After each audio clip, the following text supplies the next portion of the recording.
workers. Under these conditions, it's harder to fill openings.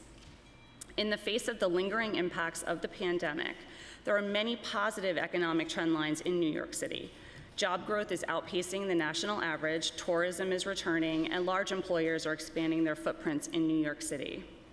Despite the harsh realities that have upended the workforce as we know it, we are proud that our civil servants have continued to provide critical services and ensure that New Yorkers have access to resources, opportunities, and information. In the face of the well-documented national labor shortage, our city continues to make every effort to provide services effectively, efficiently, and equitably, and we continue to aggressively recruit talented candidates to fill these roles. Our commitment to providing equitable access to careers in civil service and sharpening the skills of those serving the city are at the forefront of our mind and aligned with our mission to make city government work for all New Yorkers. Central to the life of the city's municipal workforce are the career opportunities afforded through civil service hiring. As one of the largest local government employers anywhere, we offer an opportunity to serve the community and city in any chosen profession. We provide a wealth of career opportunities, a clear path for growth, and great benefits. Over 80% of civil service positions with the city are designated as competitive class. These roles require an exam to qualify and range from law enforcement, emergency services, administration, technical positions, and more. Civil service, a system based on merit and fitness, serves as the foundation on which this city identifies competent, skilled employees to keep New York City thriving. Through the civil service system, applicants are afforded opportunities based on an objective assessment of their demonstrated knowledge, skills, and abilities for every level, including entry-level and senior-level roles at our city agencies. Civil service also serves as a pathway to the middle class for underserved and underrepresented communities. It is therefore critical that we operate the civil service system competently, fairly, and expeditiously. DCAS continues to work diligently to introduce system improvements, strengthen collaborative partnerships, and reduce the provisional workforce as required, all while we keep New York City working. Among these improvements, DCAS also integrates initiatives like Civil Service 101 sessions. Civil Service 101 is a comprehensive information session tailored to prospective employees and job seekers who want to learn more about the civil service process and make it easier to understand. The goal is to demystify the civil service process and dissociate it with being slow and arduous. By reframing the civil service process, we hope to attract the best candidates to work for our city. It is important to note that while civil service lists establish a viable candidate pool, it is indeed a process separate and apart from the hiring process, executed in collaboration between our colleagues at OMB and each respective agency to fill specific roles. The hiring process hinges upon vacancy availability and funding. DCAS utilizes exams to equitably identify candidates who demonstrate the necessary knowledge, qualifications, and skills to excel in specific roles. We offer open competitive exams, which are available to anyone who meets the minimum qualifications. We offer promotion exams, which are available only to permanent city employees who are seeking a promotion within their career track. And we also offer qualified incumbent examinations, which are available to those who already work for the city as a provisional employee in certain job titles after 2 or more years of service. DCAS has worked to improve the cycle time of the examination process and to break down barriers to careers in civil service. On average, over the last 5 years, DCAS has administered 180 exams per year to more than 100,000 candidates and established over 150 eligible lists for agencies to hire from each year. Paramount to DCAS's vision of ensuring equitable access to civil service and city government, DCAS has proudly created a community-based footprint for civil service application and examination through the opening of one computer-based testing and application center in each of the 5 boroughs. In addition to establishing a community-based presence, DCAS has moved forward with the digitization of our work and utilized automation to provide faster service. This is evidenced through our computerized testing system and our education and experience exam systems, which provide instant tentative results as soon as the candidate completes these exams. For candidates who disagree with the rating received by DCAS, we allow them to initiate, transmit, and track appeals of their ratings within their online application system dashboard. In an effort to widen the net and provide more opportunities for interested candidates, DCAS launched a pilot program in fiscal year 22 called the New York City Bridge Exam. Through this pilot, DCAS departed from our traditional testing process in which we offer one exam for one title. The New York City Bridge Exam allows candidates to apply for one exam, pay one application fee, and take one test that can be used for up to 10 job titles. The New York City Bridge Exam opened for filing in April of 2022, and DCAS received over 4,000 applications. Later this month, the multiple choice test will be held for these candidates. This new test format allows DCAS to offer a greater quantity of exams annually without increasing the need for staffing resources. DCAS's Office of Citywide Recruitment, OCR, promotes the vision that the City of New York is an employer of choice with a growing, talented, and diverse workforce. The work done through OCR is integral to our targeted recruitment efforts. OCR conducts extensive outreach to educate the public and current employees on civil service career opportunities and manages the city's 55A program, which affords qualified persons with disabilities an entry into city government without the need to take civil service exams. Since its inception in 2015, OCR has participated in more than 1,500 events and reached nearly 75,000 participants. They are also the division responsible for organizing and facilitating the Civil Service 101 information sessions. In response to the pandemic, in April 2020, OCR switched to virtual events. Over 23,000 participants have joined approximately 481 events between April 2020 and August of 2022. OCR is now back in the field and participating in both virtual and in-person events. As part of these events, OCR partners with sister agencies to host agency spotlight sessions to highlight their hard-to-fill recruitment needs for each agency. This includes partnerships with agencies such as HPD, CCRB, Emergency Management, FDNY, and others. To attract prospective employees, DCAS also hosts City Talk panel discussions to spotlight employees across various agencies. These events serve as opportunities to promote city careers, the many different city agencies, and the work employees perform across these agencies. We also issue a monthly newsletter to job seekers and career services partners across educational institutions, community-based organizations, faith-based institutions, and others. This newsletter highlights current exams that are open for filing and open job opportunities across different agencies. Beyond our recruitment outreach, we've also established other pipelines for those interested in joining city service through fellowships and internships. As the city's public university system, the City University of New York, or CUNY, helps funnel talented, college-educated candidates into government through our collaborative Civil Service Pathway Fellowship. This initiative connects recent graduates with full-time careers in civil service, including competitive pay and benefits. Candidates selected to participate receive professional development, build networking and mentorship relationships, and specialized training.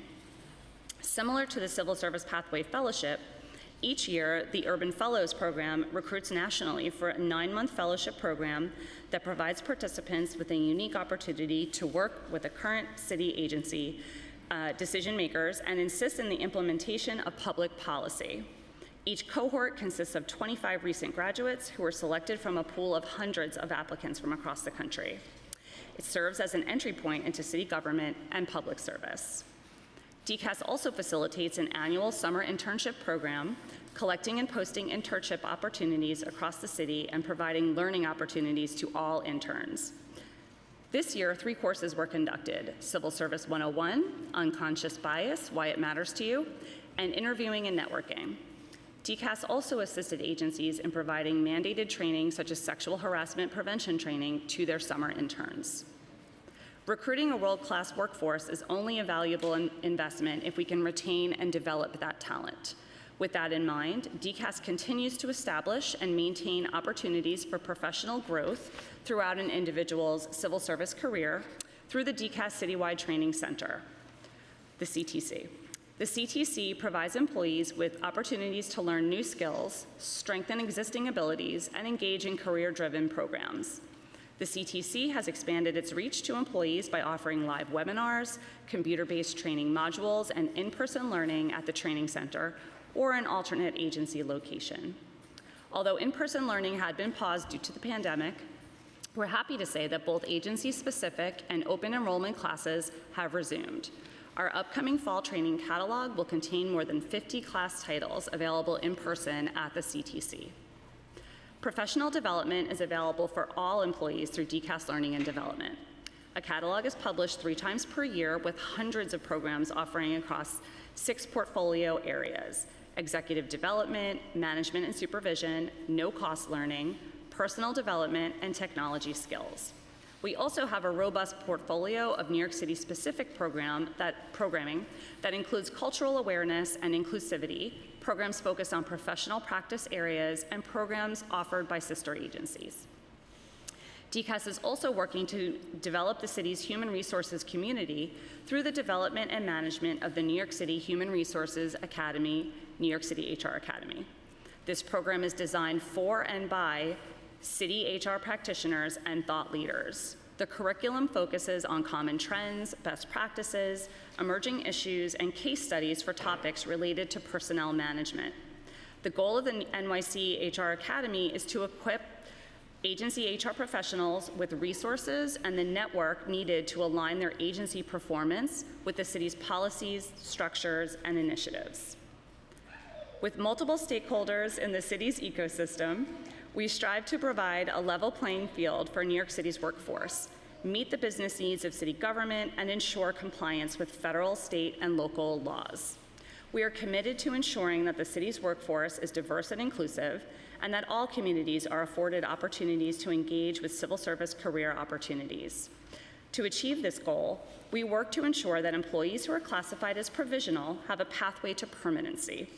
A provisional employee is an employee who has met the minimum qualification requirements for the job and may be serving satisfactorily, but has not taken a civil service exam. We have made it a priority to address this issue, and I am proud to share that in tandem with the city's mandate to reduce the number of provisionals serving across city agencies, the City of New York currently has 10,131 employees serving provisionally, which is an all-time low. This number represents an overall decrease of 73% since the start of provisional reduction efforts began, when the provisional count was nearly 38,000 in May of 2008.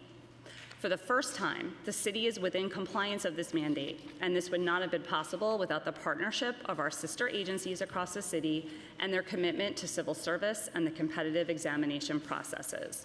I would also be remiss if I forgot to thank our labor partners who also worked very diligently to help us achieve this goal. I'd like to thank you all for the opportunity to testify before you. Our municipal workforce is the lifeblood of our city, and we will continue to aggressively recruit, identify the best candidates, work in close partnership with our sister agencies, the City Council, and all stakeholders to get the right people in place to best serve our city. We are always looking for additional ideas for how to recruit and retain our world-class workforce, and welcome your partnership in those efforts. With that, happy to answer any questions at this time. Thank you very much. I want to thank Councilmember Joseph and Councilmember Williams for also joining us. And I think Councilmember Ayala didn't hear that I called her name, and I'm delighted that she's here. I'm going to start. First of all, thank you for a very comprehensive list of how you're doing outreach. And I think Councilmember Yeager's here too. Sorry. Thank you. Of how you're doing outreach and recruiting. My question is this: despite all of that, it's like having a tsunami outside of you that's hitting not only New York, but other cities. So you can do all this recruitment, and we still have some 24,000, almost 25,000 vacant full-time positions. And what I think, as I said earlier, somebody like my colleagues, we're always doing constituent work, and affordable housing is not happening as quickly as any of us would like because there's nobody in the low-income tax credit office to sign off. And the fire department, as I know the head of the wonderful head of the fire committee will tell you, it's very hard to get an inspection from the fire department. I got a restaurant now 6 months waiting for that inspection because there's nobody there to do it because of the backlog. And I could go on. So my question is, despite all of your efforts, are there other things that you think that could be happening? Even something, I get complaints, because since I've been around such a long time, everybody calls me because I'm like the 311 of complaints. And one of the issues is if you offer somebody a salary, my understanding, I'd like you to comment on that, it has to be within the range, it has to be the lowest value on the range. That doesn't help bring that staff member to city work, or to, if you want to promote somebody, it takes a long time. I think also, I'm going to bring up the very controversial topic of, I understand how we want to be back full-time, but if nobody else, other offices and departments and agencies and companies are not full-time, and people choose to go there, then should we have something that gives them some flexibility? Because otherwise, are we going to be able to recruit? I think the other issue, of course, is we have the attorneys and accountants and tech people who really can go elsewhere. So is there some special way that we could be recruiting them? I know they don't have to live in the city. They have other kinds of ways that we try to recruit them, but it's not working. So I guess I want to hear from you, are there any other strategies? Department of Buildings, according to the wonderful data analysis that the City Council has done with your data, there are 489 vacant positions. Department of Health, which I mentioned, one of the greatest departments in the world, 1,189 vacant positions. Department of Social Services, goodness knows they are needed. There are net for catching, helping, supporting 2,256 vacant positions. Department of Environmental Protection, we want Local Law 97 to be implemented, 998 vacant positions, and I could go on.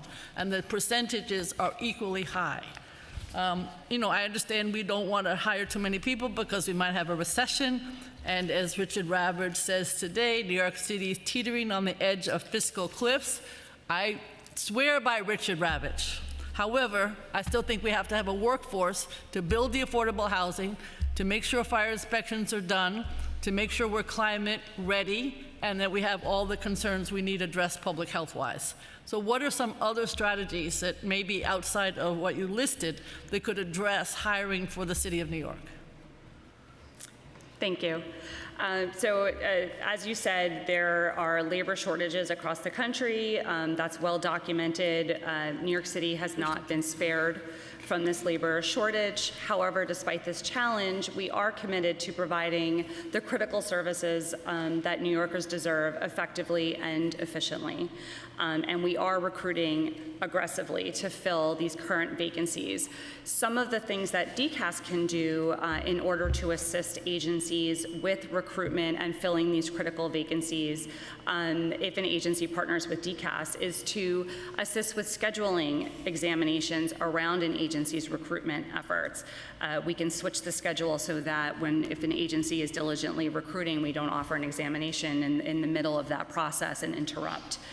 We can also share test taker information or folks who have applied for examinations who are interested in city jobs with an agency so that they can include them in their recruiting efforts. We can also include test passers if an agency is looking for that information when they recruit. I can't speak to the specifics of some of the agencies that you had spoken to, but these are some of the things that DCAS can certainly provide. Regarding the salary structure of the city's titles, I would like to turn that over to my colleague from OLR. Thank you, Barbara, and thank you, Councilmember Brewer. As you've mentioned, the salary range, our employees, our civilian employees are governed, and uniform employees are governed by collective bargaining agreements. And our collective bargaining agreements for civilian employees generally set forth the new hire rate. And that rate applies to all employees with less than 2 years of city service. So that is a contractual mandate pursuant to our collective bargaining agreements that they be hired at that new hire rate, and any change would have to be bargained with city unions. Is that something you're looking at as you go into contract negotiations? Because they are coming up. I wouldn't want to comment on the content of contract negotiations with our unions, but as always, we're discussing all issues of concern, including recruitment and retention issues with our unions. Okay. We have lots more questions, but I'm going to go to Office of Management and Budget, and I very much appreciate you being here. So I think one of the challenges is how does one get hired, how quickly? So I wanted to know within OMB, how do you participate in the hiring practice? How do you establish and implement personnel policies for city agencies. And I have to say, again, one of the challenges, I didn't mention it before, is how quickly somebody can be hired. Because if I'm an accountant, I can go to Deloitte, I can go to agency faster than getting hired by the city, so I'm out of here. And I want us to have the best. The same thing with, you know, when you want to get promoted. I want to get promoted at city, but guess what? Private agencies offering me, and in the past, we used to say, we got the best benefits. Maybe we still do, but the opportunity to go elsewhere is a draw, as you said earlier in your testimony, because of the vacancies. Thank you very much for being here, to OMB also. Thank you, Councilman Brewer. Thank you to the committee. In terms of the process for hiring, there's a multi-step process, and part of this is OMB's role, which is relatively quick. I'm getting a lot of feedback. I am too close. In addition to that, once our OMB process is complete, agencies still have to develop a posting. They have to post. They have to, assemble candidates. Then they have to interview the selected candidates and then select. Then finally, after they've selected a candidate, assuming the candidate accepts the position, right, generally speaking, if the person's employed somewhere else, there's a multi-week wait while they switch from one job to the other. So it's an inherently slow process to onboard people, but we've been making steps to try to improve that. One of the things we've been doing is to speed up the OMB process, is to try to communicate more clearly to the agencies the information that's required so that OMB can approve them. We previously used to batch the hires monthly and now deal with the hires without waiting for all hires to be approved for the month. We approve the ones that are in good shape right away. To the extent that it's possible, where let's say you want to hire 50 people, as school safety agents, right? The agency puts in the request to hire those, and we give them a blanket par for all 50, not a one-by-one decision on each one of them. One of the problems that would happen, not that often, but from time to time, was that agencies, after OMB approvals, would expire after 90 days. Sometimes the agencies weren't able to find candidates during that period or weren't able to onboard them. We fairly recently extended that from 90 days to 180 days so they don't have to go back through the process of reapproval. Those are the steps we've taken and are looking at to even increase the speed in which we can move. We appreciate that anything that speeds up that process makes us more viable as an employer. And as you noted, both on a recruiting and a retention side, there's no escaping the current economic conditions and the pressure that puts and the challenge that the agencies face. Okay, so once you've posted, the candidate has been selected. I know you gave the example of the school safety agents of 50, but even just trying to get a public health or somebody to handle the finances of HPD's affordable housing, that wouldn't necessarily be a group of people. It might be just a few. So how long does it take? Say, for instance, I'm selected after posting and I'm selected as a candidate. Just how long does it take to go through OMB and any other process? And is this longer than in the past? Because you and I have been around for a long time. Yeah, unfortunately, I have to agree with you. We've been around a while. Me too. But nevertheless, the process is reasonably quick for hires. The review process at OMB is generally 15 to 30 days maximum. There are sometimes difficulties, questions that need to be answered, and that involves a back and forth. And unfortunately, as you know, whenever that starts, some time gets lost. But even and that works for whether it's a batch of 50 or individual hires.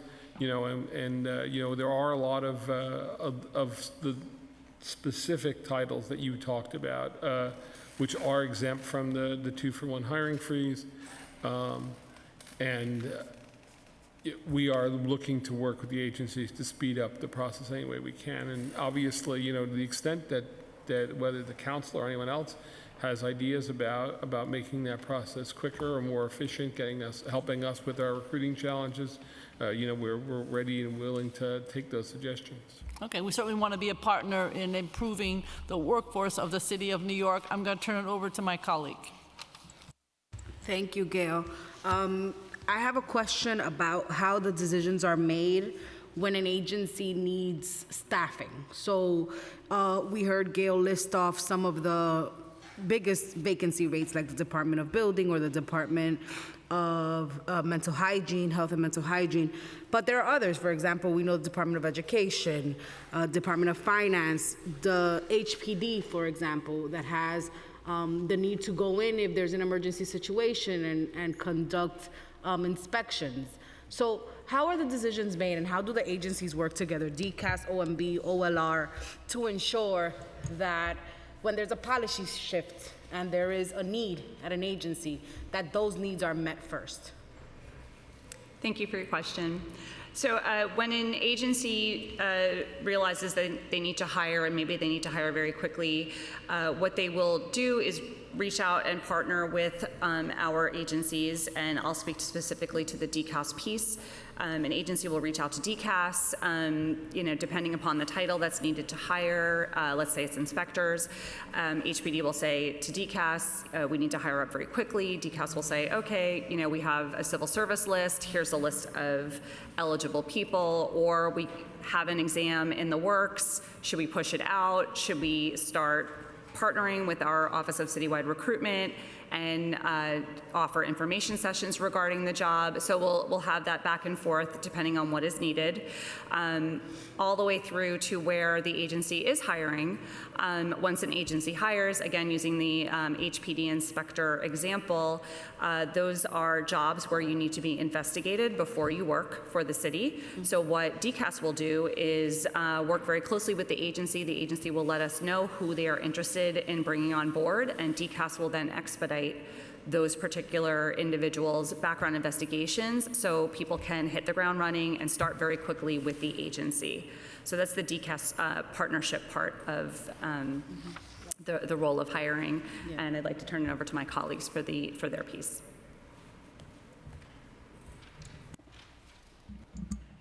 Thank you, Council Member.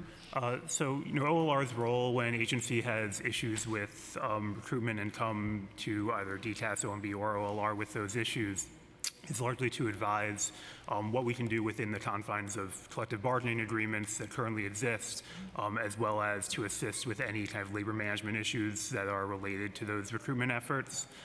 For example, if an agency is trying to create a new civil service title, obviously they would go to DCAS to work with them on that new title, but then OLR would also be involved in discussing that with the union, and obviously we're also often called upon to speak with the union about any thoughts that they might have, because our labor partners are also our partners in these issues. They have as much an interest in recruitment and retention as we do. So that's kind of OLR's role in that process. OMB's role is really to make sure that the proposed hires that an agency feels it needs are in compliance with their budget and with the 2-for-1 freeze, if appropriate. With regard to, I think you sort of alluded to the idea of if there's a new need, we've exempted all the hires for new needs from the 2-for-1 process, and we try to work with the agencies so that they can bring those people on as rapidly as possible. So a follow-up is, are all agencies kind of treated the same across the board? So for example, the uniform agencies, if there is a need, let's say at the FDNY, and the vacancy rate at the fire department right now is about 360 or 2%. How is it treated when it's a uniform agency versus when it's a service agency? Is there a difference? And is one agency expedited over the other? So thank you. From a DCAS perspective, there is no priority. So if an agency comes to us and seeks to partner in order to fill critical roles, they will receive the same service as any other agency, whether they're large or small, because we do understand that any vacancy is critical to, regardless of the number.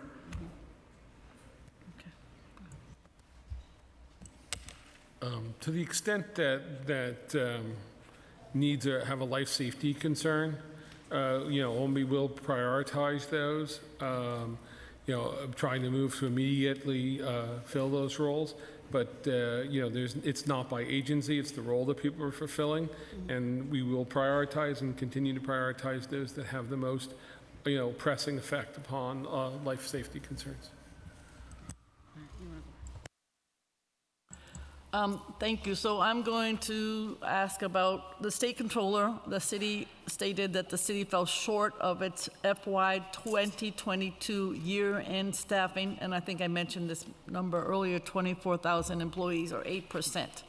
And I think we are trying to get at some of the obstacles that prevent the city from reaching these year-end targets. And obviously you're trying at DCAS, but I keep trying to get you to think of other more creative ways that we could end this shortage of staffing. And I keep asking because I know there are other places that we need to be looking. And before I say that, I want to say thank you to the following for joining us.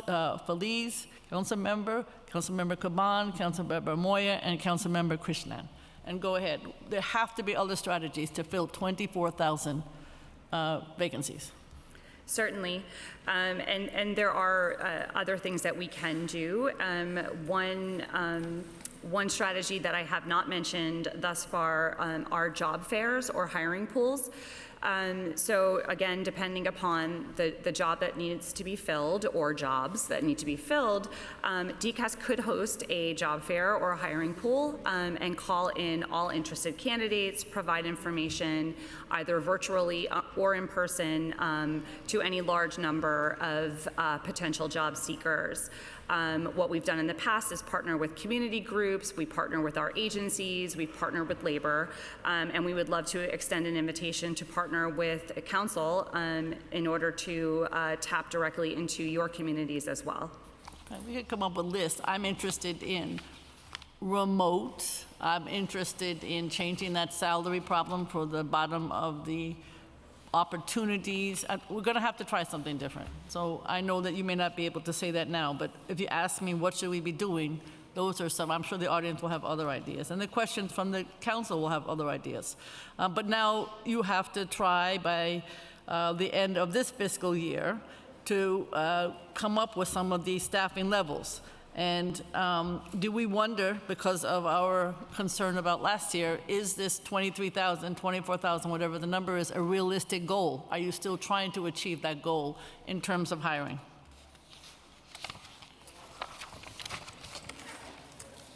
So the 23,000, 24,000, that's to bring ourselves to the fully budgeted head count. The budgeted head count doesn't represent a target or a goal, but instead is the maximum authorized head count. So agencies are naturally going to be below their authorized head count just on the basis of they're having churn, right? They're only allowed to hire up to that level. Right. People turn over. There's always going to be some vacancies. In terms of the challenges we have in filling the positions that are approved, again, the labor shortage that we've all talked about that's across the country. There's no difference, in New York City than the private employers in New York City, the public employers across the country. Everyone is finding it difficult to find enough qualified employees and to be able to keep them. But we want the best. We do, and we try to, everything that Barbara has discussed about what DCAS does to try to recruit people, our sort of comprehensive web of benefits that we use to try to retain the best workforce we can and attract them, aggressively recruiting to fill the positions that we have, so that agencies are out there. You remember, as well as the oversights you see before you, agencies are out there working in partnership with universities with schools, right, to make sure that they have a pipeline of good candidates coming through, because the best way to get the best candidates is to have the best people apply. Okay, but do you have a goal that would be attainable by the end of FY '23, obviously next July? Do we have a goal that we're aiming for to address some of the issues that we know are challenging? Do we have a goal of numbers? We do not have a set goal for the number of employees at the end of the fiscal year or some point in the future. We will continue to aggressively recruit against the approved hires we have within the budget constraints that we have. Okay. I think that's not a great thing. Yeah, I want to ask about overtime cost and spending. Obviously, a consequence of not having a fully staffed city municipal workforce is that a lot of money is spent on overtime costs. In FY 2022, citywide overtime spending totaled $2.2 billion, which is almost $600 million more than the year before. And according to the state comptroller, overtime spending at the 4 uniformed agencies, police, fire, correction, and sanitation, reached a new record in FY '22, totaling over $1.8 billion. So is the city concerned about ballooning overtime costs? If you could go into that, what is the extent of the shortage that is responsible for the overtime spike? As well as what are some of the common contributing factors for staffing shortages at these frontline agencies? When we look at the FY '22 overtime spend, the increase is driven principally by increases in uniformed overtime at the Fire Department, Department of Corrections, and Department of Sanitation. One thing to note is that both the Police Department and Sanitation Department have a higher head count now than they did at the beginning of the admin, with corrections significantly down. Principally, they have more vacancies, principally because we authorized an additional 400 heads, and they are chasing a serious retention problem. Yeah. Part of that is exacerbated by the difficulty of those jobs. Can I but ask also one about- question on Sure. that? Sure. For the Department of Corrections, we know that the total vacancy is about 862, but does that count folks that are not consistently coming into work as well? The vacancies are only reported for people who are off the payroll. Okay. Right?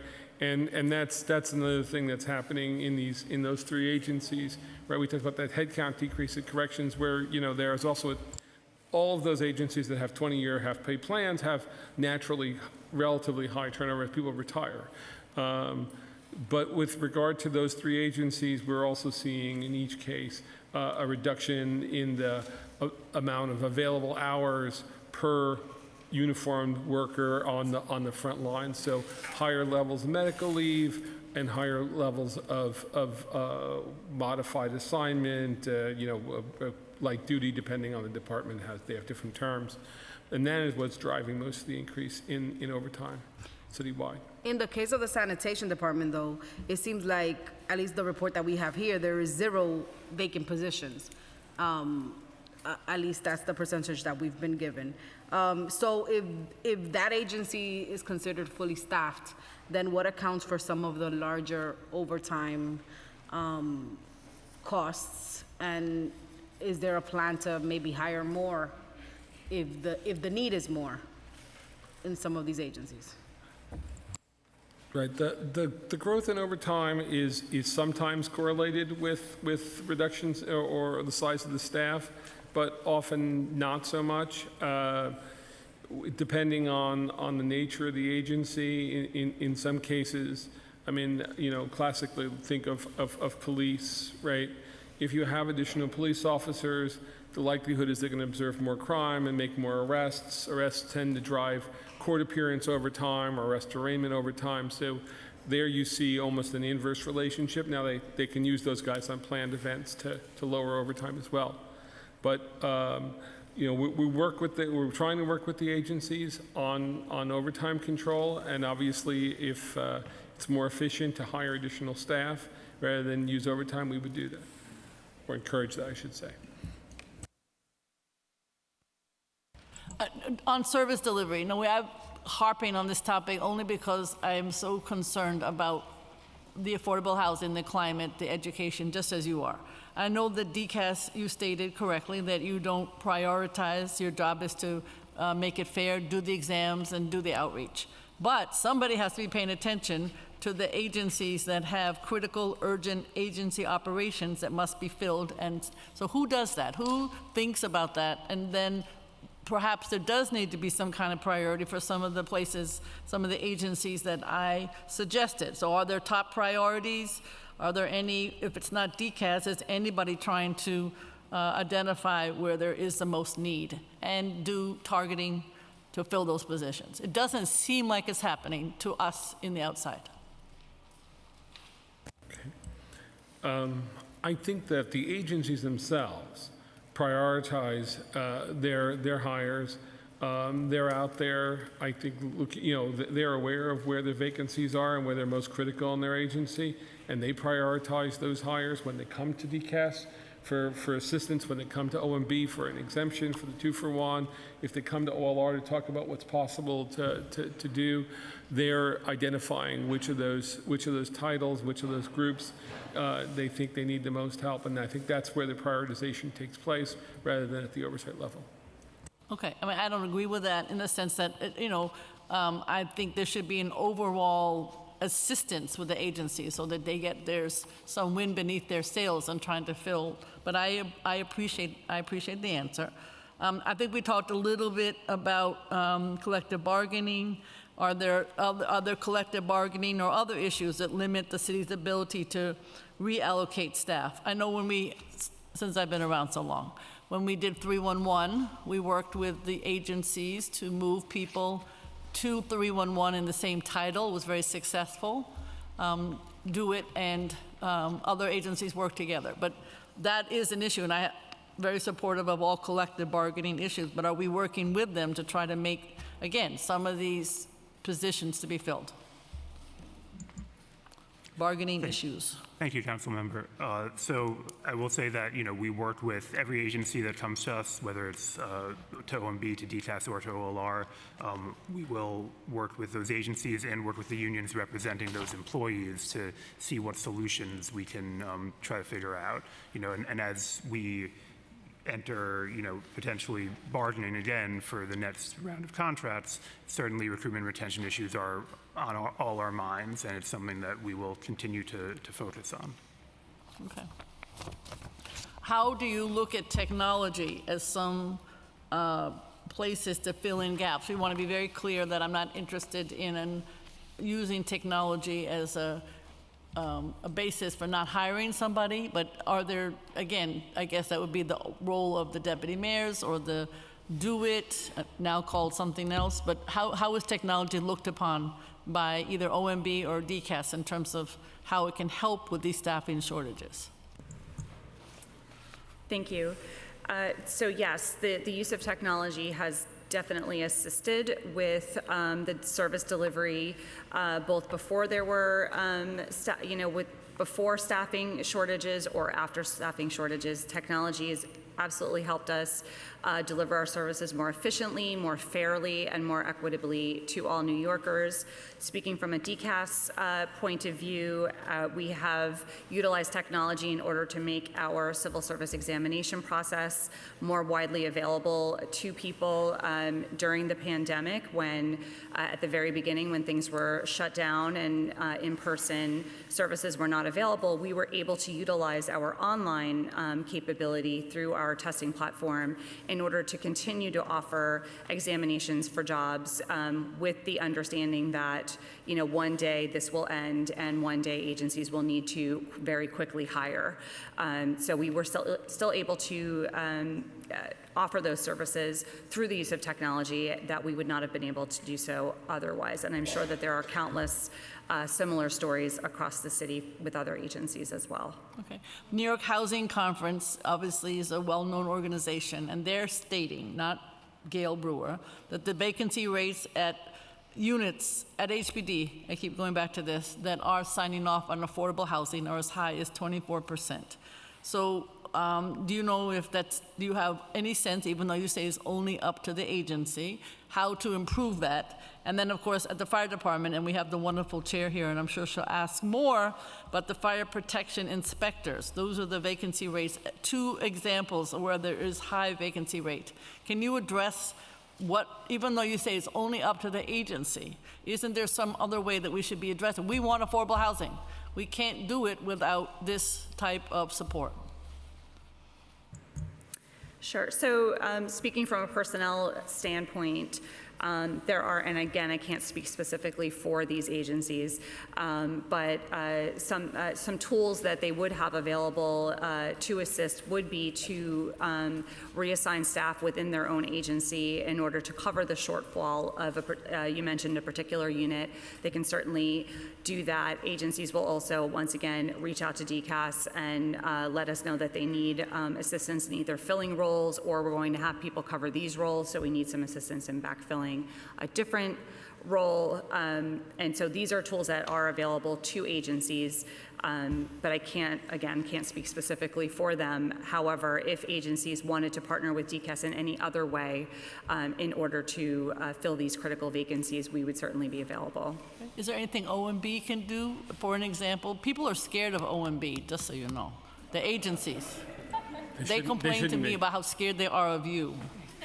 So is there something you can do to unscare them so that they can hire these people? Well, I don't know if we can unscare them. But, you know, we have worked and we talk about HPD. You know, I don't know the specifics about the unit you're talking about. It's sort of an HPD question. But OMB has approved over 700 hires for HPD in the last 12 months. Nearly 600 of them were exceptions to the 2-to-1 policy. I note that during this administration, the overall headcount for HPD is basically flat. It's down about 60 people on a base of 2,000. So we haven't seen a big drop in the agency headcount. We work closely with the agency to try to fill those vacancies, the things that need to be done. You know, obviously, with this administration's historic $22 billion housing commitment, we're investing in affordable housing and investing in staff and filling those positions as quickly as possible as a priority. I want to ask, clearly, you know, this council has been having a lot of conversation around the Department of Education and the impacts that budget cuts have had, and when we look at vacancies in the department, I remember during the preliminary budget hearing, this was a question that was asked about vacancy and reductions and headcount reductions at the department.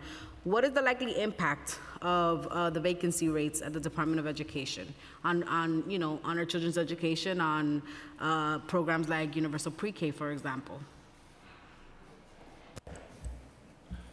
We haven't heard any reports of vacancies impacting the rollout of the pre-K program. We're working very closely with DOE. You know, we share the priority of early childhood education. You know, if and when we hear that there are impacts on the children receiving the education, we're going to partner with them to try to address those. Yeah, I recognize that this is probably, you know, a bigger conversation, but you know, that is not what we're hearing from our communities, right? We're hearing about the impacts of accessing teachers and not having the type of services that are needed, especially when you think about special education and the type of interventions that are needed. So I just wanted to state that and put that squarely here, that there is a lot of concern, and the council members have expressed in different settings our concern about vacancy rates in the Department of Education. You know, I thank you for sharing that with us, and to the extent that there's specific things that are going on that you can share with the administration, with DOE, you know, we always want to work with the council to try to address issues, especially if they haven't bubbled up. Great.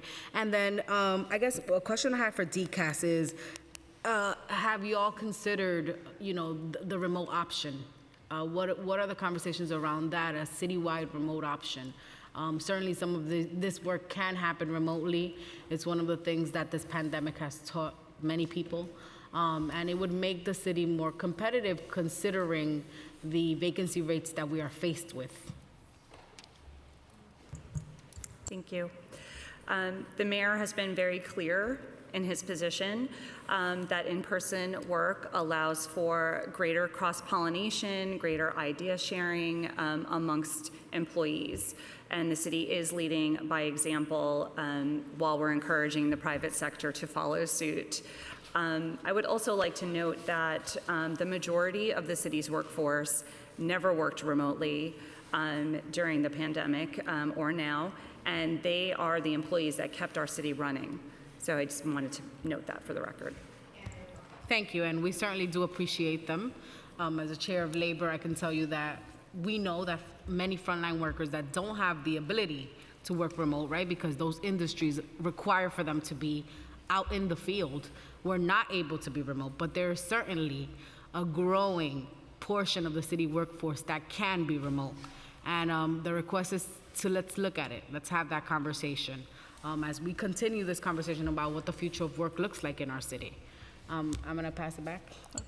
Okay. I am going to harp on this a little bit because I understand, for instance, have you checked with other government agencies around the country? The Office of Personnel Management, federal, is a hybrid model, just as to give you an example. And I understand the mayor's position. He and I and his staff have had this conversation, but I am nervous about not recruiting the kind of talent you want, at least to see in the next couple of years if we can have some kind of hybrid. But I also understand from Hellgate, an online publication, that the city denied requests for reasonable accommodations to work from home from immunocompromised employees suffering from cancer. Is that something that is a position that the city has, or is it local to the agency? It seems to me that remote work for people who are ill should be an opportunity. Thank you for that question. And while I can't speak to that particular case, I'm happy to explain the process for requesting reasonable accommodation. Reasonable accommodation is a process for employees and employers to work together so that an employee is better able to fulfill their role at work.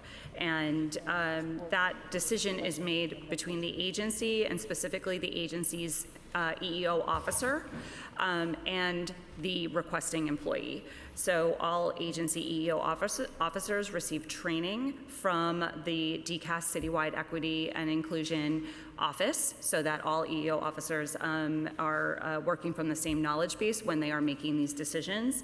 And each reasonable accommodation is handled on a case-by-case basis. So there is no blanket policy regarding reasonable accommodation for certain illnesses or anything else. It should also be noted that reasonable accommodation can be other than telework. So it can be equipment in order to do your job better, or a standing desk, or flexible work hours.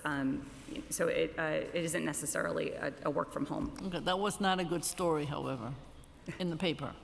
I know we've talked about, as the state controller did in his 2022 report, about trying to do the hard recruit titles. And believe it or not, attorneys are on that now. Architects are on that. Auditors are on that. Accountants, IT. And are you, again, I keep asking, but are there any other ways that you're trying to recruit these professionals? They are not coming to work for the city of New York. Are there any other ideas that you might have? I want the flexibility. I would suggest you have to work on the salary issues. I think you have to figure out how to have, I know you're trying to be more flexible on the 2-for-1 policy. Are there other ways that you might be able to attract? I believe the head count, even at the Department of Law department, is way down because lawyers do not want to work for the city of New York. Any other ideas?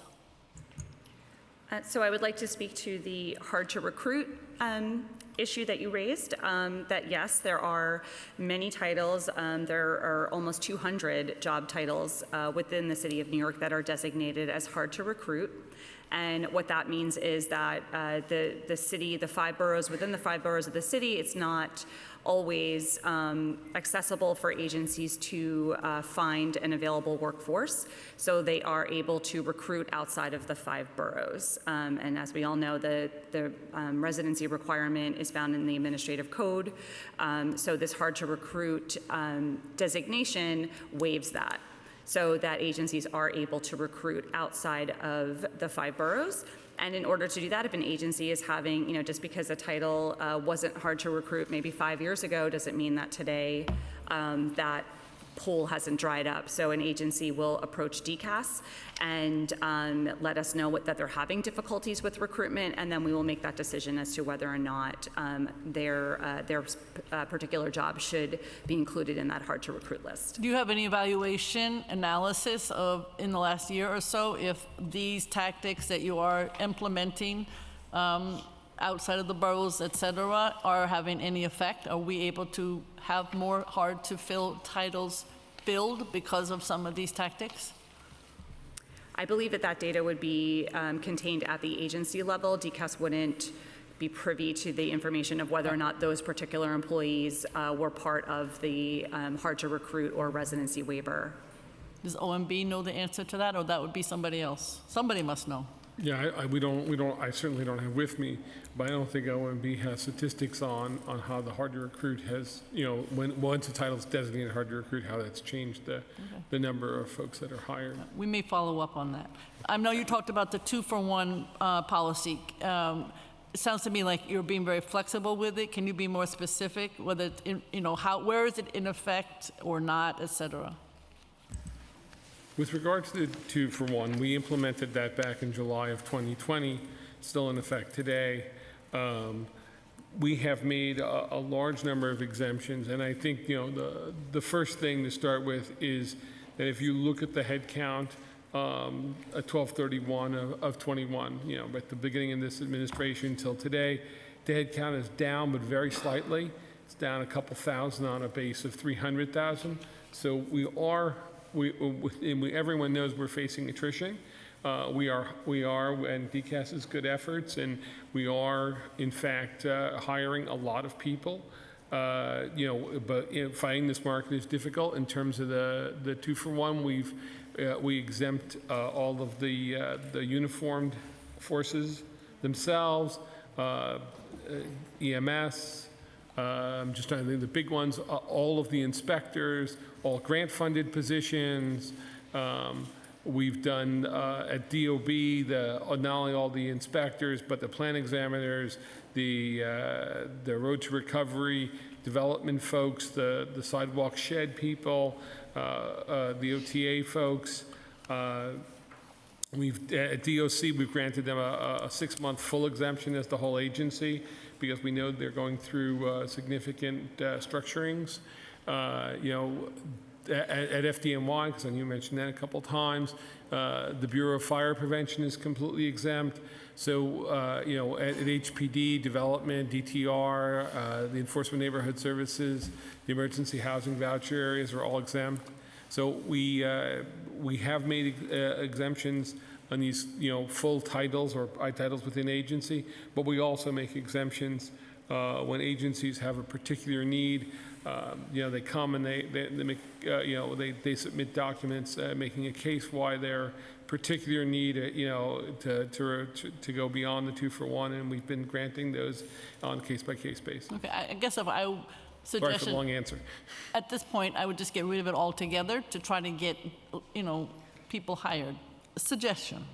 I think what we found, and I'm sure, there'd be debate about this, but a lot of the titles where people are, showing that there's real problems getting those folks and there's shortages in those titles, those are the ones we've exempted. I know, but they have to call you, then they have to wait for you to answer, et cetera. These titles are fully exempt, so they're I know, but when they want to get a new title exempted, they have to call you, then they have to wait for an answer. It is true, but I'm just giving you a suggestion that will cut time. I take that under advisement. Thank you, Council. Thank you.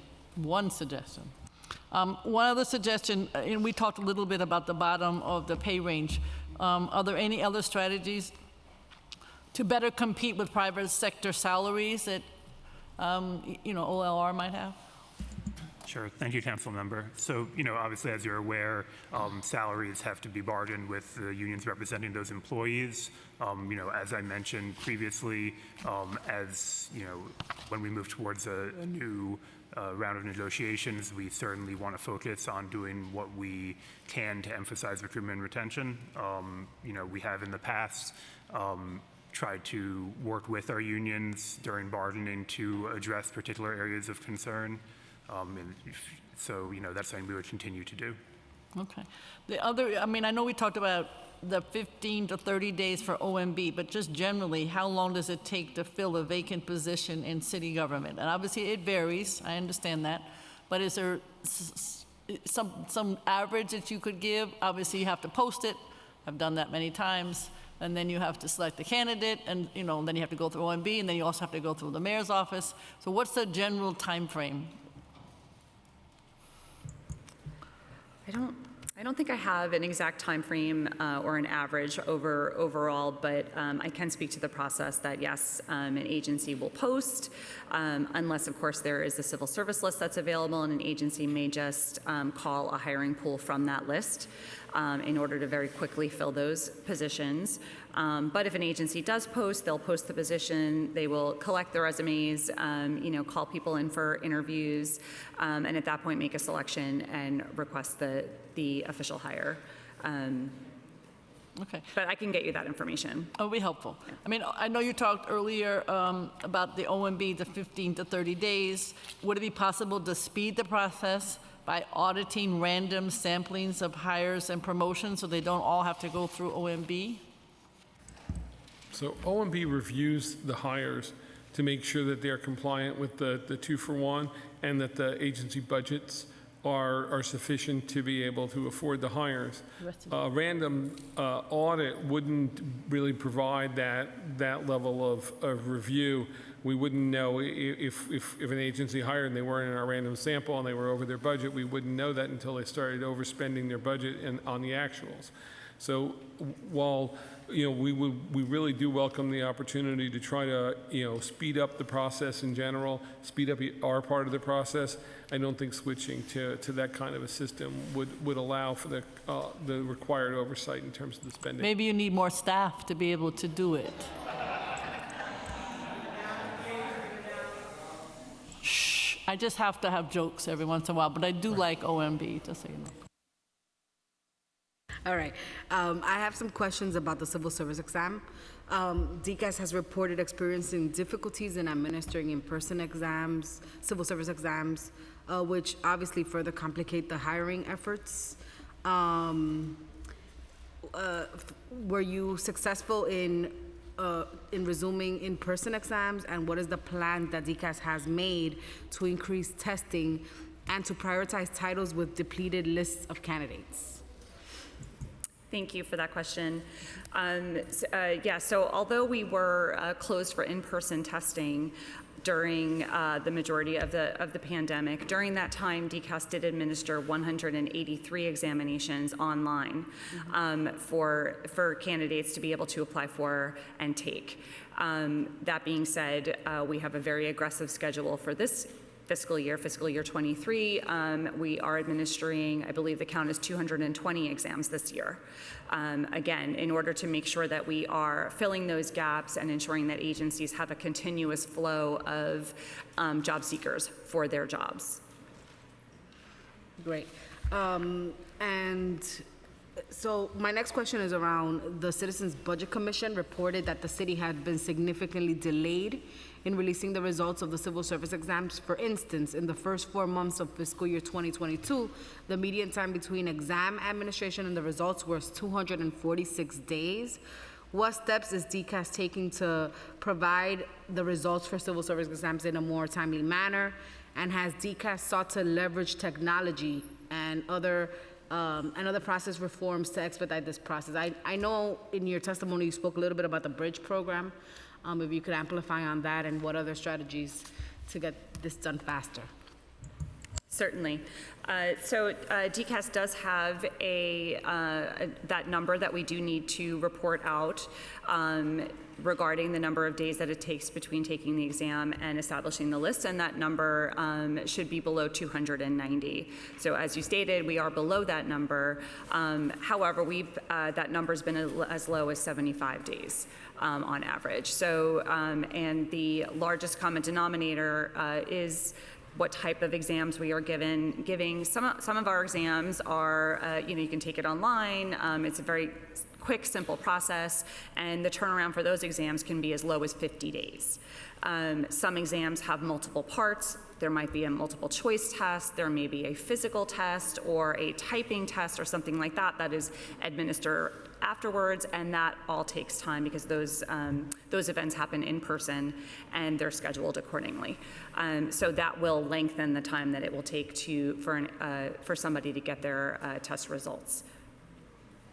What about the bridge program that you all have started to implement? We are so proud of the bridge because this is a very clear departure from the way that we have always administered exams. We always give one exam for one job, and that's it. And so this is a really wonderful way to streamline our resources, so to give one exam for up to 10 jobs. But it's also a great way for job seekers to streamline their ability to apply for and qualify for many more jobs through one action. And again, that exam is automated, so it will take place. It's a multiple choice exam that we're going to give at the end of this month to the 4,000 people who applied. And we are hoping that that will have a very quick turnaround as well for those job seekers. And just also to note, I think it's kind of implied in what I'm saying, but just to be very clear that the more automated steps that we have in our examination process, the faster that turnaround time will be. Okay, last question from me, and then we're going to go to colleagues. I know that I believe half of the full-time workforce is under expired contracts, and then others are to expire by the end of FY23. We've obviously had many conversations this morning about what could improve the workforce of the City of New York. So I'm wondering, are there some ideas that you are going to put into those negotiations that might help that? And are there ways that the city can recruit and rapidly hire new employees, thinking about terms that could assist in that? I know you're dealing with managed care. I'm quite familiar with that issue. But aside from that, are there some ways that you can use the contracts to improve the workforce? And I want to congratulate Councilmember Bernikoff for being here, too. I just want to say thank you for being here. Go ahead. Thank you, Council Member. So, as I mentioned, and you're correct, approximately half of our contracts are expired. As we move to renegotiate those contracts, in all the bargaining we do, we always think about areas where we can improve recruitment and retention and try to work with unions in those areas. And we'll certainly take every opportunity to do so in any upcoming negotiations. I wouldn't want to speak to specific proposals we may make in the context of collective bargaining negotiations, but we are discussing how we can focus on those issues. Thank you very much. I'm going to call on Councilmember Velasquez, Holden, Joseph, and then I'll go after from that list. Councilmember Velasquez. Hi, good afternoon. So just wanted to follow up on with DCAS on the testing. How long between when a test is given does it take to be certified, and then the agencies can hire off of it? Good afternoon. So currently the average number of days after an exam is administered to when the list is certified right now is 240 days. As I stated earlier, that number has been as low as 75 days on average. It depends upon a lot of factors, such as the type of exam that we're giving, how much automation is involved.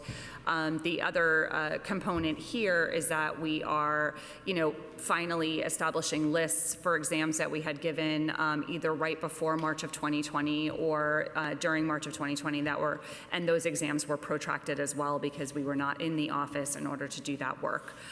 So I think that we're coming out of seeing that cycle, and like I said, last month we established a list within 50 days. And how often do you put out new tests for titles?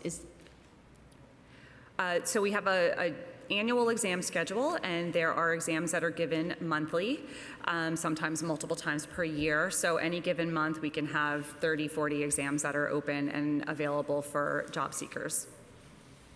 Is there a reason why some titles don't have tests out, even if the previous list for that title has been exhausted? there could be several reasons. One reason could be that, it's a title that's used by either one or just a few agencies, and those agencies have indicated that they don't have any vacancies at this time, so we would put that to the lower end of the priority list. Another reason would be that we have to give a large-scale exam. For example, this year we administered sanitation worker, and we'll be giving that exam to 65,000 people starting today, actually.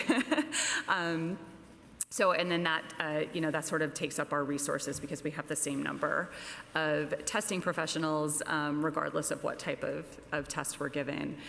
But if there is an exam and it is problematic that the list is expired and the agency needs another list, we will work very quickly in order to time that next exam to when agencies need to do that hiring. Is part of the hiring challenges for the city that is it that the city's not putting out the test fast enough, or is certification the problem?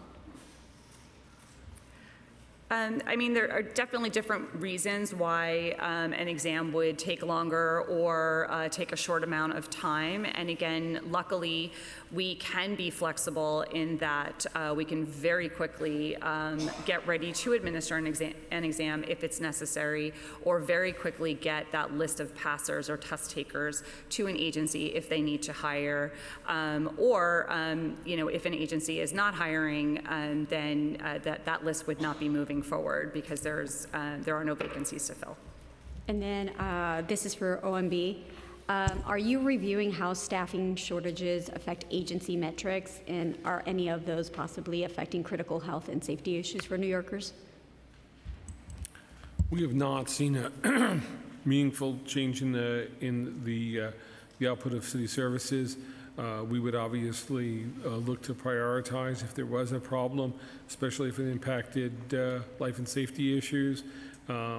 We've given exemptions for most of the life and safety titles, but to the extent that we could otherwise expedite the hiring or filling of vacancies in those jobs, we would definitely do that. What is the attrition rate overall for our agencies here in the city?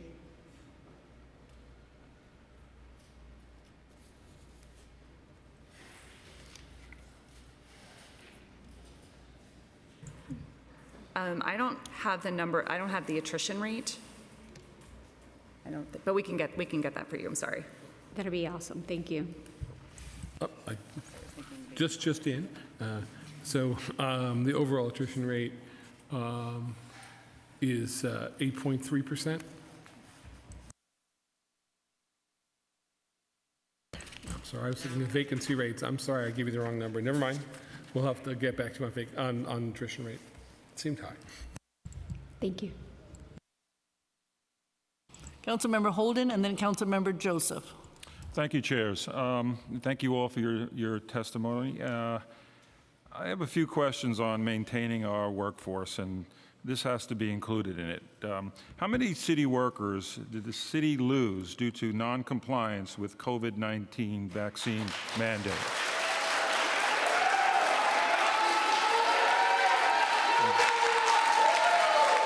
Ladies and gentlemen, quiet down, please. Ladies and gentlemen, quiet down, please. Quiet down, please, ladies and gentlemen. Folks, instead of clapping, if we can just do this, all right? Did you hear the question? All right. Anyone who has information on that, because I want to know how many were fired, how many were placed on leave without pay, how many resigned or retired as a result of non-compliance? Do you have those numbers? Because that affects the numbers why we haven't filled positions. When, by the way, the CDC states that COVID-19 no longer presents a high risk of severe disease, hospitalization, and death. So quiet, please. Quiet, please, so we can get the answer. Quiet. Please pause my time for the, that little pause there.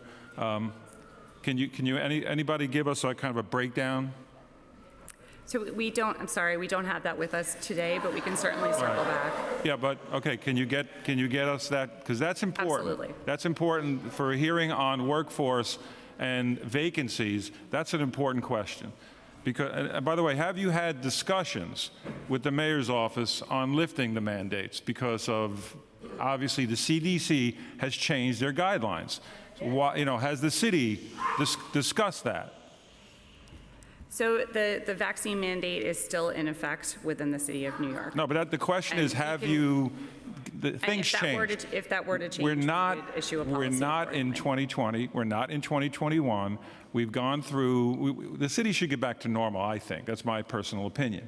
And the city should lift everything because the CDC says, if everybody reads it here, and the mayor's office, we discussed it with them, but since your offices are very, very important to this, are you discussing it? Has any discussions been made with the administration, within the administration about this, about lifting the mandates? Because things have changed. If there were to be discussions, our agencies would be involved in part of those discussions. You wouldn't? You We said? would. You would be? would. Okay. So if you would, so you haven't had discussions? We have had discussions regarding the current vaccine mandate, which is still in effect. Yes. So, but you had no discussions about lifting. I don't want to get into semantics, but the way I read it, there's no discussions of lifting a mandate. Even though the CDC changed their view on things, and by the way, the vaccine. So if we're going to discuss shortfalls in manpower, staffing levels, whatever you want to call it, we need to discuss getting people's lives back in shape and stop affecting people's and their families, residents and their families and workers unnecessarily.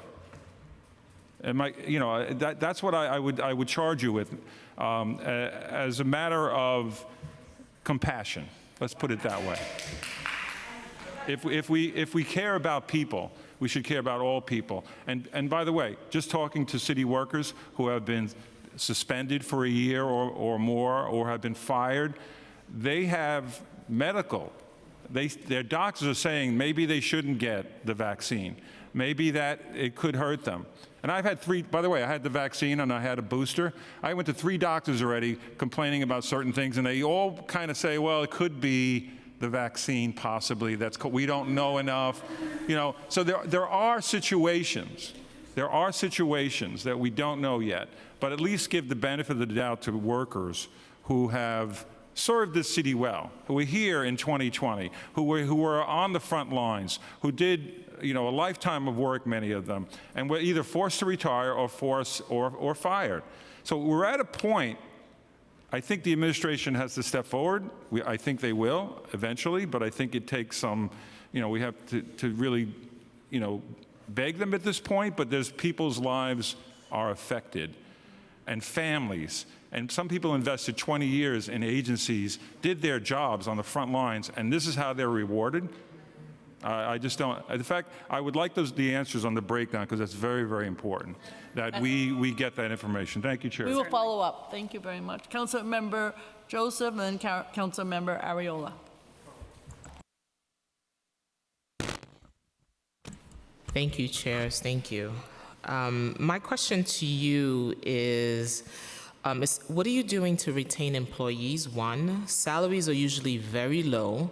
Promotions and raises are very slow and hard to get. So what is the plan for that? And as my colleague said, we're in a short area of where we don't have enough staff for the citywide. That includes our fire department. That includes my fellow teachers. So, and I would love some answers as to how we answer that and remedy the labor shortage, especially in those areas. Certainly, thank you for your question. A very important aspect of employee retention is employee and professional development. And through DCAS, agencies and employees can receive all types of professional development training, licensure courses, training in soft skills, managerial training. We have quite a robust portfolio, and again, we believe that the city should invest in its employees through these development opportunities. I'm sorry, what was the second part? I apologize. Part of my question. Salary. How do you maintain a workforce with New York City is very expensive. The last time I checked, rent is expensive, food is expensive, raising children here is expensive. So how do you match that when I come and work for you making $30,000, $40,000? I can't support a family on that salary. How do you match that versus me going to private sector? I can't speak to salary. I'm going to turn that over to my colleague from OLR. OMB, yay. Oh, OLR. I'll take that, Councilmember Joseph. So, obviously, as I mentioned before, we engage in collective bargaining with our unions, and, as the Councilmember Brewer mentioned, we do have some expired contracts. We look forward to, being able to hopefully get back to bargaining those contracts, and, our goal with every collective bargaining agreement is to ensure that their increases are fair to the workers while also reasonable for the taxpayers.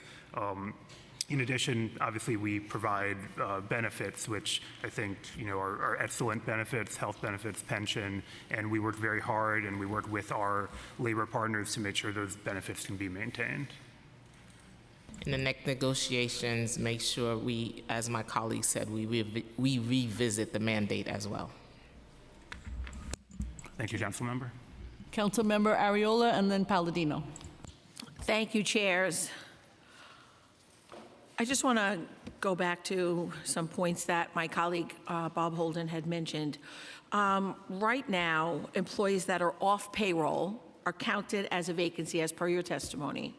And that means that anyone that is on leave without pay, or LWOP, or was unnecessarily terminated have an immediate impact on vacancies in the City of New York's workforce. So my first question is, what is the DCAS timeline or reasonable accommodation request, timeline for a reasonable accommodation request? Specifically, how long does an agency have to respond to an initial request, to an appeal or a decision? And ultimately, how long does the agency have to make a final decision? Thank you for your question. As I explained earlier, reasonable accommodations are handled on a case-by-case basis at the employing agency. DCAS does not review all reasonable accommodations. That's done at the agency level. We certainly advocate and encourage for an expeditious resolution of a reasonable accommodation request, although I'm not aware of any timelines or deadlines for completing them. However, if there are, I will certainly circle back to you.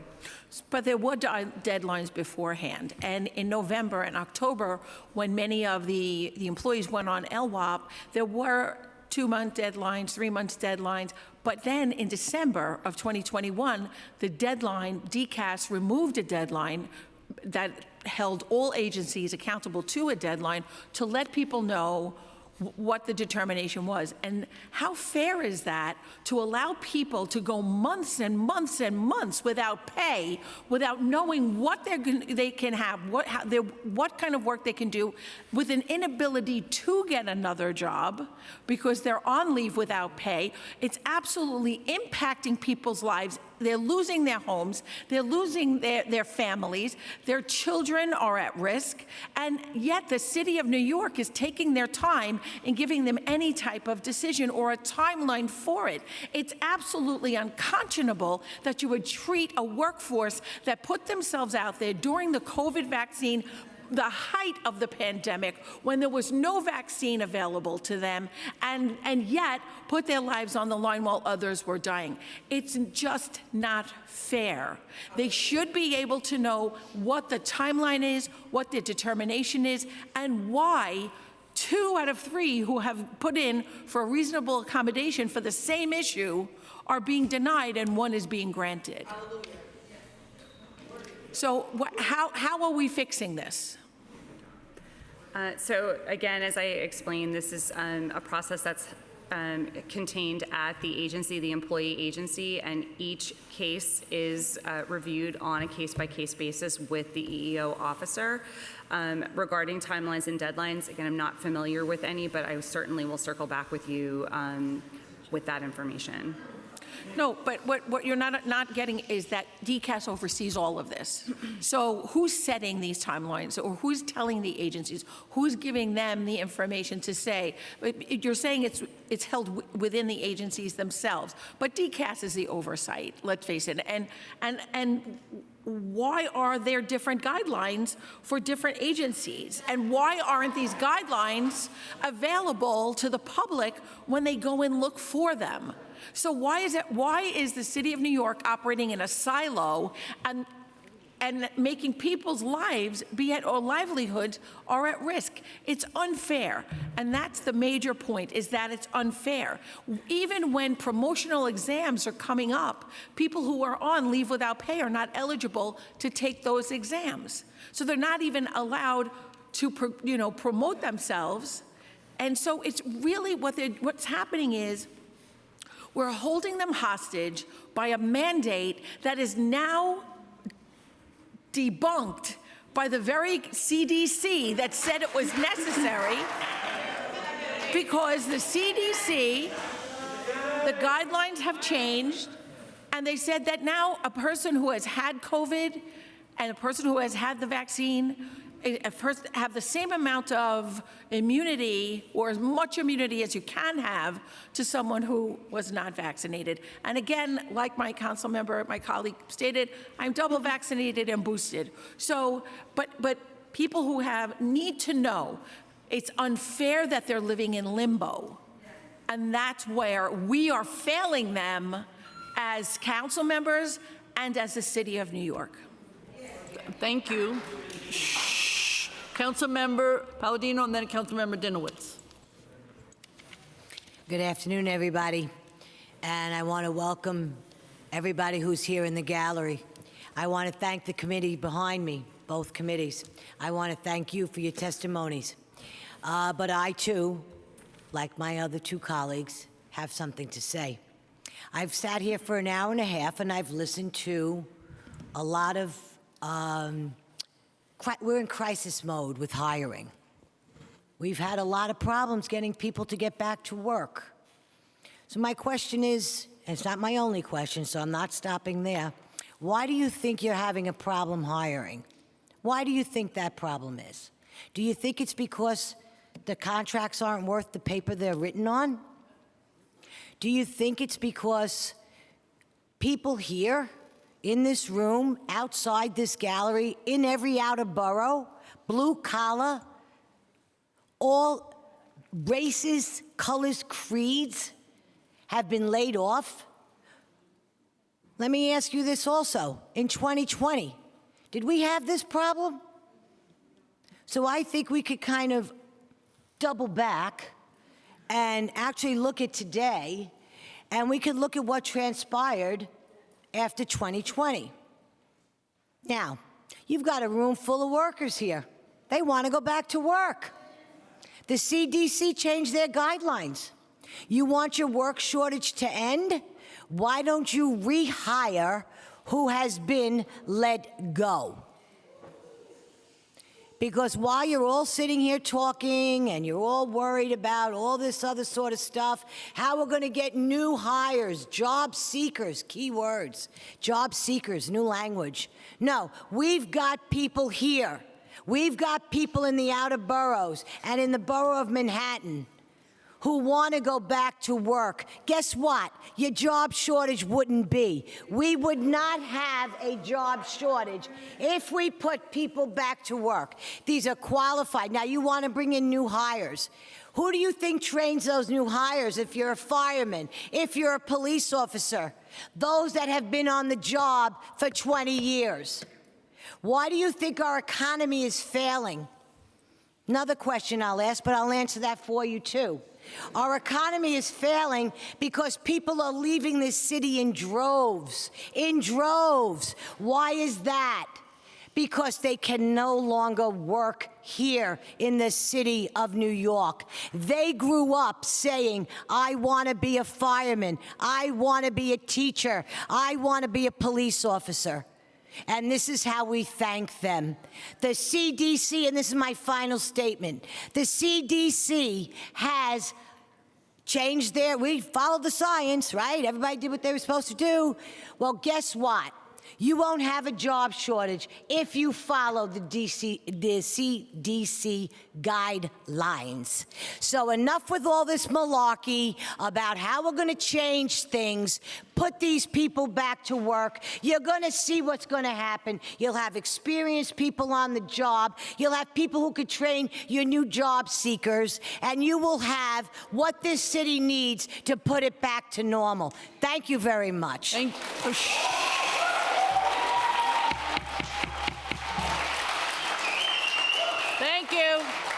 Our next council member, Krishnan, and then Dinowitz. To reiterate what Bob said, I'm sorry. To reiterate what Bob said, conversation with the mayor is crucial. And the mayor, I think, realizes exactly what's going on now. And we have opened the doors to conversation. Nobody wants these problems. Nobody does. We just want people back to work. Most important of all, we want the city of New York back to the way it was pre-COVID. Thank you. Thank you. Quiet, please. Councilmember Krishnan and then Councilmember Dinowitz. Thank you so much, Chairs Brewer and De La Rosa. My question, I just have one question, and it's clear the city vacancy rate, I think, is 5 times or 7 times higher now than what it was before the pandemic, and there are a lot of reasons that are of concern, including the report that Chair Brewer mentioned from Hellgate about the denial of reasonable accommodation requests. So there are a lot of reasons that are very concerning about the pay disparities as well that are contributing factors to the vacancy rate being so high. But the one issue I want to focus on and ask my question about particularly is the administration's resistance to a hybrid work policy. As far as I'm concerned, I think our city should be a leader on these issues for working parents, and I say it as a parent of young children myself, but especially for young and new mothers in the workforce, because these issues of lack of hybrid policies have a huge inequitable effect on gender and particularly affect women and mothers in the workplace. It affects those who have to care for their relatives too, and other situations where hybrid arrangements no doubt increase worker productivity and contribute for a far more equitable workplace. These are policies that in the private sector exist throughout, and I'm wondering why the city has not set a model for the rest of the workforce by not only catching up to more flexible workplace policies, but really setting the standard for what they should be. Thank you. So as the mayor has repeatedly said, that in-person work is a position that allows for greater idea sharing, greater cross-pollination amongst employees, and the city is leading by example in this area while encouraging the private sector to follow suit. Thank you. I would just want to put on the record that I think the way the city leads by example is by either staying pace with or exceeding other sectors of the workforce. And if other sectors of the workforce have flexible policies, and it's documented the effects of flexible work policies on work productivity, and in particular in gender and worker equity, I think this is an area where the city should be leading, and it's currently not. Thank you. Thank you. Next council member Dinowitz, and then Vernikoff, and then Caban, and then Nurse. Thank you. Just kind of 2 questions. One is, do you have a breakdown of the vacancies of the different qualifications they need? For example, X number of people require a high school diploma, Y need a college degree, a bachelor's degree, et cetera? Thank you for your question. DCAS does not have a breakdown of every vacancy across the city. However, we could, by agency, we could circle back and certainly get you that information. Every city title has a set of its unique qualification requirements, but we can certainly bucket. Well, thank you. I look forward to that information. I'm interested because there are these vacancies, and I'm sure a number of them are with people who only require a high school diploma or an equivalent. And it sounds like you're struggling with recruitment and even ideas for recruitment. And I've worked in school for 14 years, high school, never seen a city agency come in. I've never seen any city agency come in to try to recruit high schoolers who meet all the qualifications to graduate, but for them, maybe college is not their path, but deserve a good quality middle-class job. And so if you're working with other agencies, I would imagine you'd want to work with the biggest city agency. Are there any efforts to do that sort of work in your recruitment efforts? Certainly, and we do actually share our examination schedule with high school students every year in the event that they are interested in city government, because we agree that our high school students within our 5 boroughs are a great pool of talent that the city would love to have join its ranks. So let me ask kind of a simple question. Why should I work for the city? I don't want to applaud for that. Serious question, why should I work for the city? So I'm smiling because as a 20-plus year veteran of city government, I can certainly speak to why I work for city government. And that is because no other job, nowhere else, do you have the ability to go to work every day and know that the things that you do directly impact 8 million New Yorkers. And that is really exciting and really important work. So the city is looking for like-minded folks who want to make an impact and who want to make a direct impact in their own communities. Because that is something that government work provides as opposed to any other type of work, not that I'm disparaging other types of work. Okay, I would say handing someone a piece of paper and saying, here's the exam schedule, is a lot different than the very passionate speech you just gave, and I would highlight that as something that's very important when doing, good job, doing job recruitment. I would also add, as has been mentioned before, paying people what they should be paid. And just one other thing, that this 246 days a median to receive results, even if I loved, if someone loves New York City so much that they want to really impact people's lives, they can't wait almost a year to find out if they've got a job or not. And in the meantime, they've probably found a job that pays a little more. And so it's a little surprising, again, having done multiple choice tests for many years of my life, that it takes so long, even the minimum amount you mentioned, I forget what it was, but it was still a high number, that we don't have the ability to provide test results and things of that nature in a more timely fashion. I'll leave that one there, and I have one other question. Councilmember De La Rosa, she asked about overtime and the cost of overtime versus just hiring more people. I'm kind of interested in the cost to our, buildings and businesses. We've spoken about the human cost, but have you calculated, for example, buildings have to leave up scaffolding if a DOB inspector comes back and says your facade work is not good enough, doesn't meet the qualifications to remove the scaffolding, you have to do more work. A business whose gas has been turned off is waiting for a city inspector.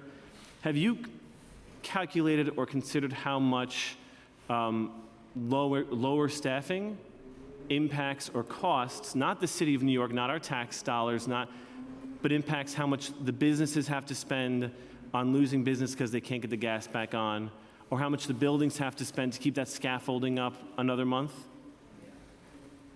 And I would not have that information. I don't know if my colleagues would have any information to speak to that. Yeah, I don't think we have anything to calculate it, but obviously we are aware that when service delivery is slow, it has impacts on New Yorkers, and we do everything we can to avoid that. And you have no metric of, with X number of employees, DOB can respond to do an inspection in however many days, but with the current number of employees you have, it takes longer. Do you have any sort of metric that really measures how much longer it's taking to deliver those services? And then perhaps from that, anyone can extrapolate how much it's going to cost a building or a business as they're losing that money. Yeah, I do not have that, but I do not have that. You should. Okay. Thank you, Chair. Thank you. I mean, I think that's an excellent question, some metrics to look at, and maybe we can try to do it ourselves because the list is long. Councilmember Veronica Caban and Nurse, go ahead. Thank you. No, wait, no, you're next. She's next. You're next. Veronica, and then Caban. Thank you, committee chairs, and thank you for your testimony. And also, I'd like to thank the incredible city workers, our teachers, police officers, and firefighters who are here today. And I want to just tell you that I am sorry for the predicament that you're in today. My questions are surrounding the vaccine mandates. My first question is, how many New York City police officers who applied for the vaccine mandate exemption since the mandate came into effect?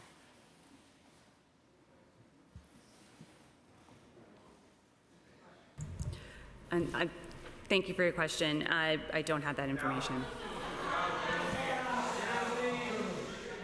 How about teachers? Same answer. And firefighters?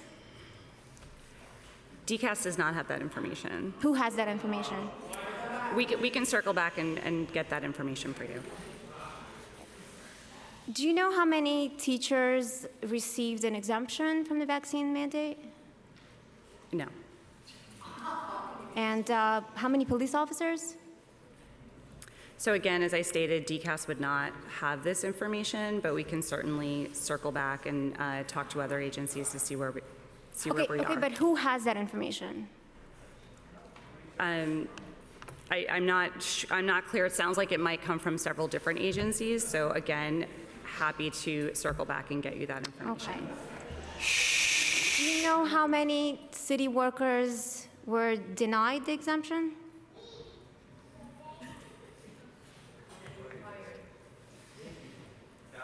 I can get you that information. Okay.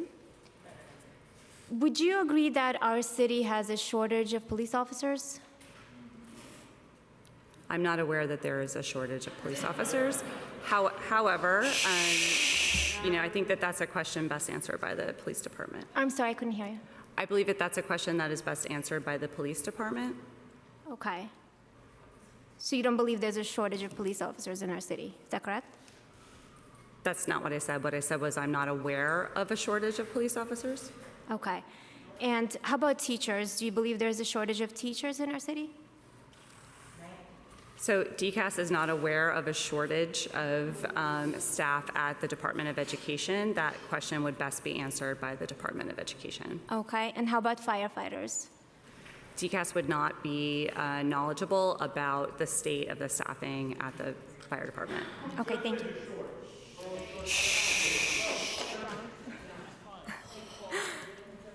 Does DCAS conduct exit interviews for city workers? Yes, DCAS conducts exit interviews for departing managers.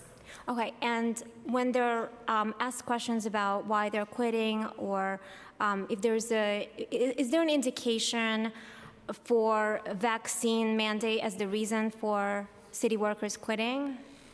So as a part of that survey, there isn't a specific question to a vaccination mandate. However, there are questions where an employee could indicate that. So I think that information could be gathered.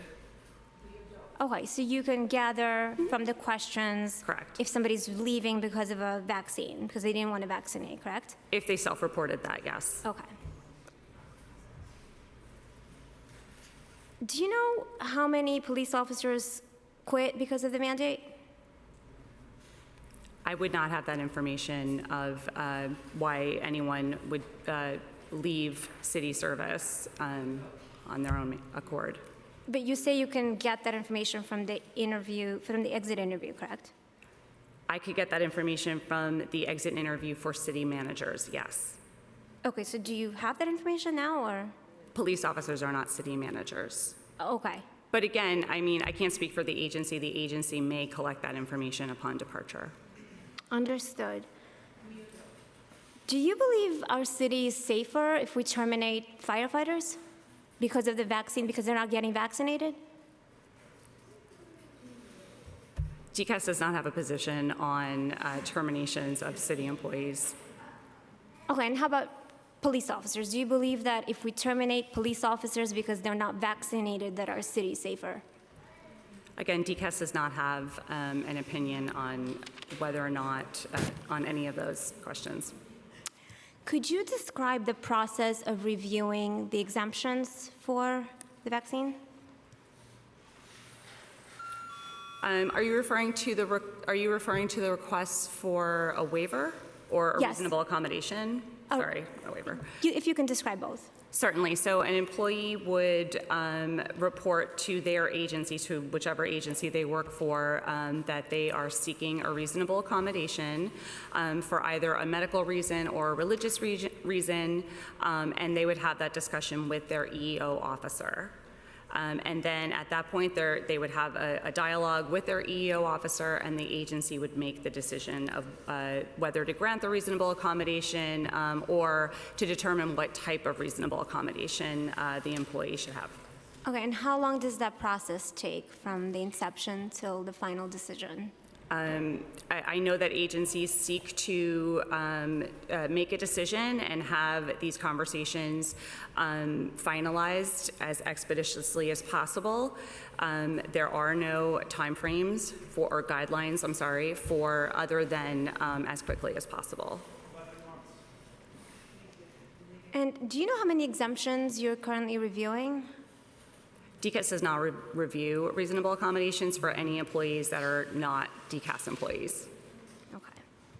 And EOC appeals were supposed to be answered last November. Many employees are still waiting appeals decisions 10 months after applying for their reasonable accommodations. Why is DCAS EOC appeals panel delaying determinations, especially in light of the current CDC guidelines? I would have to circle back with you, and I'm not familiar with this panel. Councilmember, when you're done, wrap up when you can. Could you? Yeah, I can say the panel that handles appeals of those determinations is processing those determinations as quickly as they can. They've gotten many appeals, and they are working diligently to do so. Could you comment on the rationale for not paying workers while they're waiting on their exemptions and appeals? No, I can't comment. Well, what's the reason for them not getting paid while they're waiting? That is not under DCAS's jurisdiction. Whose jurisdiction? I can't comment on that. I'm sorry? I can clarify that workers who submitted reasonable accommodation requests when the mandate was first put into place were kept on payroll while those accommodation requests were pending. So, when the mandate was put into place, there were certain dates by which you had to request an accommodation. If you did so, then you were kept on payroll working while awaiting your determination. Mm-hmm. Are you almost wrapped up? Yeah, just one Okay. last question. Okay. Could you just explain why we still need vaccine exemptions if the CDC changed their guidelines to say that getting the vaccine is essentially the same as getting COVID? So the city's vaccine mandate is still in effect, and so the city agencies are following that mandate. Thank you. Very much. Councilmember Caban, then Councilmember Nurse. Thank you, chairs. Good afternoon. So my questions relate to the remote hybrid work issue, but I want to start with a little bit of information released by the Abilities Research Center at Mount Sinai, specifically that the CDC estimates that 7.5% of the current adult U.S. population is now suffering with long COVID. In just the last 12 months, the number of patients has doubled to 150 million adults and 13 million children worldwide. And additionally, adding to the human cost, this brings a financial cost of $386 billion just to the U.S. economy alone. And for folks who aren't aware, long COVID, basically the science says that the virus can persist in the tissue where it continues to provoke your immune system. It could lead to blood clotting, to neuroinflammation, to neuropathy, to chronic fatigue, a number of other issues. You combine You combine that with the fact that, historically, our workplaces have not been workplaces that do right by or provide equitable conditions and accommodations for folks who live with disabilities, and also the reporting that was mentioned by my colleagues done by Hellgate, which is incredibly concerning. And so I want to go back to the mayor's position on, refusing to implement a remote or hybrid work option, citing only and simply idea sharing and cross-pollination. My questions are, have things been considered, like in terms of for idea sharing and cross-pollination, strategies that other workplaces use, such as virtual water cooler gatherings? Again, hybrid models that do provide that in-person interaction, but then also accommodate folks who want to keep themselves and others safe, or just simply it works better for their families. Is there data, evidence, and research that the mayor is relying on to make the statement that full in-work conditions, if they weren't in place, if we did remote or hybrid, would inhibit or diminish the ability to perform any particular work that needs to be done by any particular city employee? Have employees been surveyed on workplace preferences in terms of a hybrid and remote option? I will also add, in addition to my questions, that I don't really find the reasoning that what we did in the past being a good enough reason for how we should strive to do things in the future. Yeah, I mean, again, when we talk about the ability to fill these work positions, we're seeing it all across the private sector for sure. It is not diminishing productivity. The studies are showing that it is increasing productivity. I'm proud that my office institutes a hybrid model that allows our people to work from home some days and be in the office on others. So I'm eager to hear the answer to your question, to the questions that I posed. Okay, thank you for your questions. So as I had stated earlier, the mayor has repeated that in-person work is the work model that the City of New York will be following in order for idea sharing, collaboration, and discussion amongst its employees. But specifically, is he relying on any data, evidence, or research to back up that position or statement? So I'm not familiar with what information that the mayor is looking at, but I can certainly circle back with whatever studies and other informed information and provide that to you. That would be great, thank you. And one of the other questions I asked was, have employees been surveyed on their workplace preferences relating specifically to remote or hybrid work options? So DCAS has not put out an employee survey regarding work schedules. That might be something that has happened at the agency level, because again, agencies speak directly to their employees. That's also a topic that has an impact upon labor and labor discussions. So I can turn that over to my colleague for further information. I'm not aware of any of those surveys at the agency level either, although they certainly may have occurred. Thank you. Councilmember Nurse. Thank you, chairs. Good afternoon, everyone. My questions are pretty light and on the lighter side of retention. I guess I was really curious, we're asking people to come back to work, and a lot of retention is tied to the fact about how much time people have to spend in our workspaces. And I'm very curious if DCAS or any of you all here are aware of any effort or past initiative of the city to invest in understanding workplace psychology and how to create inviting, inspiring workspaces. Good afternoon. Thank you for your question. So I think that DCAS and city agencies regularly look to ideas for how the workplace can be more welcoming, inviting, safe, and productive. Over the years, different topics have been discussed. We also have a unit that solely focuses on employee wellness, and that is called Work Well NYC, and they provide agencies, and they have monthly discussions regarding these very topics and how to keep employees engaged and healthy at the workplace. And I'm going to turn that over to my colleague. Well, just specifically, I'm talking about the actual facilities. You know, you're sitting at these drab, outdated offices for 8 hours a day. I mean, when was the last time the city invested in making a nice workspace for people that is competitive to what the private sector is offering? So again, I can speak to what DCAS has done in order to make the workplace more inviting, welcoming for employees.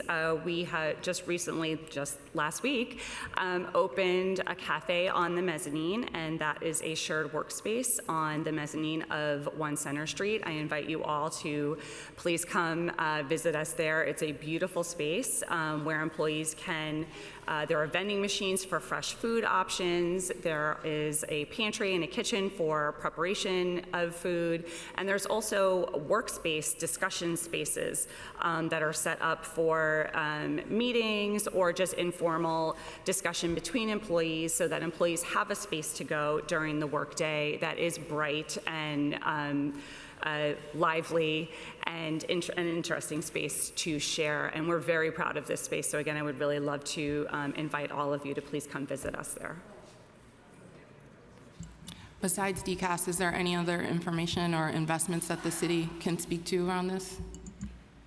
So I can't speak to facilities, except to say that, you know, if a labor representative brought concerns with certain facilities to OLR's attention, we would and have worked with agencies and with DCAS to try to address those issues and improve the workspaces. I can speak to WorkWell, which my colleague mentioned, and which is a program at the Office of Labor Relations that focuses on employee wellness across the city. It's a program we're very proud of and always trying to expand. We have ambassadors at agencies across the city who work to engage those agencies' employees on various wellness initiatives. We deliver programming, and that's something, an initiative that was launched only about 7 or 8 years ago, and that we continue to push and expand, and that we're very proud of. My last question is, has there been a comprehensive study across agencies with city workers to understand what they need and what they would like, and where they would like to see better investments, whether it's facilities, whether it's professional development, something comprehensive that's not just agency by agency siloed information, but what does it mean to work for the city of New York, and what's exciting about it, what's not exciting about it? Has there ever been a comprehensive study conducted, or are there any plans for something like that? I'm not familiar with any comprehensive study. Again, I can only speak to what we have done at my agency at DCAS, and that's exactly what we have done. We've surveyed all of the staff, and one of the recurring topics that folks had shared was that they wanted a space within the workday to go to that is inviting, that isn't some corner or some conference room where they can either take a break or have a discussion with a colleague away from their desks. And so that is something that DCAS put into place. But again, I'm not very familiar with what other agencies have done. Thank you, Chairs. Thank you very much. I appreciate this. I think there'll be lots of follow-up requests based on individuals who have asked questions, and I hope that we can work together to fill 24,000 vacancies, because every single one of them is needed. For whatever reason, they're not, and we need to fill them. And thank you very much for your time and information. Next, we're going to go to the public. Thank you. Thank you. Thank you. Thank you. We'll now turn to public testimony. For in-person panelists, please come to the dais once your name has been called. Please be quiet. Please be quiet. We're here. We're not going anywhere, and we're listening, and it is online. So shh. For panelists who are attending Please be quiet. For panelists who are attending virtually, Please be quiet. Be quiet or you will be escorted out. For panelists who are attending virtually, we will be calling on individuals one by one to testify. We will be limiting public testimony to 2 minutes each. All hearing participants may submit written testimony of any length by emailing it to testimony@council.nyc.gov. For virtual panelists, once your name is called, a member of our staff will unmute you, and the Sergeant at Arms will set the timer and give you the go-ahead to begin. Please wait for the Sergeant to announce that you may begin before delivering your testimony. The first panelists we'll hear from today are Alice Wong and Daryl L. Sims.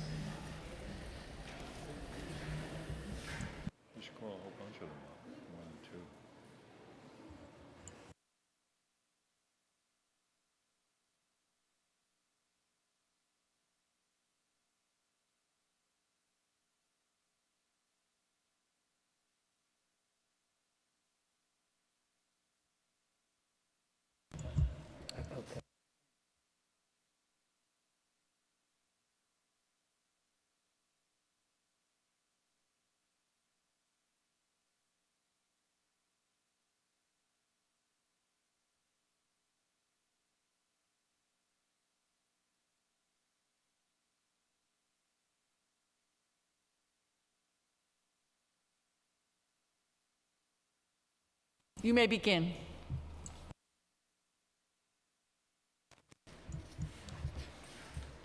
Good afternoon, chairs and committee members, as well as attendees to this hearing.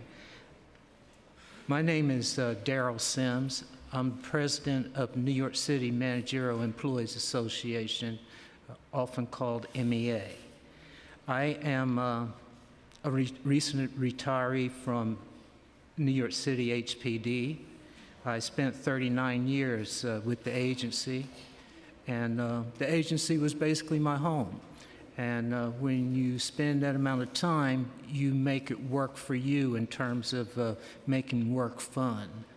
And I find today that it appears that work is not that way for the municipal workers, or they wouldn't be leaving the jobs. And you know, there's a lot of issues that municipal workers have, which I agree with, that have come up at many times.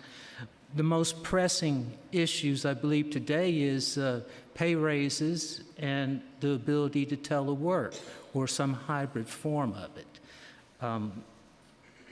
The pay raises, it appears that those are going to be stalled because of the healthcare situation, and no one really wants to give the employees the monies that they deserve.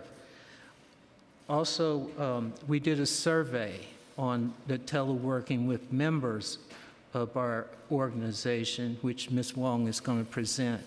I also, we have in our package correspondence with the New York City, and as well as New York State Senate and Assembly, advocating for different issues for managers. So I think that's very comprehensive, and I wish everyone would read it. But I'm going to let Alice take over because she has some vital, important information on teleworking. Good afternoon. My name is Alice Wong. I am the Executive Director for NYC MEA. Thank you for taking time to listen to us. MEA did actually survey our members in regards to telework and its adoption as a future policy for New York City employees. The survey also included questions related to retention and job-related support systems. We also found that morale among city employees are low.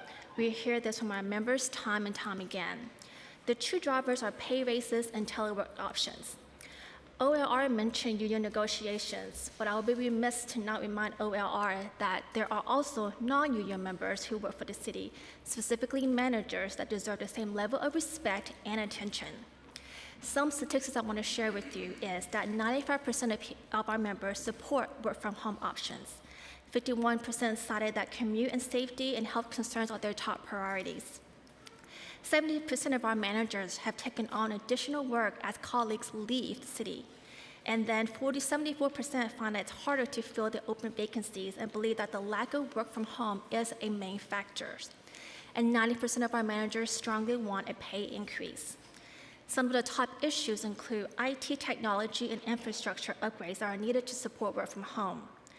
Investment in IT equipment, including computers and headsets, are needed or needs to be updated. A standardization policy for work from home for a city policy versus an agency policy is of concern because work from home policy may not be applicable or available to be offered to everyone. Thus, it may not be a fair policy.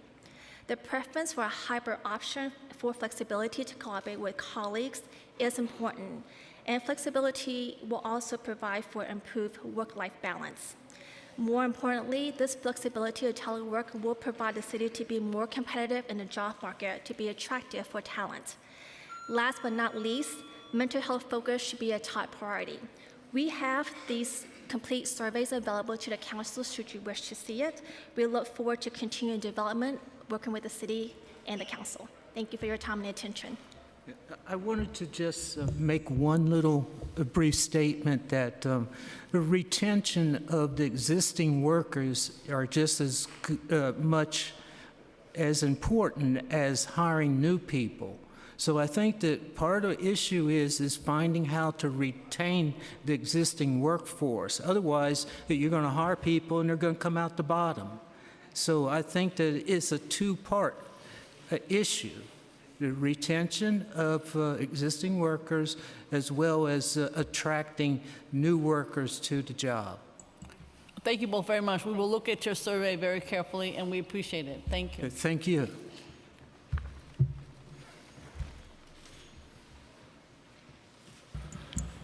I'd now like to welcome Oren Bartzelay to speak, followed by Saul Fishman, Anna Champagny, and then Michael Karatsas. Oren Bartzelay, you may begin upon the sergeant's announcement.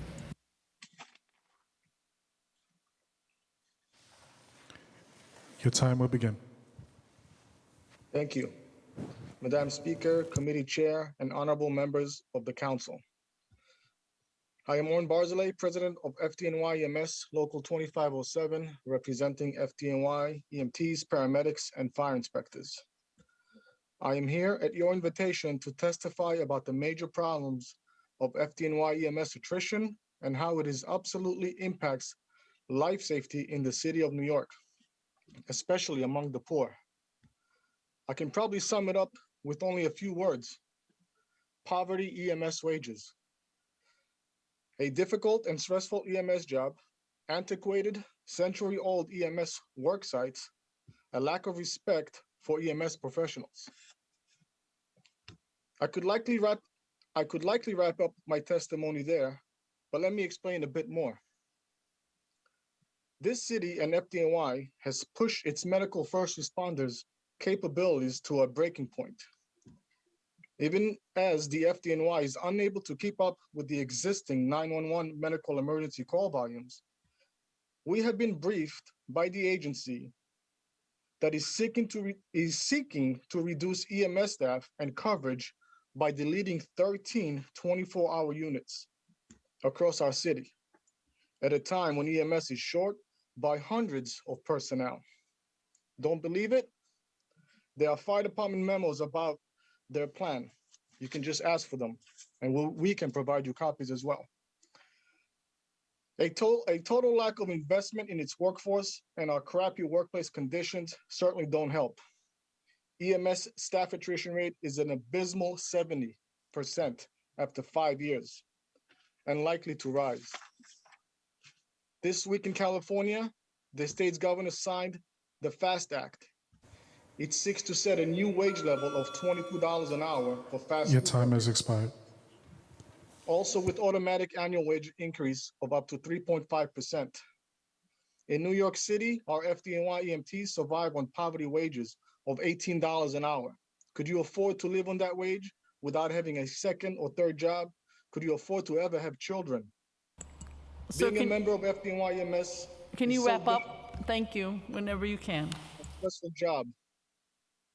With every single 911 call, someone's life is on the line, and we respond to about 2 million emergencies every year.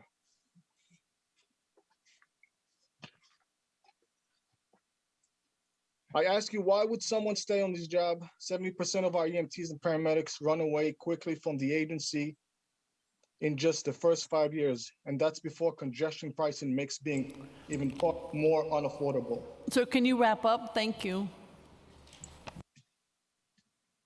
I have a long testimony, so if you have any questions, I would like to also answer some comments that were made by others on the panel, if that's afforded to me.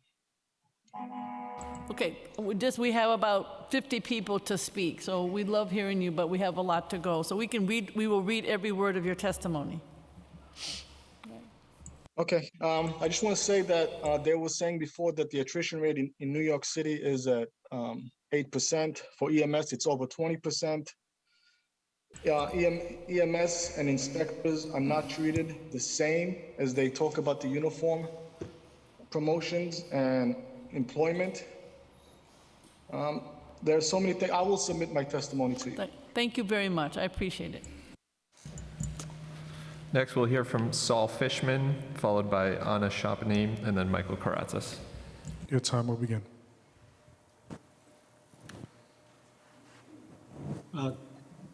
Good afternoon. Have I been unmuted, by the way?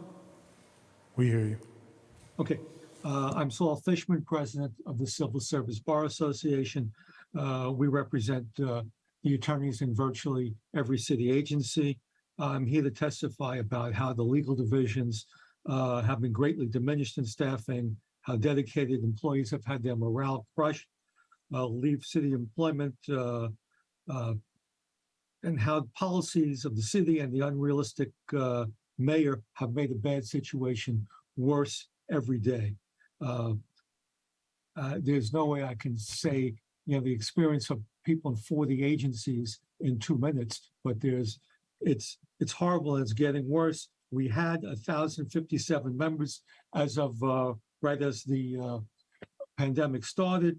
We're now down to 831 members, so we've lost 226 hardworking attorneys, 22% of our attorneys.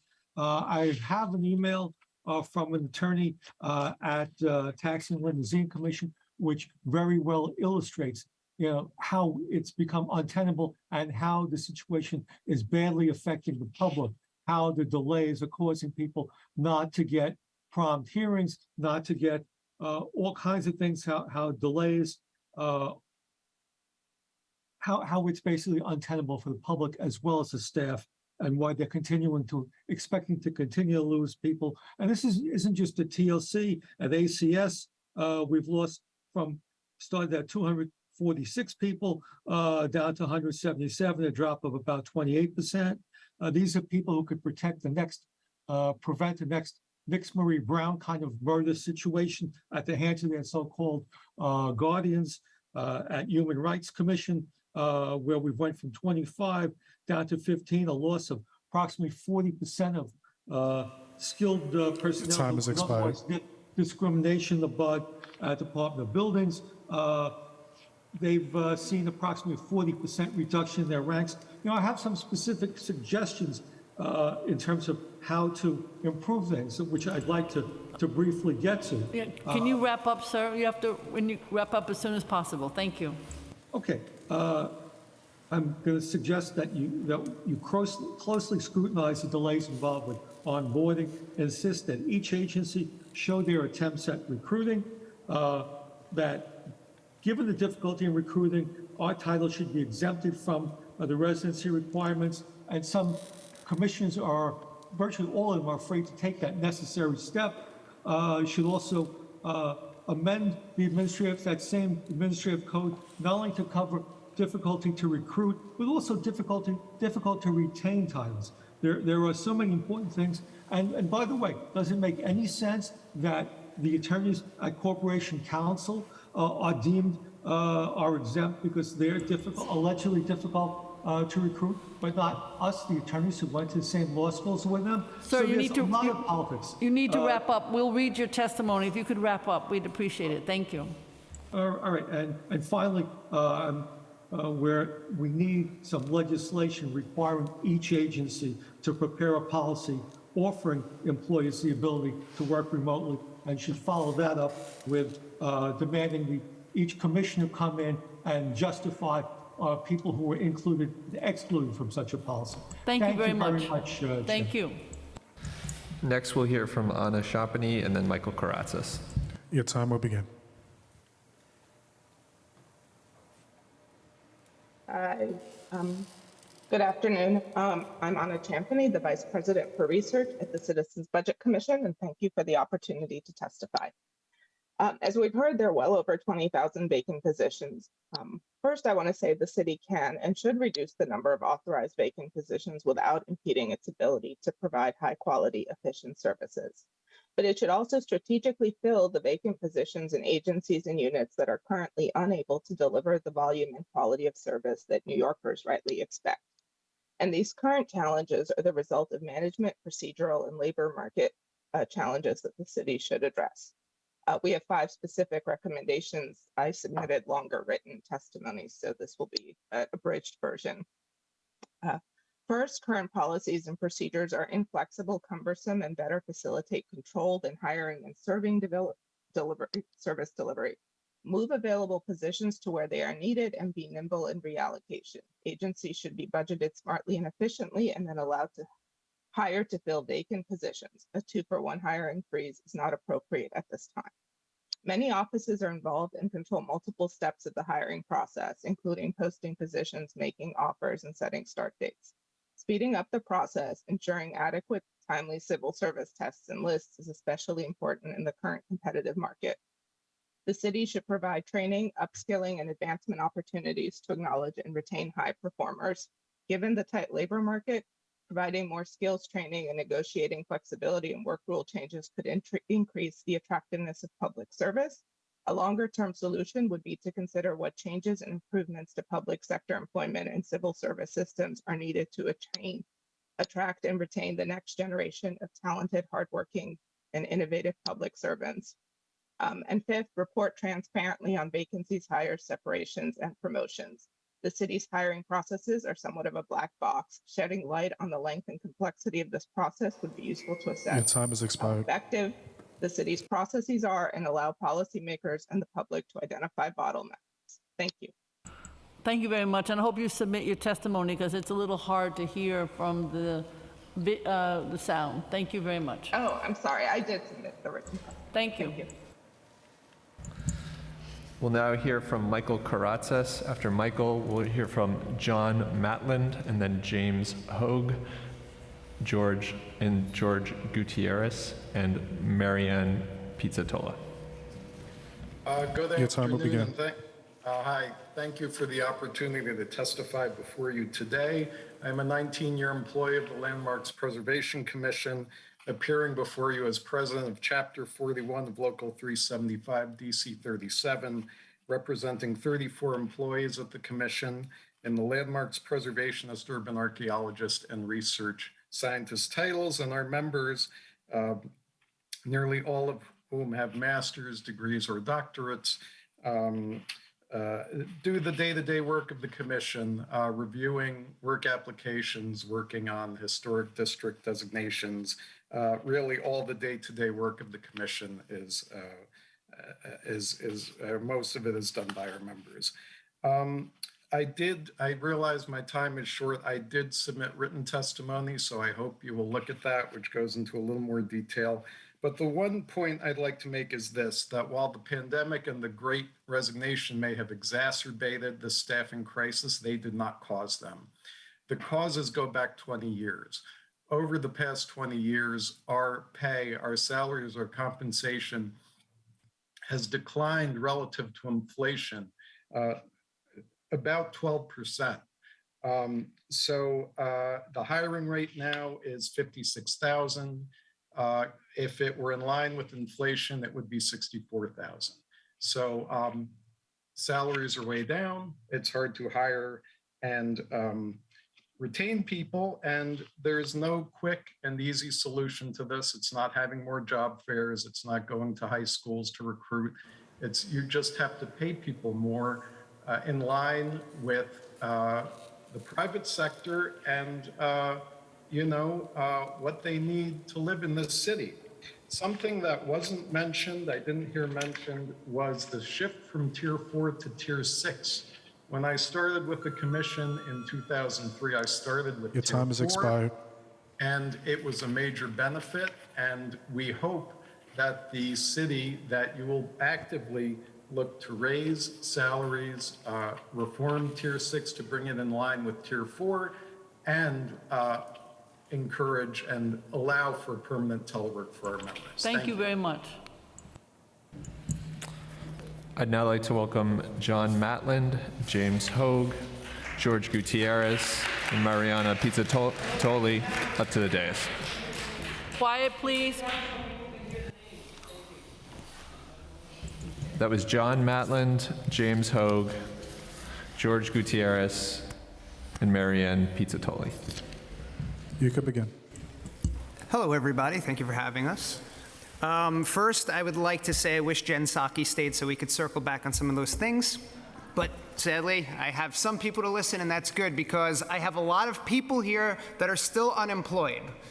And I, as a healthcare worker, used to go into rooms before we had data that proved that 99% of the people that get this survive. Before we had data that knows how widespread it was, I took my N95, my one-issued N95, in a paper bag that's good for peanut butter and jelly sandwiches, and I went into these rooms, people with bilateral chest tubes, aerosolized, freshly vented, moving them onto my CAT scan table, and then my religious exemption was denied, and after 18 years in the healthcare field, I had to run for US Congress.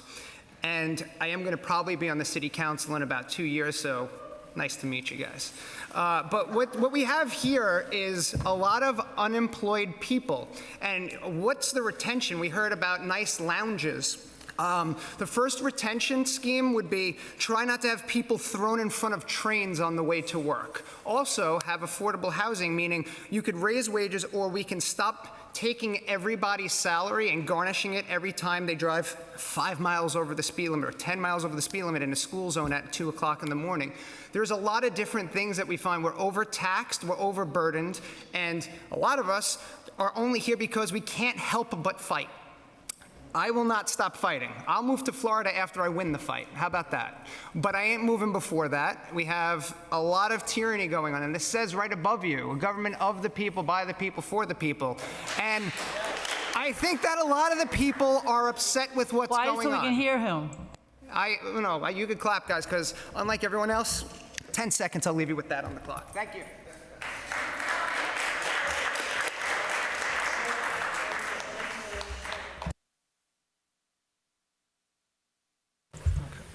Hello, my name is George Gutierrez. I worked in schools as a custodian for 21 years. Last year I was denied an exemption, and the exemptions are, the mandates, the exemptions are arbitrary. They don't have rhyme or reason. People put in basically the same exemptions I did, got them. I'm out of a job 21 years. People at my church, there were people that were denied exemptions, people that saw the writing on the wall and just left. 2 teachers, 20 plus years. A school nurse with 18 years. That's 80 plus years of experience just out for a mandate that had no science behind it. If we'd like to close the gap that we have this vacancy gap in the city that we've been talking about all day today. If you'd like to close that, as Ms. Palladino, Mr. Holden, Joanne, and some of the other councilmen have been pointing out, give us our jobs back. Let's follow the science that hasn't been being followed. And I would appreciate, all the council people looking into that, discussing it with the mayor. And I would hope that we can have our jobs back soon because there's no reason for what's going on. It's been completely arbitrary.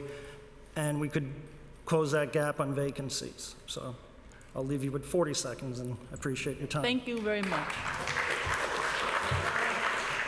Quiet, please, so we can hear the speakers. I'm a proud New York City school teacher of 28 years, plus years, who worked through the entirety of the 2020-2021 school year, 5 days a week, teaching 5 classes online and reporting to school once a week for professional duties once school opened. For half of that time, there was no vaccine, and all treatment options were callously swept aside. I did not ask for any time off. Over the last year, I got an opportunity to relive some history and see what being involved in a civil rights movement might be like. If only I could turn on a fastball or dunk a basketball, I might have a chance to come back to work in this city. Since I didn't wish to consent to participate in the great vaccine experiment, I and my brothers and sisters in the movement lost our jobs, lost our freedom in many respects, lost the right to go in stores, were called disgusting names, and compelled to wear these disgusting masks that graciously do not have on right now. We're subject to quarantines. This is all done without any studies or experiments to validate it. Now there is a lot of talk about boosters and monkeypox vaccines using the same mRNA delivery system as the COVID vaccines, which we now know doesn't stay in your arm, which we now know travels and settles spike protein in an individual's vital organs, which we now know does not prevent you from getting the virus or prevent the transmission of it. Shouldn't the mandates at least be halted until we find out what is happening to all the young people who are getting heart issues, neurological problems, and blood clots at extremely alarming rates? Time's up. Damn it. Thank you very much. Thank you very much. Do we have Mary Ann Pizzatola?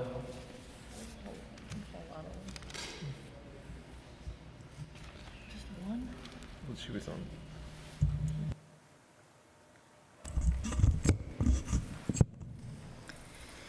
Good afternoon, Chair Brewer, Chair Brewer, Chair De La Rosa, and the members of Civil Service and Labor and the Oversight and Investigation Committees. Thank you for the opportunity to testify before you today and maintaining the city's municipal workforce. My name is Mary Ann Pizzatola. I am retired from New York City EMS FDNY. I am the president of FDNY EMS Retirees, and I am also the president of the NYC Organization of Public Service Retirees, the group that sued the city successfully to stop the city from forcing us into Medicare Advantage or charging us a penalty premium to stay in our current plans. Workers join city service for many reasons: service, community, love of work we do, the excitement and joy of having an impact on someone's life, the lights and sirens like I did, or the benefits that we would be entitled to if we stay until retirement. We retirees counted on the promise to us that we would collect a pension and receive health insurance. No city worker said, I'm joining the city and I'm going to stay here for my career because the salary is amazingly high. The salaries were not high compared to our private sector counterparts, but job security and benefits attracted us, and we stayed.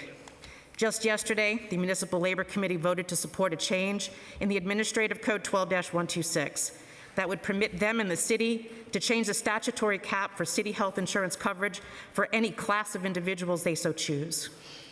The MLC in the city tried to force retirees into Medicare Advantage last year, and our lawsuit stopped them because their plan violated the law. That's the same law that City Council enacted in 1967. These health benefits were promised to us and to current city employees. We earned them and we paid for them. If you permit this amendment to be introduced and adopted, your ability to attract and retain workers will become even harder. Why would anyone join city government and dedicate their lives to work for the city, give their heart, soul, and their health in some cases, just to have inferior health care during their city employment, or have what they have already earned in health care benefits stripped away from them in retirement? Thank you. If you could wrap up. Thank you. It will be difficult to attract and retain people when the fear of what they were working towards can be taken away. Sitting in this very council chamber, former council members Mario Marola, Edmund Farrell, Mary Pinkett, Eileen Ryan, Miriam Friedlander, and Peter Vallone protected retirees. I think if they were all here today, they would agree with me that the best way to attract and maintain a loyal workforce is to keep the promises made to employees and retirees. I might also add that the city should not be pitting unions against one another and making them give up benefits promised to their retirees. I'd say, in short, keep your promises. You will find that people will work want to work for the city because it is the greatest city in the world. But if the city workforce sees that they are risking what they earned, they will take their experience they gained in Thank city you. employment and work somewhere else. Thank you very much. We'll now hear from 4 Zoom panelists, Brenda Walker, followed by Stephen Vivosky, and then Michael Noonan, followed by Nicholas Shearman. Brenda Walker, you may begin when ready. Your time will begin.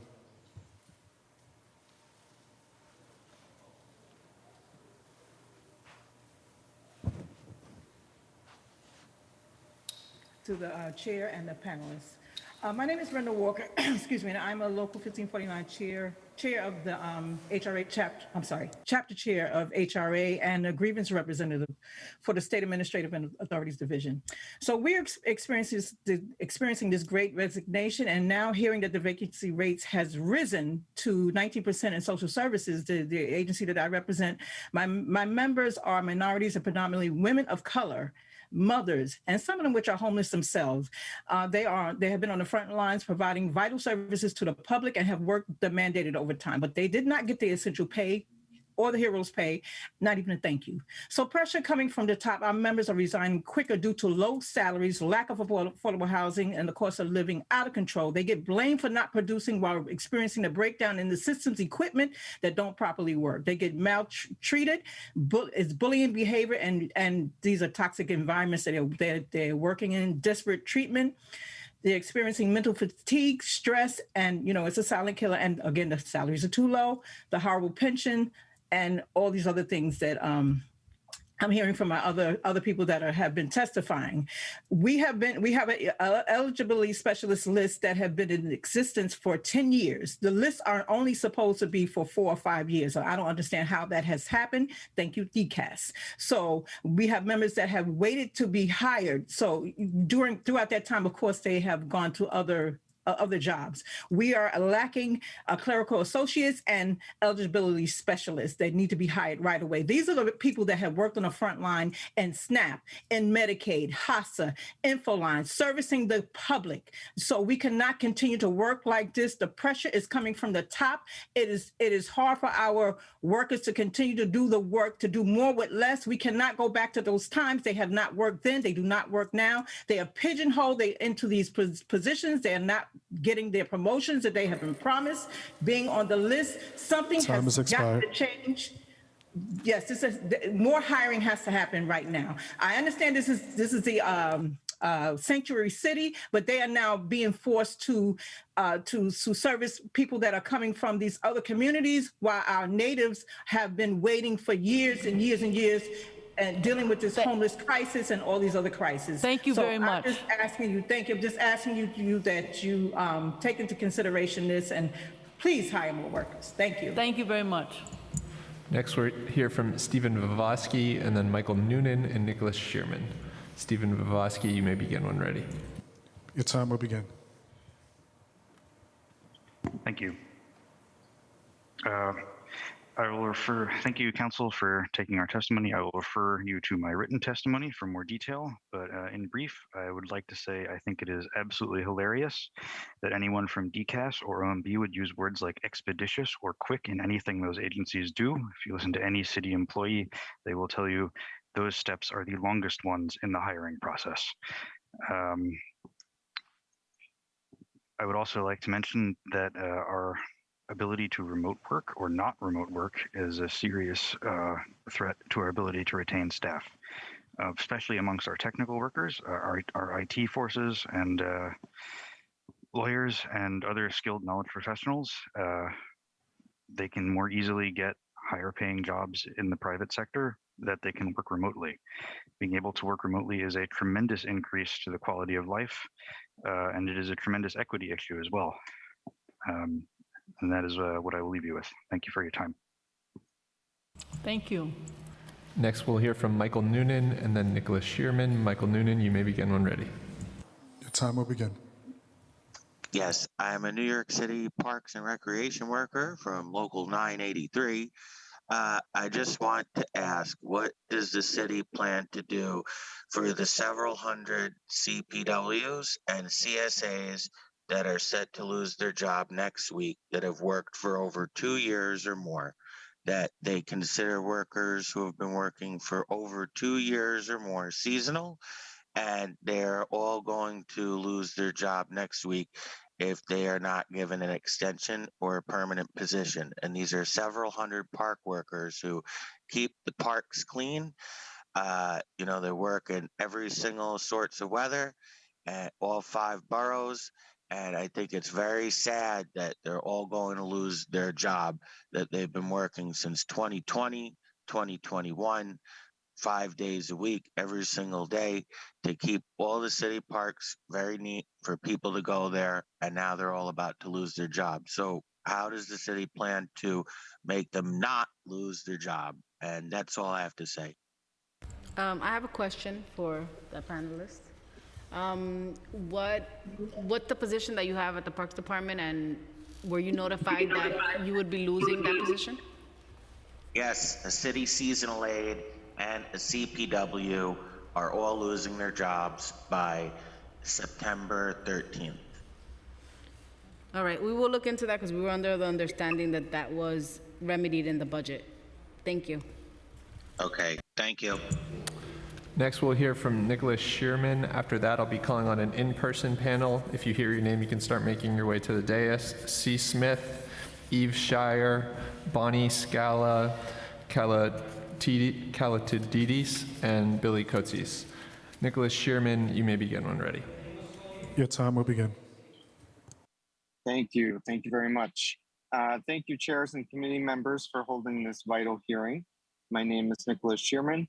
I'm a New York City Parks employee as well. I work at the Capitol Division, and I'm a proud member of DC 37. I testify today as a worker and a New York City resident, deeply concerned about the rapid attrition taking place at city agencies. I strongly recommend the City Council, working with the state legislature if necessary, pass a law to offer city workers whose jobs can be done via telework, as proven during the pandemic, the option to telework 2 days a week for non-compressed schedules and 1 day a week for compressed schedules. I also urge the City Council to advocate for substantial raises for all city workers and to urge the mayor to start negotiations with DC 37 to replace the contract which expired last year. It's an honor to be a municipal employee and serving the people of this great city. However, the private sector has job openings that offer people flexibility and higher salaries. This has attracted thousands of city employees to leave, as people need reduced commuting time before and after work to help take care of their own personal healthcare, child, and elder care needs. This makes sense to me, especially in a state where more universal healthcare and paid leave has only recently been introduced, and where universal healthcare and elder care is not a reality, even in this deadly pandemic. Also, less commuting time made possible by teleworking allows people to have more leisure time to de-stress from the demands of life and work, which has been especially so during a global pandemic and all the associated complications that came with it. People realized in this pandemic that life is short. When they could be working a job that allows them to work 1 or 2 days from home and pays a more livable wage in the face of inflation, people don't want to spend 2 or 3 hours a day taking the train or driving to work. They're getting paid when they have a more favorable living condition to work in the private Your time has sector. expired. Thank you. I've submitted the rest of my testimony via email. Thank you. Thank you very much. Thank you. Next, we'll hear from the in-person panel. Panelists, you can go one by one. Please just state your name before you give your testimony.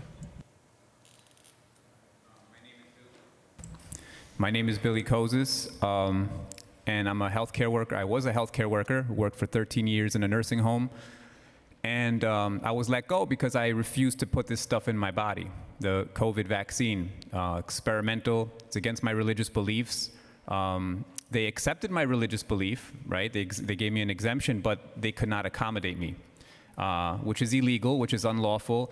The Department of Health took it upon themselves to remove religious exemptions from healthcare workers when they don't have that authority, okay? This is complete lawlessness, and it was allowed to happen, okay?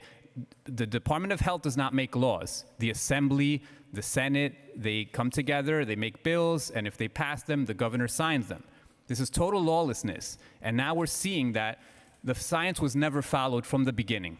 The masks don't work. The COVID vaccines did not work. People are getting booster after booster after booster, and they're still getting COVID. Then they change the goalposts. They say, it's not that it prevents COVID, but it prevents you from dying. It prevents you from getting sicker. It's all bull and it's all fake science, okay? And now the CDC comes out and says that there's no difference between vaccinated and unvaccinated, yet we're still playing these games, these pandemic games that it's not happening, okay? So when are we, and I thank you public servants who are here right now, who are respecting us and stayed and listened, because the other half is disrespectful and disgusting who left.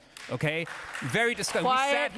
Quiet, We please. sat here to listen to you guys, and half of you are saying nonsense all day long. Nonsense. And I'm here patient listening to you guys. Okay? Talking about silly little things. And this is the most serious thing that can happen is you guys violating our rights. Okay? And we're going to win this battle, whether it is in the courts, whatever is going to happen, we're going to win this battle because the truth is on our side, history is on our side, science is on our side, and we got this. Quiet, please, quiet. Thank you.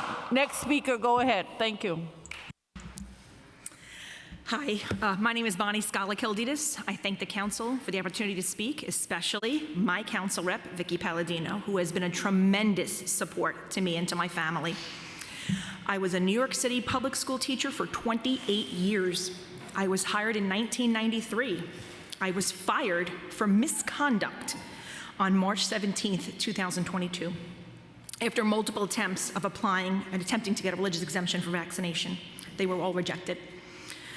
I am a woman of faith, and I was fired for that faith.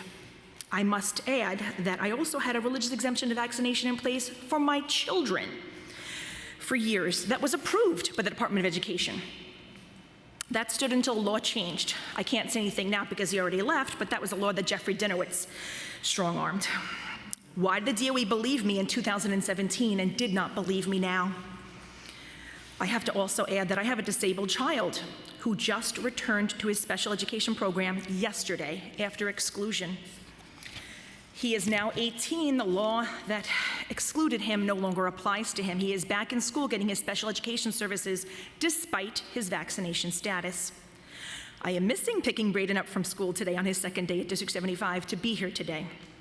I'm also missing the second day of school today as a pre-K teacher, which I was for the last 7 years. Believe me when I say that pre-K children have been harmed by the inability to properly staff classrooms. The substitute who took my job in October 2021 had no early childhood experience.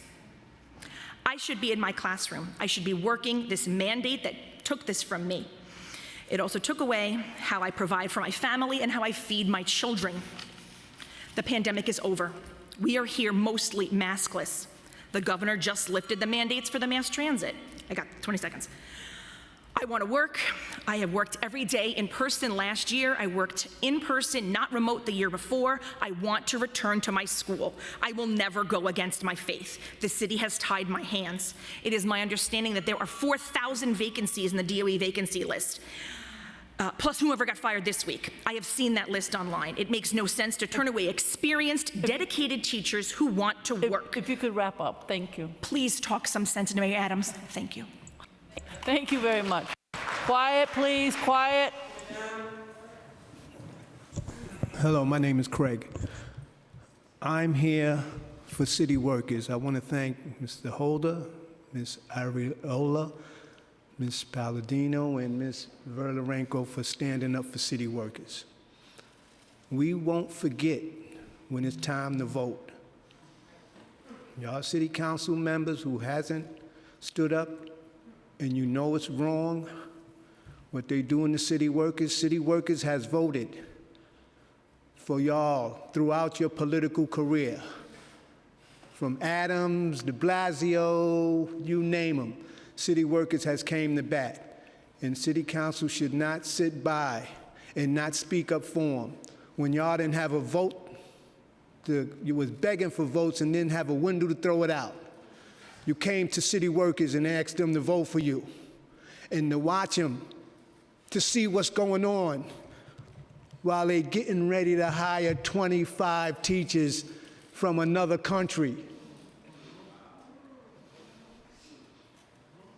and you sit here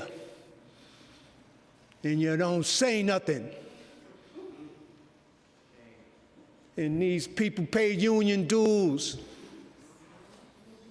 for years. It's a shame. And we are gonna remember. You better make sure we're gonna remember when you come asking for our votes in front of train stations.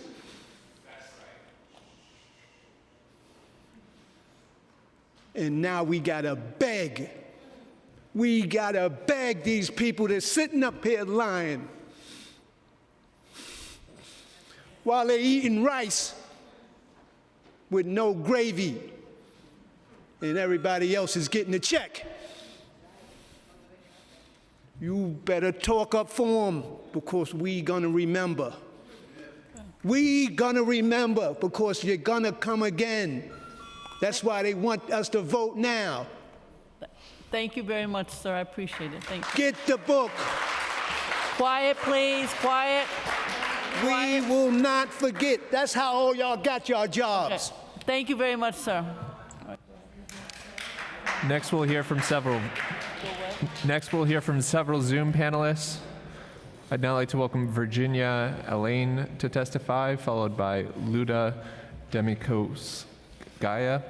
Virginia Elaine, you may begin when ready. Your time will begin.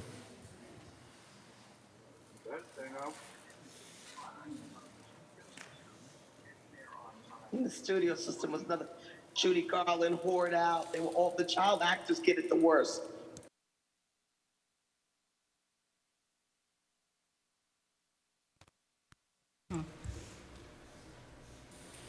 Please go ahead.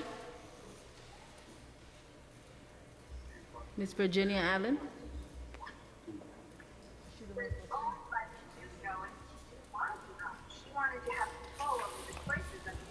Miss Allen, go ahead. Oh, I'm so sorry I didn't hear you. My name is Virginia W. Allen, and I was working for Yankee Stadium. And at the beginning of the pandemic, I had 8 part-time jobs. And then I lost all of these jobs in 2020. I was hopeful that I was able to work 2 of these jobs, and 2 of them came back. When Kathy Hochul and Mayor Adams took over, all hope was lost. I was suddenly fired from both jobs, one of which was my beloved Yankee Stadium. I worked at Yankee Stadium for 16 years, and it was my favorite job. But now, because of these draconian mandates, I am unable to work there anymore. I'm the single parent of an autistic 16-year-old. Currently, I am on welfare, and starvation is the norm. Eviction and homelessness is imminent, and I fear that I will break. And I know that my son will not be able to handle it if we have to go to a shelter. I have lost everything, and the only thing keeping me going is my son. We have no resources, and I am losing hope every day. There are many days when I cannot get out of bed due to the overwhelming despair that I feel. Being unvaccinated in New York City is like being an untouchable in India. We are maligned and demonized for no other reason than we are declaring my body, my choice. No one has the right to dictate that I must inject myself with an experimental drug. These vaccines have not been tested, and the long-term effects include myocarditis, blood clots, and death. I will continue to stand on my square and say no to these vaccines. I fight for all the workers who were fired, because we all know that the panacea for this virus is not found in a needle. But mostly I fight for all those people that committed suicide from sheer loneliness and isolation. Thank you very much. Thank you very much, Ms. Allen. Quiet, please, quiet, because we want to hear the next speaker. Thank you very much, Ms. Allen. I'd now like to welcome Luda Demikowskaya, followed by Matthew Connor, and then Ileana Gordon. Luda Demikowskaya, you may begin when ready. Your time will begin.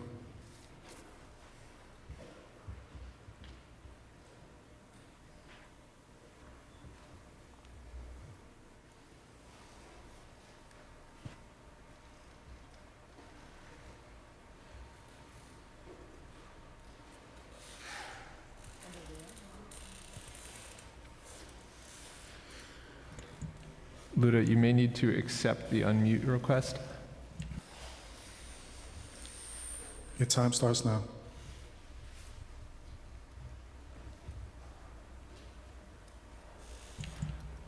Let's come back to her.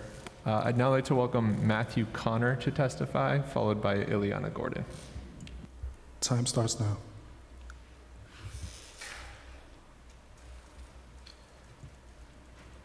Good afternoon, members of the City Council. Honor 17-year veteran of New York City Fire Department. Currently a fire lieutenant. Well, last year I filed for a reasonable accommodation request that is called to comply to an agency claiming an undue hardship that does not exist to employ me. My PLC panel, of which I'll mention DCAS, is the architect of that panel, to be answered by last November. I have a family to feed and I have a career to finish. And I've been denied the opportunity for equal opportunity employment by the City of New York during this process. I'm not sure what you consider my requests, which are very well founded in both my medical exemption requests and Mike's. But I do not consider the past 9 months to be a reason to hear an answer for a simple request for reasonable accommodation. In addition to my requests that have been under appeal process, I have also sought out medical care to find out for the safety of the administration of this medical intervention, should I not. During the course of that investigation, I have found that I have two known components that could injure or kill me if I choose a process that's keeping me out of work right now. My agency, the fire department in the city of New York, has reasonable accommodation for over 2 months and has not Your time is given me an expired. answer. I'm here to this has happened to New York City workers that have served this city during the height of the pandemic. I incurred during the line of duty serving the people of the city of New York. Can you wrap up? To my request, this is a labor issue that is not being. I'm here to make sure that you are aware that the city of New York, people that have served this city well. Thank you very much, sir. Thank you.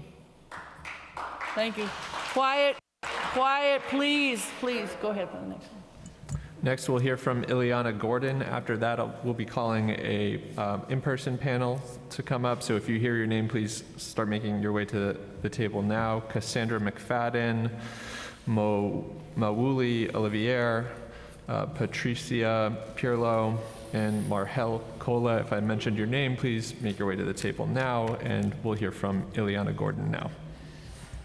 Your time will begin.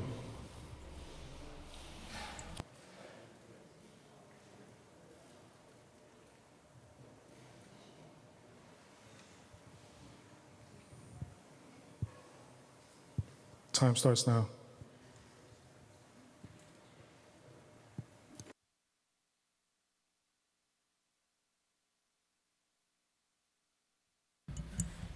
It looks like Ileana is no longer on the Zoom, so we'll move to the in-person panel. Panelists, you can go one by one. Please just state your name before you give your testimony.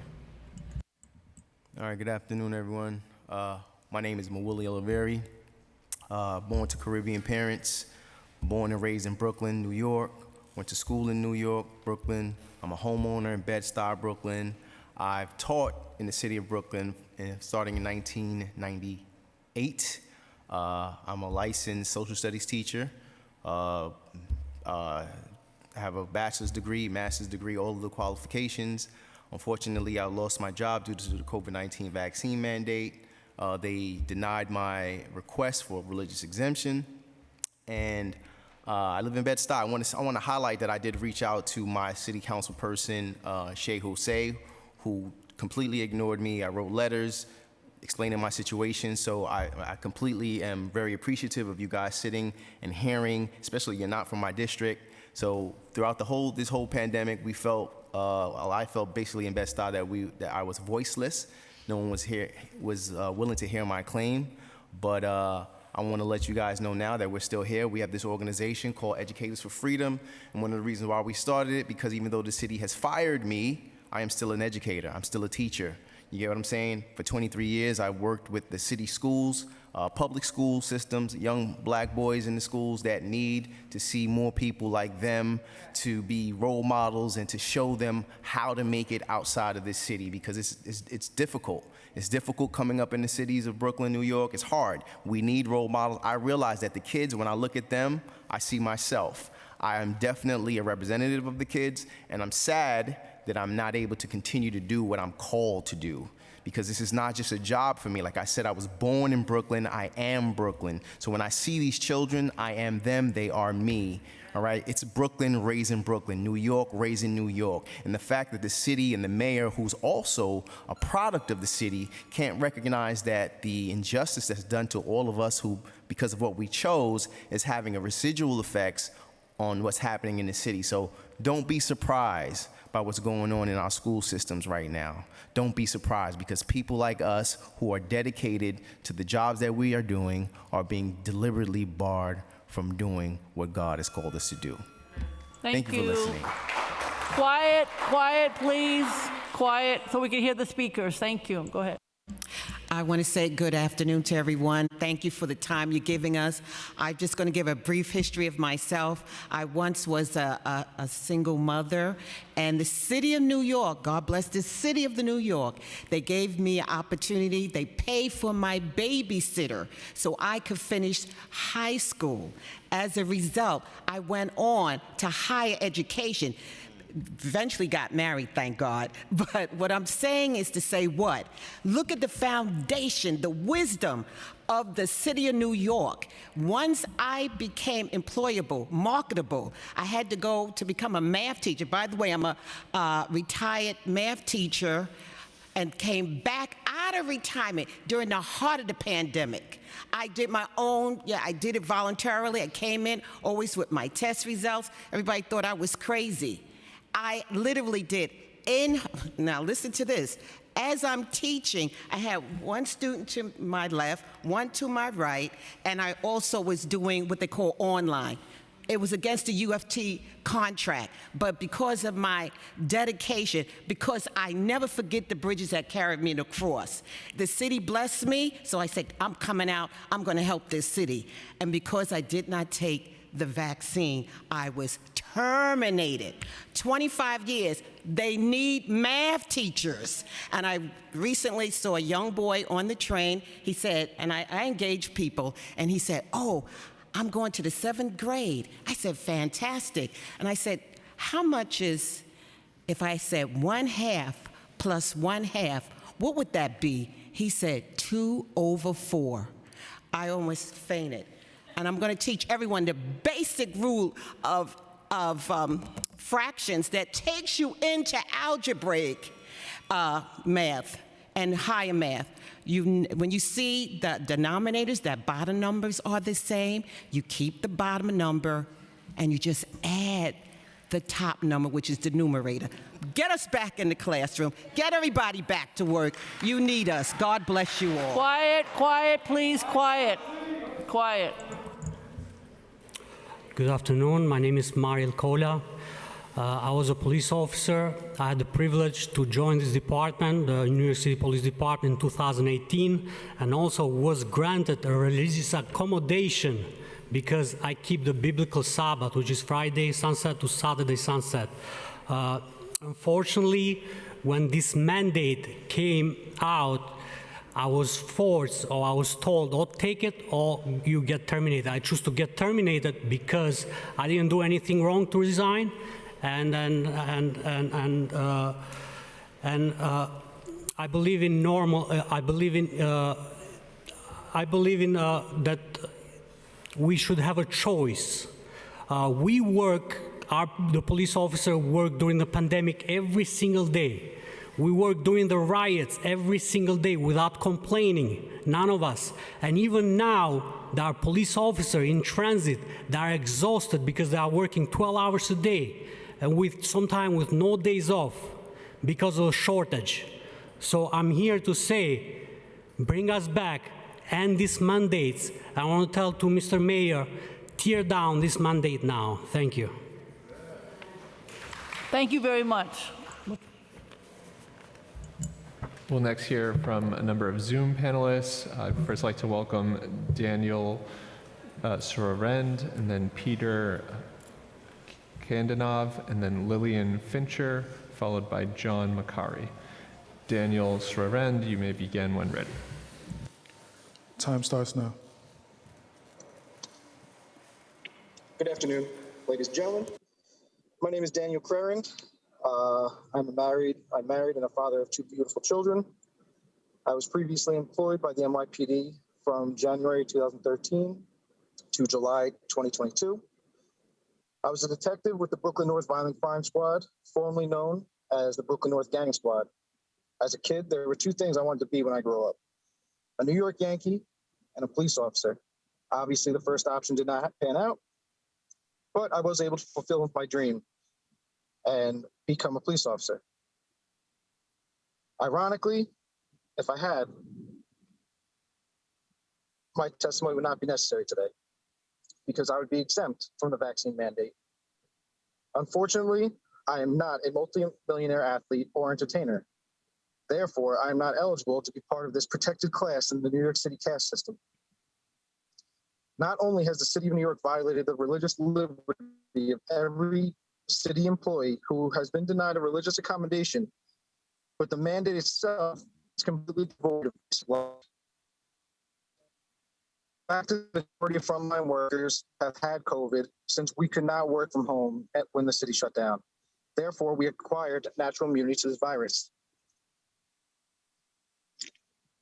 Excuse me.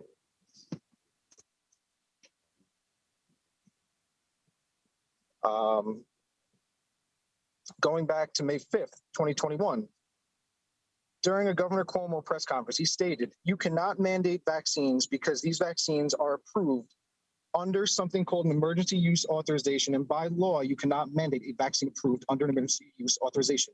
I myself went to a vaccine site back in June of this year and requested Comirnaty or Spikevax, which are the only two FDA-approved versions of the vaccine. They were not available, and I was told they've never been available at the NYPD vac site. Also, as of last month, the CDC has revised their COVID-19 guidelines and stated CDC's COVID-19 prevention recommendations no longer differentiate based on a person's vaccination status because breakthrough infections occur. Though they are generally mild, the persons who have had COVID-19 but are not vaccinated have some degree of protection against severe illness from their previous infection. Combine all of this with the fact that back in August of 2021, the director of the CDC, Rochelle Walensky, stated in reference to the vaccine, what they cannot do anymore is prevent transmission. That was 2 months before the inception of the vaccine mandate. If anyone could explain a reasonable argument for firing thousands of city workers for not receiving a vaccine that does not stop transmission or infection from COVID, I would love to hear it. The simple fact is that there is no logical argument that can be made. You cannot make that make sense. Expired. Now, nearly a year later, after losing thousands of city employees to termination, resignation, forced retirement, the mayor is still not budging on the mandate. Okay. Crime is out of control and reaching epidemic levels while COVID, excuse me, I'm just about done. Thank you very much. Thank you. Excuse me, I'm just about done. Okay. While crime is reaching epidemic levels, while COVID is now reaching endemic levels, the mandate carries on under the guise of public safety. Unlike COVID, there is a very simple cure to the violent crime surge in our city. It's more police, it is experienced police. What the mandate is doing is making our city far less safe. Okay. We're losing thousands of experienced police officers, myself being one. Sir, you gotta wrap up, please. Thank you. We gotta wrap up. I have one last point. Mayor Adams may not remember me, but on the 4th day of his day in office, he was present at my press conference for my gang takedown. I was the lead investigator on. All right. Thank you. That type of case would be. Thank you very much. We'll now hear from Peter Kandanov, followed by Lillian Fincher, and then John Macari. Peter Kandanov, you may begin when ready. Good afternoon, everyone. Your time begins. I'm a police officer. I was police officer until May of this year with 11 years on, and I loved my job. I was lucky enough to secure myself another job, but I can say this, I would gladly come back to the job that I love.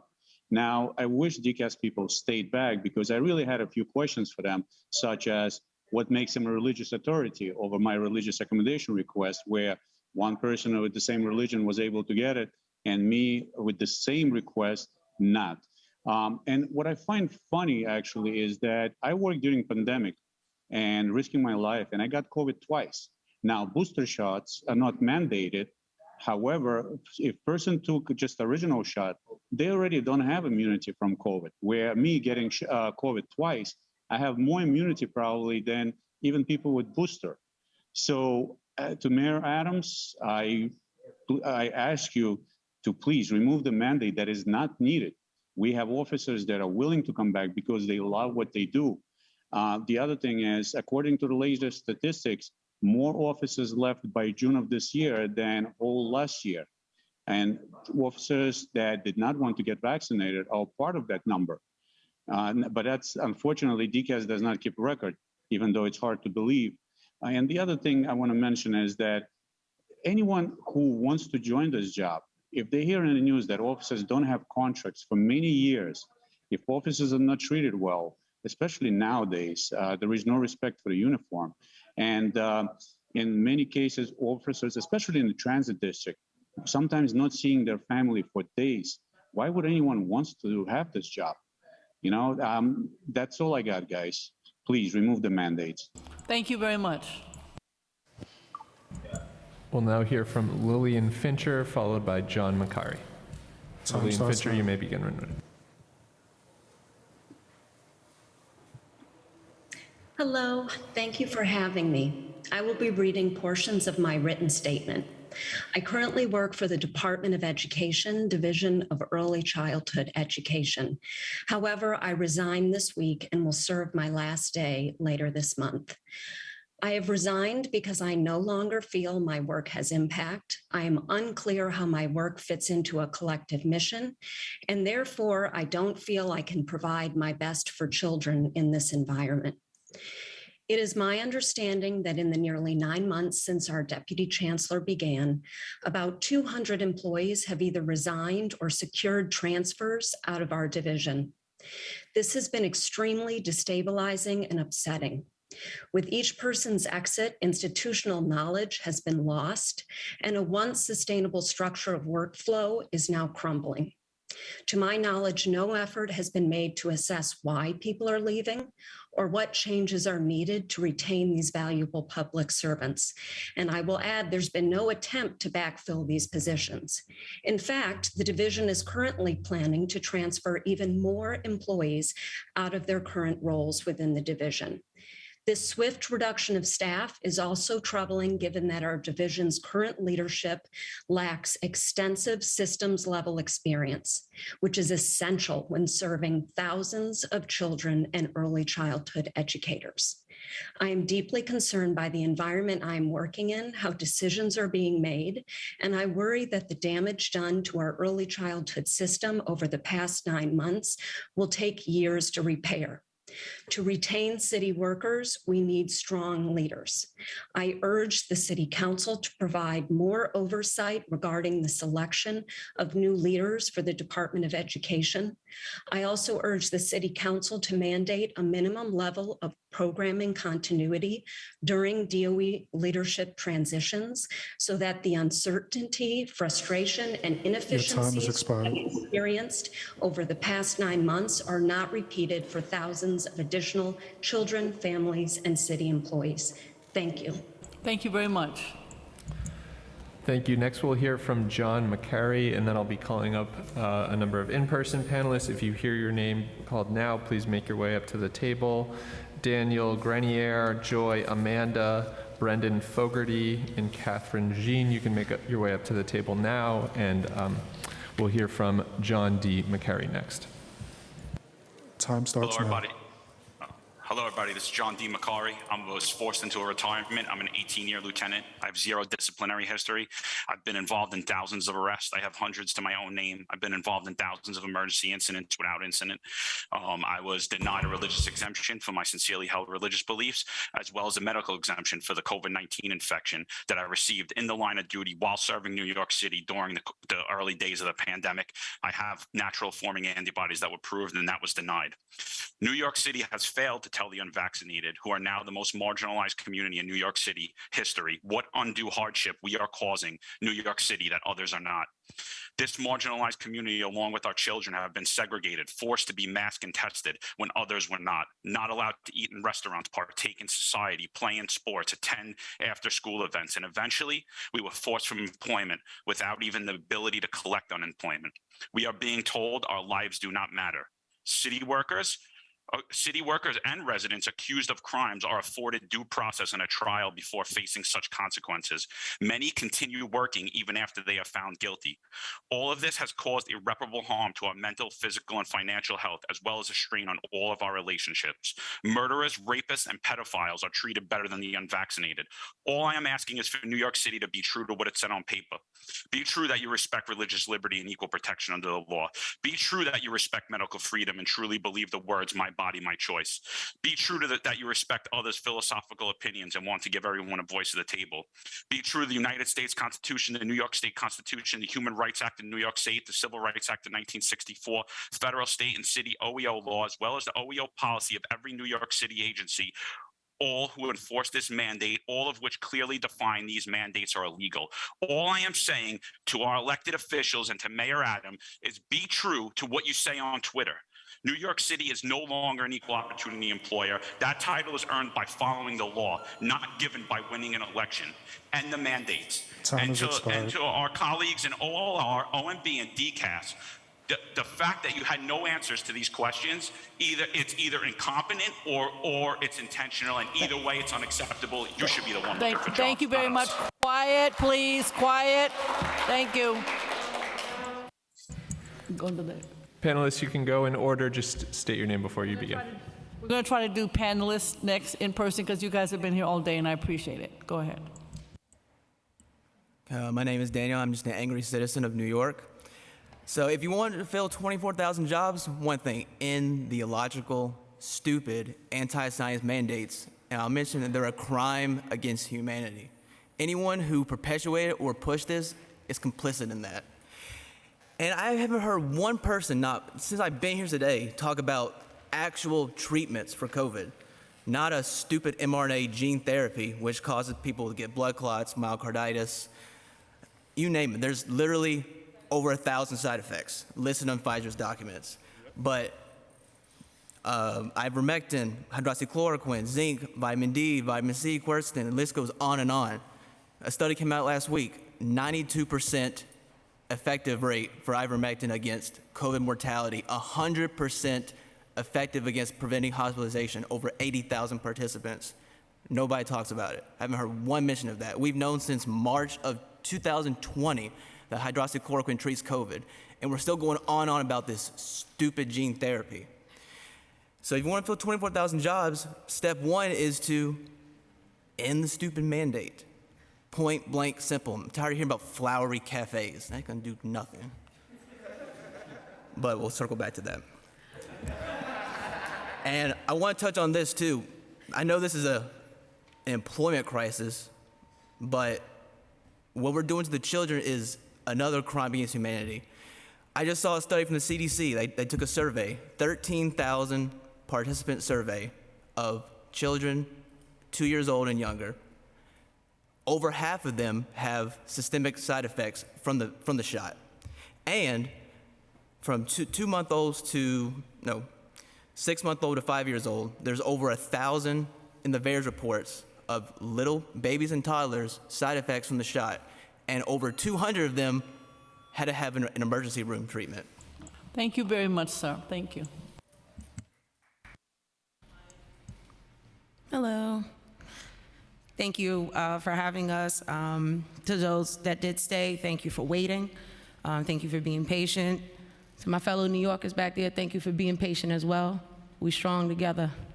I just have a few things to read. I'm trying to do it real quick. I know I have 1 minute and 40 seconds.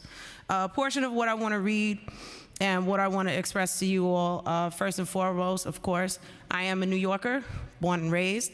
I am third generation Puerto Rican, second generation Colombian.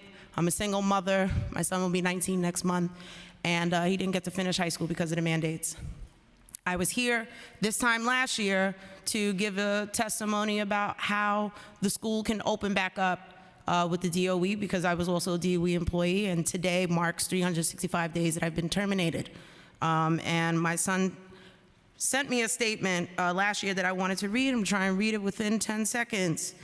I won't cry over losing the graduation I had always envisioned that was rudely changed by the newer system, but it did damage my willpower and will scar me for the rest of my life, as graduation is only once and a lifetime experience. That's from my son, 19, who also wrote me a statement. I won't read it right now, but he let me know that seeing me struggle, knowing what I did and knowing what has gone on, it breaks him, but he sees how strong I am. Again, today makes 365 days that I have been terminated. I had to face a choice. I was put in a position to choose stability over virtue and morality, but I chose virtue and morality. I committed my life to staying true to my morality as of 365 days. I was forced into a decision that eventually became comfortable to choose, because my principles mean more than a paycheck, and my virtue means more than a value. I realized my life struggles, destiny prepared me to testify in front of God and testify in front of you to let you know that you need to repent. 365 days, I had no courage or fire, but that 365 days being terminated lit a fire in me that said, go out and fight for your people, fight for New York City. Just know that the people are coming, and we will be on that side where you are. As you sit quiet, we will be there. Best believe it. Thank you very much. Quiet, please, quiet. Go ahead. Good afternoon, everyone. Thank you for having me here. My name is Catherine Jean. I am a registered nurse. Before I was wrongfully terminated, I used to work for the City Hospital, Queens, and also Young Adult Institute. On September 27, 2021, I was placed on leave without pay and was terminated on November 28, 2021 from Queens Hospital. And on January 14 of this year, I was also terminated from YAI. Both of these companies terminated me without acknowledging my sincere religious exemption letter, which I submitted to both companies' human resources. I was discriminating against my religion, which violates my Title VII of the Civil Rights Act. We, the people, have the right to choose what goes in our body, especially if it's against our belief. And also, I believe my body is a temple of God, as it says in the Bible, and therefore, by forcing me to take an experiment vaccine, which until now there is no transparency on what's in this vaccine. Also, myself, I had COVID in 2020, and I developed natural immunity, and since then I've been fine with no COVID. This left a big impact in my life and also in my family, because now I'm left without a job. I love what I used to do as working as a nurse, taking care of my patients, which also is a great reward for me, because it was always my dream as a young girl to become a nurse. And now I feel that for the past year, it's went down the drain.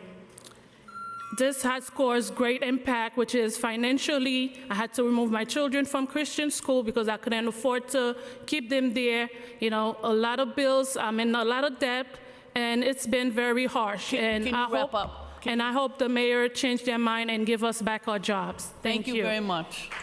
Quiet, please, quiet. Go ahead, sir. Hello, everyone. My name is Brendan Fogarty. I was a captain for the New York City Fire Department. I served for 20 years, and I went from being essential to being disposable from the mandates. And my religious exemption was denied, and I received those threats of termination, and I retired. I would love to go back to my job. I normally get nervous when I speak in places like this, and I always say this prayer: God, grant me the serenity to accept the things I cannot change, the courage to change the things I can, and the wisdom to know the difference. We're going to be on the right side of history. The people who are against us are against civil rights and religious freedom. We deserve to have our jobs back. I could feel this crisis you have of people who can't figure out how to close this gap. Get rid of the mandate, okay? We'll get our jobs back. That'll narrow the gap. Get rid of the mandate so you can attract more people who actually have values in their lives and will come and work in this city, okay? I never took this job to be rich. I took it to be secure, okay? I knew I wouldn't get rich, but I was told it was a secure job. I have 4 children and a wife. And then they say, it's over. I would have been better off becoming a Met or a Yankee, but I gave up that dream in 4th grade, all right? 5th grade MVP right here, Good Shepherd Little League, all right? I had a shot. Not anymore, okay? I gave my best years to this city, 20 years, from 21 to 41, and then they take it away at the peak of my earning career. I made it to captain. I went through that process. You should be ashamed of yourselves. You should be ashamed of yourselves. Eric Adams is going to be on the wrong side of history. The people who look by are the same people who thought slavery was okay. The same people who thought segregation in Shea Stadium was okay. Thank you very much, You sir. segregated us. I was allowed to work in this city, but I wasn't allowed to eat in a restaurant in this city. Thank you very much. I was allowed to work through the pandemic, but I wasn't allowed to eat in a restaurant. Okay. I could wear the uniform, go to a burning building, but not eat here. Thank you What's very much, wrong sir. with you people? Trust the science. You guys are fucked up. Thank you. Quiet. Quiet, please. Quiet. Quiet, please. Quiet. Quiet down, please. Quiet down, please. Quiet. Quiet, please. I'll now call up the next panel. If you hear your name, you can come up now. Margaret Chu, Lauren O'Rourke, Ingrid Romero, Paul Rivera, Josephine Valdez, and Taras Sebedniak. Probably more because some of them left.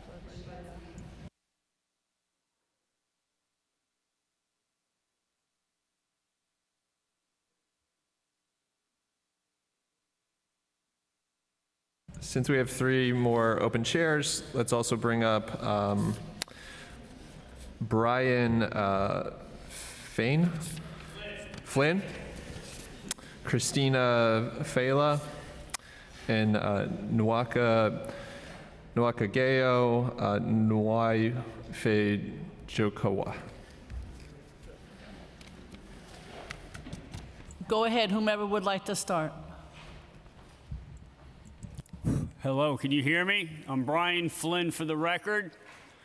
I was a climber pruner, local 1506 with the Department of Parks and Recreation for the City of New York. For the record, none of the discharged employees did anything wrong. They did nothing wrong legally or morally in order to lose their positions with the City of New York. Secondly, our previous panel, the Department of Citywide Administrative Services, was the review board, the appeal board for the exemption process. How do I know that? My emails will prove that. Also, the Department of Citywide Administrative Services on their appeal website said, if you do not have a city employee email, you are automatically disqualified from the appeal process. Fact, provable, admissible in a court of law, municipal, state, and federal. They have the numbers. Okay. On another note, I was told to say, Brian, when you get there, tell them how the mandates impacted your life. I have a question for everybody here. Masked and unmasked, vaccinated and unvaccinated. I want to ask you all a question. How did these mandates not impact your life? Can any of you answer me that question? Thank you. Thank you very much. My name is Christina Fiala, and like many others out there, I'm just one teacher who have become greatly affected by these mandates. Before I begin, I'd like to mention that I've submitted a longer version of what I'm about to say. I beg you all to really read it. Don't just skim through it, but please read it.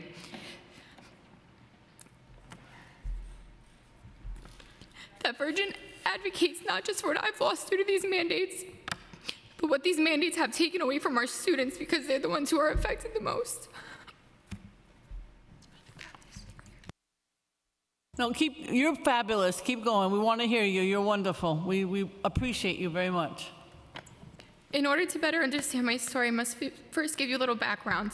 I had 4 goals in life: to go to Italy, to be a wife, a mother, and a teacher. Thank you. These mandates took what should have been amazing, happy moments in my life, and they made them into sad and stressful times. In May of 2021, I was married and became a wife. A week later, I had laparoscopic laser removal surgery for endometriosis, which is one of the many obstacles that my husband and I had to go through in order to become pregnant. It was on my honeymoon that I found out I would become jobless because the news about the teacher mandate broke out. A week after we returned home, I learned that I was pregnant. And less than a month later, I lost my job because I refused to take an experimental shot that had no effectiveness and a ridiculous amount of negative side effects, many of which directly affected my health. Being a high-risk pregnancy, I applied not for a medical exemption, but for a medical accommodation. This was because I did not fall into the DOE's slim category of accepted medical reasons for an exemption. I was also told by numerous doctors that they were not allowed to write an exemption letter for being pregnant. I did, however, get one doctor to agree to recommend working remotely or in limited capacity, since the CDC did consider being pregnant a high risk for dangerous forms of COVID. While waiting for the decision on my medical accommodation, I also tried to apply for a religious exemption. As a Roman Catholic, there are multiple reasons I refuse this injection. When I attempted to submit my exemption in the solar system, I was blocked from applying. If you can wrap up, we will read every word of your testimony. Go ahead. Essentially, I wasn't allowed to apply for a religious exemption because by the time I got my denial, the deadline was over. So I'm sure many people think, why can't you just go to another state and teach? But the answer is simple: it's impossible. Working as a New York City public school teacher in this system, you give a gift you can't receive anywhere else. As a New York public schools teacher, we're blessed to work with a diverse group of kids, each with their own story, their own needs, and the very way they touch our hearts, leaving a lasting impression. Being a New York public school teacher changes the way you see the world. I'm just one teacher, I'm one staff member, but there are thousands like throughout me. Thank you very much, and thank you for coming today. Next, really appreciate it. Before I start, I just want to say I'm reading this on behalf of Josephine Valdez. Okay. She had to leave. She was a paraprofessional for the DOE, and she had to leave for... Go ahead. Okay. So Josephine states, I will not conform to the political corruption that has taken over this nation. I am not here to beg for my job back. I am here to simply state the truth. The fact that we are heading into 2023 and New York is still under unlawful mandates solidifies my distrust in our government. While I sat here, I looked up at the ceiling and read the following quote from Abraham Lincoln: "A government of the people, by the people, and for the people." Does that not hold true anymore? I never consented nor supported any of the unconstitutional, abusive lockdown procedures and mandates. They helped to increase the destruction of our humanity. Like most abuse victims, we were placed in isolation and held captive in our own homes, deprived access to our daily activities under the guise of public health and safety. Firing me and many others while coercing and threatening us is not about safety. It is about control. My parents came from the Dominican Republic to seek a better life in America. Living here is no longer an American dream, but instead has become the American nightmare. I will never forget what has been done to us, even with the attempts to love bomb us, just like an abuser does, into thinking we are going back to normal. You cannot undo the humiliation, the division of families, the many children that have committed suicide, the denial of basic human services, the increase of drug and alcohol abuse, businesses destroyed, and trillions of dollars that went to the corporations while we, the people, suffered. Anyone with a moral compass knows that these mandates are wrong and was done to punish the rebels and truth seekers that can see through the manipulation. This meeting mentions job loss and open vacancies as if many of you in this room didn't accept and consent to that removal of our God-given freedoms. When it comes to this supposed pandemic, the solution to a problem shouldn't cause more problems, unless this was purposely designed to create all the issues that we are facing right now. So many experts, and not one in psychology that could call out all of this, that has been taken out of the playbook for cycles of abuse. I know the true answer, and I know that some, if not all of you, know it as well. Thank you very much. My name is Lauren O'Rourke. I'm a retired NYPD detective from the Fugitive Enforcement Division. I'm speaking to you today on behalf of my former colleagues who are too afraid to speak out due to retaliation from the upper management of the NYPD, which I'm sure Mayor Adams himself can attest to. Thousands of NYPD officers were mandated to vaccinate or be terminated by October 29th of 2021. The vast majority of those officers had already contracted and recovered from COVID during the height of the pandemic. They contracted it due to poor ventilation and inadequate PPE while they worked. We brought up natural immunity at the time in lieu of vaccination. We were scoffed at, even though thousands of years of science dictates naturally acquiring a disease and recovering from it is the best protection against severe illness from a virus. The CDC and the rest of the experts are finally acknowledging what we have said all along. The exception being the New York City Health Commissioner, Ashwin Vasan, in his appointed role. The City Council just a few weeks ago passed landmark legislation for women named the Maternal Health Bill. Hundreds of NYPD officers who were pregnant or undergoing the grueling process of fertility treatments were treated like pariahs. They were forced to choose between their unborn children and putting food on the table. They were forced between taking a shot for a disease that they had already acquired and their own chances at motherhood.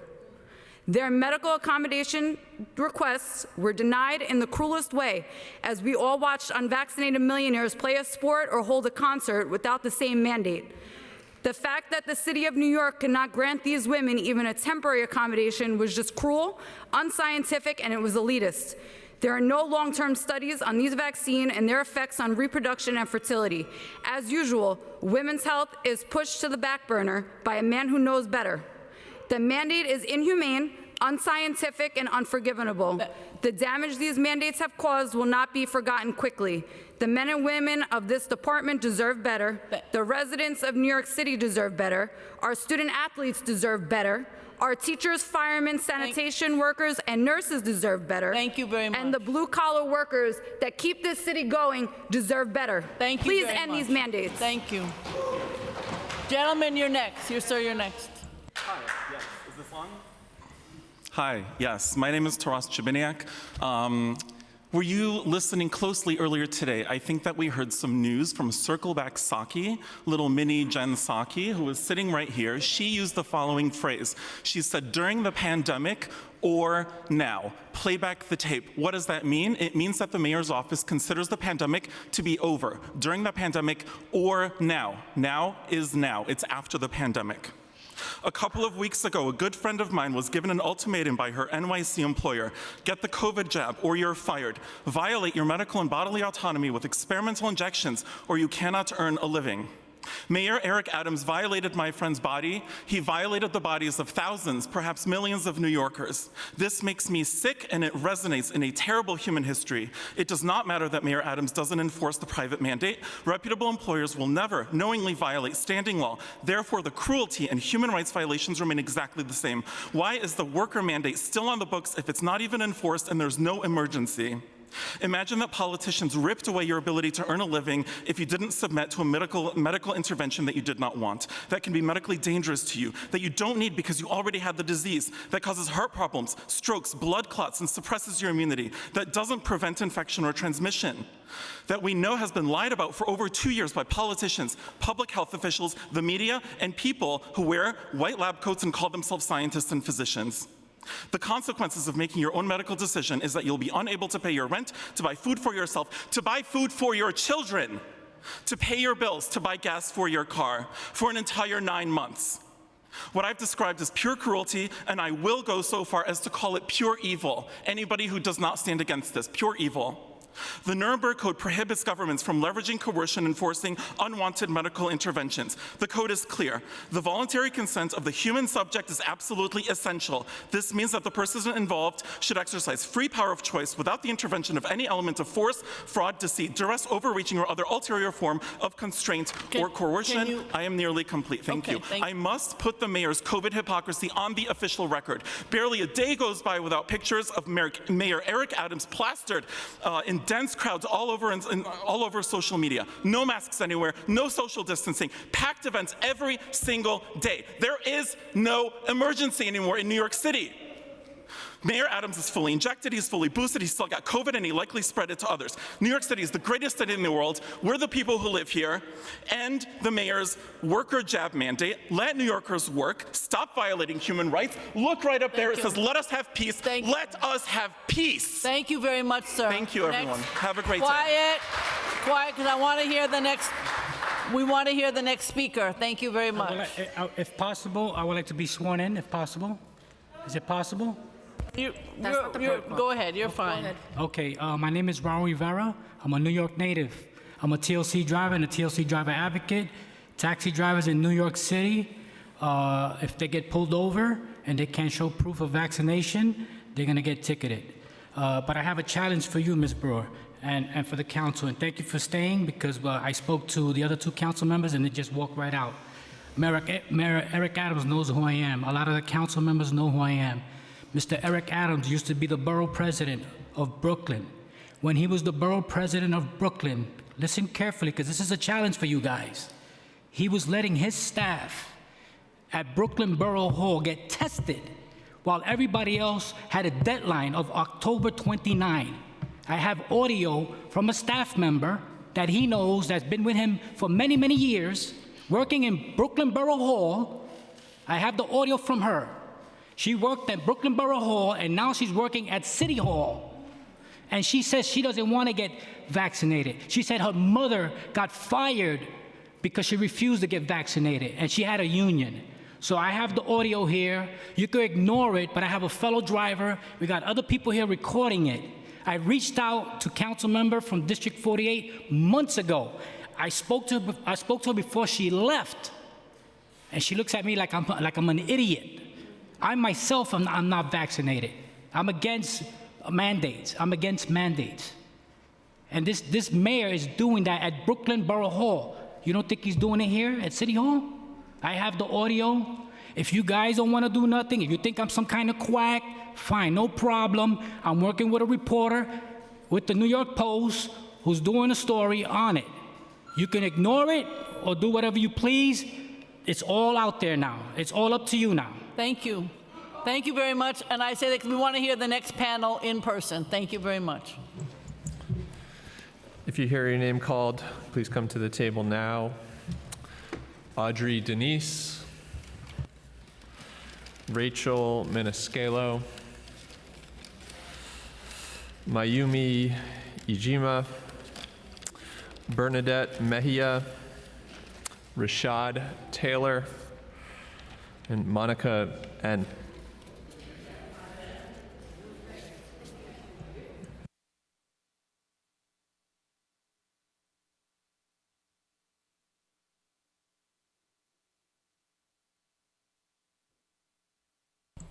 Go ahead, whoever wants to start. And please just state your name before we begin. Hi, good afternoon. My name is Audrey Dennis. I want to first thank all those who came to put this common sense hearing together for us to come and express ourselves. And I want to thank all my fellow co-workers in all the different agencies who expressed themselves today. And thank you, committee, for hearing us. Well, I'm a school secretary. I've been in the system over 29 years. And I didn't take the vaccine. It was against my belief. I also did file for religious and medical exemption, and I was denied. And I just want to say, I was out of the country when I first got wind of this notice that we needed to be vaccinated by September.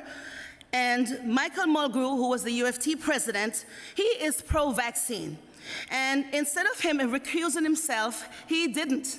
He went on to cheer on vaccination without ratifying a vote with the members. So now this Mayor de Blasio, the former mayor, he too was always pushing for the vaccine with Chachki, Martin Scheinman, who is the arbitrator, who they all colluded to create this mandatory vaccine. And it was at that time when the president of the union, the UFT, decided to have this accommodation. But the accommodation was overseen by people who didn't have any belief, any religious belief. So now we had to file appeals, file court cases, and these appeals are going on with lawyers and judges, and these judges have their hands all dirty because they have stocks, they have shares in this, in all these different vaccines. So I just want to say something too with this My Body, My Choice. When we saw the case with the Roe versus Wade, we saw where our Michael Mulgrew and others who refused to allow us to have our own rights said that he is for my body, my choice. But yet, whose body was it when they were asking us to vaccinate? Whose body? Was it his body? Is my body his body? All right, so I want to say, as leaders, we need to have people who are courageous. People like we have this gentleman here, Mr. Holden, and Joanna Arola, and sister who, her name, it's failed me now, and the other lady next to her. We are thankful for people like that because in my community, Leroy Comrie, when he saw me voting in June, he said that it was the unvaccinated who caused him to get vaccinated. Okay, can you wrap up? Because we want to hear from your colleagues. Yes, ma'am. I do want to say a few more things to wrap up. Okay. I just want to say with with us not working, there should have been a due process, 3020A process, like it was mentioned before, that we all should have been charged. Our union failed us again because they allowed the DOE to take us out of our jobs. We were vested and tenured and need to get our benefits. I was only just waiting to pay off my student loan. And these people got me and my husband out.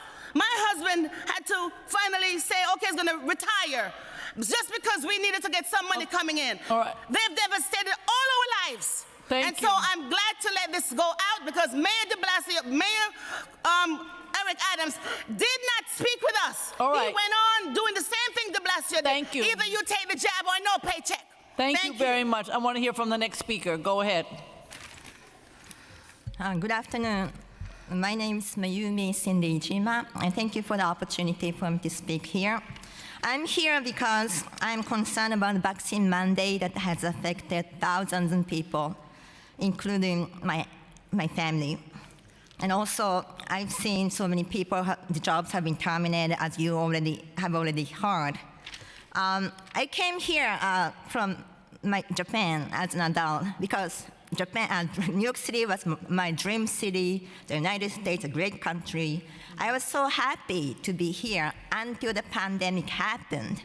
I thought New York City was the greatest city in the world, but my conception, my view has completely changed since the pandemic. After the pandemic happened, the lockdown, thousands of small businesses were killed. But I thought it's going to be just temporarily, okay?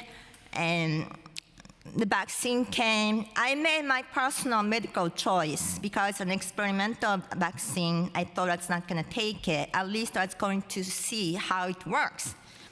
And vaccine mandate came. I couldn't go to a restaurant. I was excluded from the dining, restaurants, gyms, so you name it. But I thought it's going to pass temporarily. And December last year, Mayor de Blasio then they imposed a vaccine mandate for private employer. And that actually shocked me. The United States, New York City, has to have freedom. What happened to this country? What happened? I came here for freedom, for any good opportunities. What happened to this country? I'm so disappointed. And I thought that's going to be temporary in March. I know the professional athletes exempted. Okay, I'm going to wrap it up. So I thought, okay, vaccine mandate's going to finally be listed. And CDC guidelines came. And what happened? Nothing. New York City still has a vaccine mandate for all employees and college students. Okay, sorry. So I just want the vaccine mandate to be lifted at all costs. Thank you very much. Thank you for the opportunity. Next. Hi again. So I'm speaking on behalf of Rachel, and just like myself, Rachel was with the Department of Education, and she was terminated in April of this year. She was on hold, she was on leave without pay, they had her in limbo, and from what I understand with those who were on leave without pay, they were not able to go and find another job, and they were never able to apply for unemployment, which makes it different from me. You know, we all have different stories. But as far as with the Department of Education, and even if we have a shortage in the Department of Education, we have so many seasoned teachers, we have so many veteran, even paraprofessionals, people that want to do the job, but they were let go. So now you have a shortage and you have so many people, all they have to do is lift it. All they have to do is lift the mandates and allow these people to come back to work. Those that want to come back to work, there are some, myself included, and a few others that I know personally, that they don't even want to go back, even if you do lift the mandates. The trauma, the PTSD, honestly, we all have suffered some form of PTSD, CPTSD, complex PTSD. We will never be able to truly heal from what has happened because we've been humiliated, discarded. For those who have taken it because they thought that was the only choice that they had, now they will forever be maimed. They will never go back to the city. But the ones who are dedicated, the ones who took their body into their hands and made their choice their own, if you lift these mandates, they will gladly come back and serve the city that they love so much. But then there has to be the incentive, and what will happen as far as an apology, back pay. There has to be some kind of incentive or something that says, you know what, we did you wrong and we are responsible and we're going to take accountability for it. Give them back pay and give them whatever it is that they desire. I don't care if it's unlimited PTO. Whatever they deserve. Because the city, New York City, is nothing without the people. You guys don't have your seats unless we vote. Thank you very much. Next, sir. My name is Rashad Taylor. I was a firefighter in the Bronx, 6 years. I worked at Ladder 61, and I was born and raised in the Bronx. I'm here because I feel it in my soul that there is something I need to confront and take care of. I ask for you to truly open your ears to listen and open your heart to feel. I believe we are living in fear, and that fear has many disguises. I fooled myself into thinking I wasn't, and that I was being strong, but I was living in fear. I was placed on leave without pay in October, right after having a newborn daughter. And it's been terrible, honestly. But I was put on leave without pay for 5 months, and I was terminated in February. I never thought I would have to look for another job again. I loved my job. I was told and I believed that it was the best job in the world. I had tremendous respect for it, but it slowly diminished when they started persecuting their members and disposed of them like a number for standing up for themselves. The mayor, city, and the fire department arbitrarily made decisions for what's convenient for them at the expense of others' livelihoods. That has no scientific basis at all. I was slapped in the face with a rehiring letter in June. I don't care if I go back or not because it's bigger than any job. I don't care about what you choose to label yourself with or identify as. We are all humans first. Before I'm a firefighter, I am a human first. Pretty much all labels and categories are divisive constructs. We are not separate. We are all one. Stand for what's objectively right. Policies and mandates are not laws, if you guys didn't know. There is only one law, and that is natural law, and that comes from our Creator, God. Anything that conflicts with that is null and void. Rights can never be bought, sold, given, or taken away. We are all inherently sovereign beings, and we have been forced this illusion that are contrary to those facts about our rights. I just have one more point. Has this ever been about health? Really think about all the events that has transpired and the stories we are led to believe that has caused fear, chaos, division in a lot of aspects of our lives. For what? It isn't justifiable. My health is no one's responsibility but my own. Everyone's health is their responsibility, and I owe nothing to them but honorable due regard based on objective facts, because there's no scientific facts about any of this. I'll leave this by asking everyone to embody truth, love, light, justice, freedom, and peace. And I appreciate you guys. Thank you. Shh. Thank you very much. Go ahead. Appreciate it. Go ahead. Hi, I'm Monica. And I just wanted to say, I didn't lose my job due to the mandates like so many people here. I lost my job because it shut down due to lockdowns. But I'm seeing the effects every day of what these mandates have been doing to everybody. And it's actually been hard for me to find a new job because of these mandates, and it's been over a year. I refuse to get vaccinated because it is my body, my choice, and I don't need any other reason than that. All you have to do is look around to other states to know that these mandates are not about like being necessary to keep us safe, and they're the reason that everybody is jobless in New York and fleeing New York to go to places like freedom-loving Florida, who doesn't have mandates. I heard some of you asking for solutions to the large number of unemployment in New York City, and the solution is simple. Remove the mandates, period, for all companies, not just city jobs, but for the whole city. And how about using the funds that were wasted on advertising for these vaccines and ads for people to comply with masking, et cetera, on job trainings instead? Use the funds for lowering crime in the city, like hiring more NYPD and removing their mandates as well, so that people actually want to stop leaving and stop being scared to be here. And maybe use some of that money also to help businesses stay open and or reopen the ones that couldn't survive the pandemic. New York City is suffering, and it will only get worse if something isn't done now. Use your voices, I'm imploring you, not just as our public servants, but also as fellow New Yorkers, to fix what has been done to all of us. Thank you. You very much. Go ahead.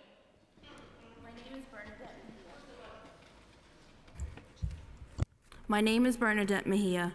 I am a Hispanic single mother who had worked for the fire department for over 22 years.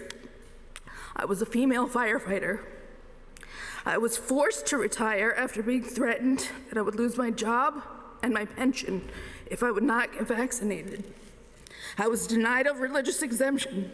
My right to privacy of medical information was violated by the fire department, and I was outcast and alienated from the coworkers I had worked with for so many years because of my right to medical choice were being violated, the very freedom this country stands for, and I knew this was wrong. This was not just my job, my lifelong career was being taken. It seemed like, in the blink of an eye, I'm still in disbelief that this has happened. I worked during 9/11, I worked during Hurricane Sandy, and I worked during the most recent disaster of COVID-19. I would just like to remind everyone what firefighters and many city workers experienced during that time. While working throughout the pandemic tirelessly every other day at risk to my health and safety, and the risk of contaminating family members without the appropriate protective equipment, because even the fire department of the city of New York did not have adequate resources for protection of its workers, while being exposed to coworkers who had tested positive for COVID-19 and were told by the fire department to report to duty, and while personally exposed at home, with my fiance who tested positive, had an active cough and fever, and I was still told to report to work for duty at the risk of countless further contaminations, all while being told I was essential. I was an essential worker. I was essential until my civil rights were violated, my right to choose, my body, my choice. I was essential until the vaccine mandate. I ask you now, with all of the new data concerning vaccine and its efficacy, new treatment availability, the information of transmission, as well as no differentiation between vaccinated and unvaccinated, why are the leaders of this city still imposing a vaccine mandate? My future stability was taken from me. The future of a stable pension to provide for my family is now gone. Return all workers who were affected and punished for their right to a medical choice. Restore justice to a civil rights violation that was imposed by failed city leaders. End this vaccine mandate. Can you wrap up? Thank you. Thank you very much. I appreciate it. We got to keep moving because we have, ma'am, if you don't mind, we have one thing. We got the PR code, the problem code. For many of us who are not working, yeah, we know that there was a code that was placed on our record. Thank you very much. Thank That's you so good much. to know. Now I'll call up the next panel.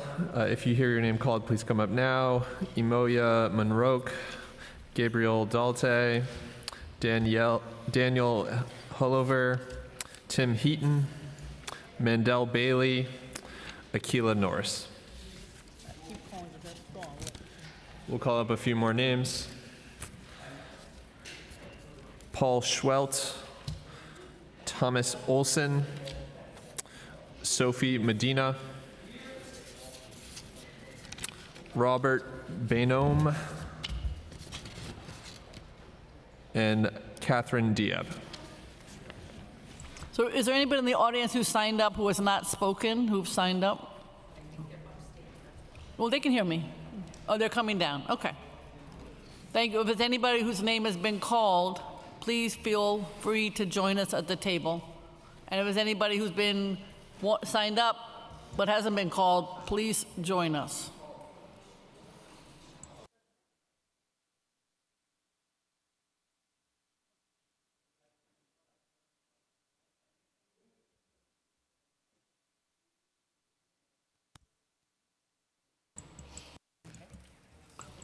Go ahead and start, please. My name is Imoya Monrock. I have been in New York for many years, a city that I love. I've worked as an actor, and I'm being discriminated against since the mandate. There are many actors who work background work, or who work principal work, or who work in theater. I'm also going to speak on behalf of artists that the city claims are essential part of the city. They're the ones who entertain, whether comedy or whatever, to get people to survive this pandemic mentally, whether they were watching TV or otherwise. We're not able to work those who are unvaccinated. Those who are unvaccinated, we're asking that the city investigate the union, the Screen Actors Guild, along with other unions, because I listened today and I realized the union is a roadblock. It's a loophole, it's all of that. They're claiming to represent us, but they're not. So looking at what the union is doing will be very important. I'm about to lose my health insurance that I had accumulated before because I worked right after the vaccine. Mayor Eric Adams teased us and gave us hope by saying that entertainers and sports people would get exemptions. Who got the exemptions? The people with the fat bank accounts. Many of us do not have that, and we have had to turn to the city, and it's an expense on the city to pay rent, to give food stamps and all of these things, which also puts a strain on having workers. I have friends who work in the system who've lost their jobs as well. Then the food stamp people have to go for food stamp when the city is not paying them. In the meantime, that they're asking for exemptions, they're not getting it, they're entitled to it, and there is no payment while they wait. And I listened to the lady who was circling and circling and circling the globe. She has a job and she should lose that job. So that's what I want to say. My body is my choice for abortion. My body is my choice for sex reassignment if I choose, and the city will pay for it. But my body is not my choice for what I don't want to put in it and participate in an experiment, the great experiment that is happening, that is a clinical trial. I did not sign up for it, and I need to be compensated for it. I'm losing pension, I'm losing insurance, I'm losing income, and the city cannot adequately provide what I need to survive. Thank God I do not have a kid. I really feel it for these other people. Thank you very much. I want to hear from the next speaker. Go ahead. Thank you. Hi, my name is Danny Holkauer. I worked for the New York City Department of Sanitation. I was terminated for refusing to take the vaccine. I think the hardest part of this is the fact that we could have actually ended all this. My department could have done it, but our union said to us the mandates weren't going to happen, and then it went from the union. They went from it's not going to happen, they can't do that to you, to just take it, just take it. It was disgusting the way that they handled it, and it was disgusting the way the city handled it, because we don't even work around the public. You see us work and you don't come running up to us. I mean, it's not like we're interacting with people all day long, and there weren't even that many of us that the union would have had to fight for. But they just didn't bother. And the worst of this is the fact that I begged my guys. I said, listen, fight this now. Whether or not you're going to take it, whatever you believe in it, fight for it now. End this. Do not let them do this to you. Why? Because they're going to step up next and take something else from you. And just yesterday morning, the MLC voted to slash 12-126 of the city admin code, which is the city subsidizing the health care for both retirees and current workers. So everybody is pretty much affected by this. And then what's going to happen is they're going to force you onto a single payer, for-profit health service that is not going to benefit anybody but them. And this is going to go before the city council soon, and nobody knows about this. I talk to my guys, nobody knows. We went to our union meeting yesterday to confront Harry, and these guys, and there's no shop stewards there. No, I had information to give to these shop stewards. Nobody's there. Nobody knows what's happening. These guys are living in a tunnel vision. I'm just going to retire and I'm out of here. Well, good luck with that, because the minute you try to go down to Florida and your healthcare service is gone, you're not going to have any options. You're going to be coming up to New York every time. You can still get GHI in Florida. There's still places to go. It's not going to work. If the city has a specific plan just for everybody, that's going to be for their benefit only. Thank you very much. Go ahead. Next. Hi, my name is Gabriel Dalmau. I work for the Department of Sanitation for about 5 years. I remember feeling proud when I first got the job. I'm a welder. Welding on garbage trucks is not glamorous at all. A lot of the city jobs that we take and that we do are not glamorous, but we show up every day, even during a pandemic. Nurses, firefighters, teachers, EMTs, police, you name it. We were there. We were good enough then. We should be good enough now. In April of 2020, my mother, Cynthia, God bless her soul, she passed away. I took my 4 days bereavement and I went back to work. I went back to work every single day during the pandemic. When my mother passed away, took my 4 days, I went back to work. It's not because I'm an outstanding employee or anything like that. It's because it's my job. That's what I chose to do. And I said I'd rather be at work, keeping my mind busy and doing some, at least for the city, in my own little small way to help out, rather than be at home going crazy. We're not where we were before. These things don't make sense. The mandates don't make sense. People are hurting out there. People are losing their jobs, their homes. All the people that we called on when we're in trouble, police, firefighters, EMT, nurses, school teachers, all those people, they were good enough then, but they're not good enough now. How does that make any sense? All I gotta say is that end the mandates. It's unconstitutional, it's illegal, and it's just downright not human the way that we've been treating people. We got treated like yesterday's newspaper. We got treated like the trash that we help to take out all the time. And the same with a whole bunch of other people in this city. This great city that we love, that we all signed up to take care of, that we're all a part of. We need to be less divisive and more inclusive and get everybody back to what they do best, because you cannot replace the amount of experience that these people have with new hires. It doesn't work that way. You, ma'am, you said you've been around for a long time. Long time. You could probably attest to what experience means and what it matters. I know. I appreciate it. I absolutely do. Thank you. Thank you for your time. Go ahead, sir. Excuse me. My name is Tim Heaton. I was a lieutenant in the FDNY until I was terminated on July 6th, 33 days shy of celebrating my 23rd year. I had been on LWOP since November 1st, having filed a religious exemption in October. I grew up in Middletown, Pennsylvania, which is near Hershey. I started as a volunteer in my local fire departments. FDNY guys would come out and teach classes and got me interested in working here. I left the Washington, D.C. Fire Department in 1999 to pursue my dream of being a New York City fireman. Sadly, that dream is taking a most serious turn in the past 2 years. In March of 2020, I was still a fireman at Engine 69 in Harlem. We were performing CPR on a daily basis, often several times per day. I was promoted to lieutenant in May of 2020, and every firehouse I worked in Lower Manhattan had numerous members out for COVID. It was obvious there was no way I had not been exposed to COVID, and whatever I was doing was working. To say that we've been failed by those in leadership would be a huge understatement. From those that once banged pots and cheered at 7 p.m., to unions that ignored sizable factions of their membership who do not want nor need the vaccine, to the leaders of the fire department itself, staff chiefs who went along with the coercion, the previous commissioner's abhorrent remarks, essentially in calling us all scumbags, to the current one who continues to allow members to be terminated for not getting a vaccine that obviously does not do what they said it would. We've seen what failed leadership is. It continues on an almost daily basis from Mayor Marie Antoinette's office as he exempts athletes and entertainers, but decrees to the people who actually live and work in this city, let them eat cake. We are here asking for your help. We don't need heroes. There are thousands of heroes in the FDNY who do heroic things on a daily basis. What we need is someone in leadership to stand up for us, to champion us and our righteous cause, and to simply allow all of us to do what we have been doing long before the last 2 years inexplicably altered our lives and our careers. Let us work. Thank you very much. Go ahead. Good afternoon. My name is Catherine Diab. I'm a New York City tenured teacher. I worked during 2020-21 in person, and in addition to painting with my students, I also did health screenings.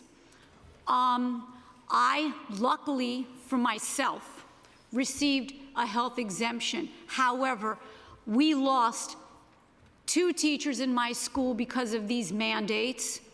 I have numerous friends that are unemployed or underemployed because of these mandates that are on the brink of homelessness, who I am helping right now financially since I still am working. And I have also many colleagues and friends and family members who sadly were coerced into receiving these experimental, illegal injections because they're EUAs, and it's not legal to force people to receive them as a condition for employment. People have to sign a consent form to be part of a clinical trial, and the people I know did not want this. They felt that they had to have it to maintain their employment. I'm very well versed and I do my research, but I don't have to because I know people, friends, neighbors, family members who've had side effects ranging from vertigo to headaches that kept them in bed for a week. I've seen people staggering down the street, and because it's that kind of neighborhood, I've asked them what's wrong, and they said, I just got my 2nd dose of Pfizer, and I have vertigo. I've seen 2 people in that condition. So I've seen, you know, many side effects, and the common denominator is that they've received these shots. And okay, I'm going to stop in 1 minute. I cannot be silent anymore. Thank you. Thank you very much. And now we'd like to hear from the last panel, if you don't mind, the people right behind you. Thank you so much. Can I just add one thing? I also applied for a religious exemption, and I work with a partner at DSNY. He's working right now, and I'm not. Okay, thank you. How about the twins?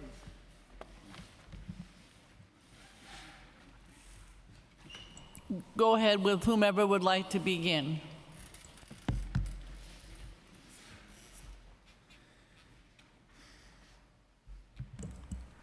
Good afternoon. My name is Sophie Medina. I was born and raised here and have lived here my entire life except for my time in the Marines. This is my family.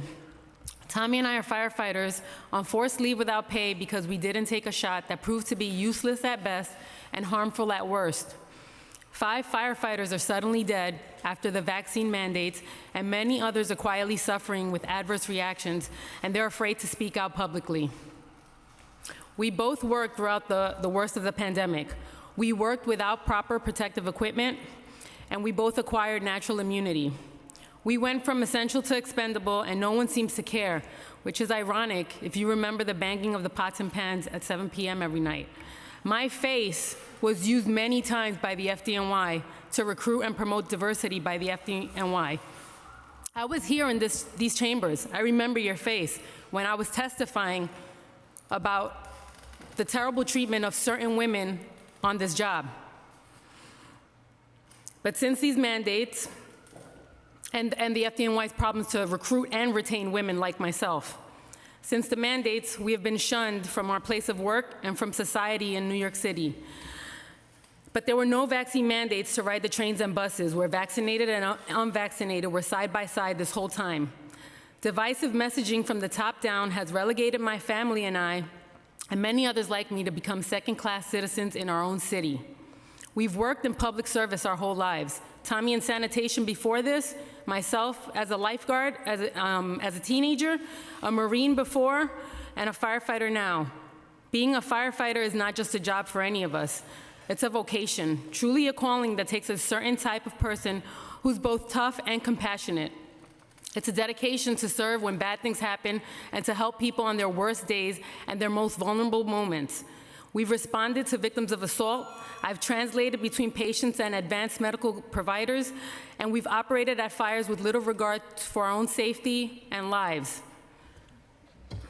She could take my 2 minutes over. Tommy has been twice decorated by the FDNY for going above and beyond at fires, one of them during the pandemic, no less. We've never asked anyone's vaccination status when providing help when called. These mandates have taken away our ability to provide for our family. It is still impossible to find work in the city, even after the shift from the CDC. The constant strain and pressure during this time has been really hard for my family and I.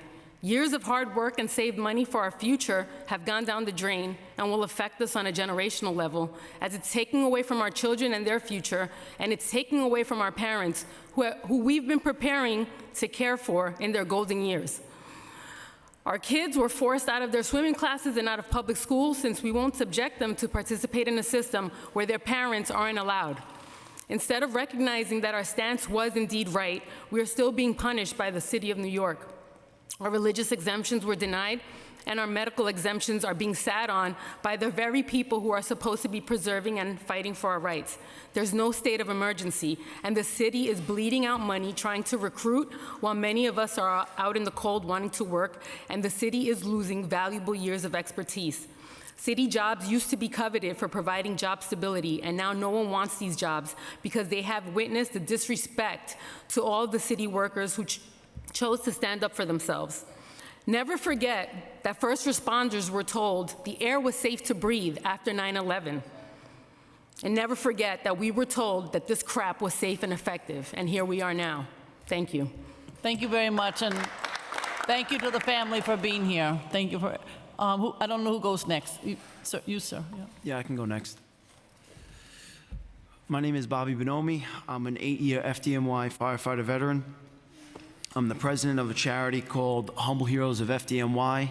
It's comprised all of volunteers. We dress up as superheroes and we visit pediatric burn centers and cancer centers around the country to lift the spirits of sick kids.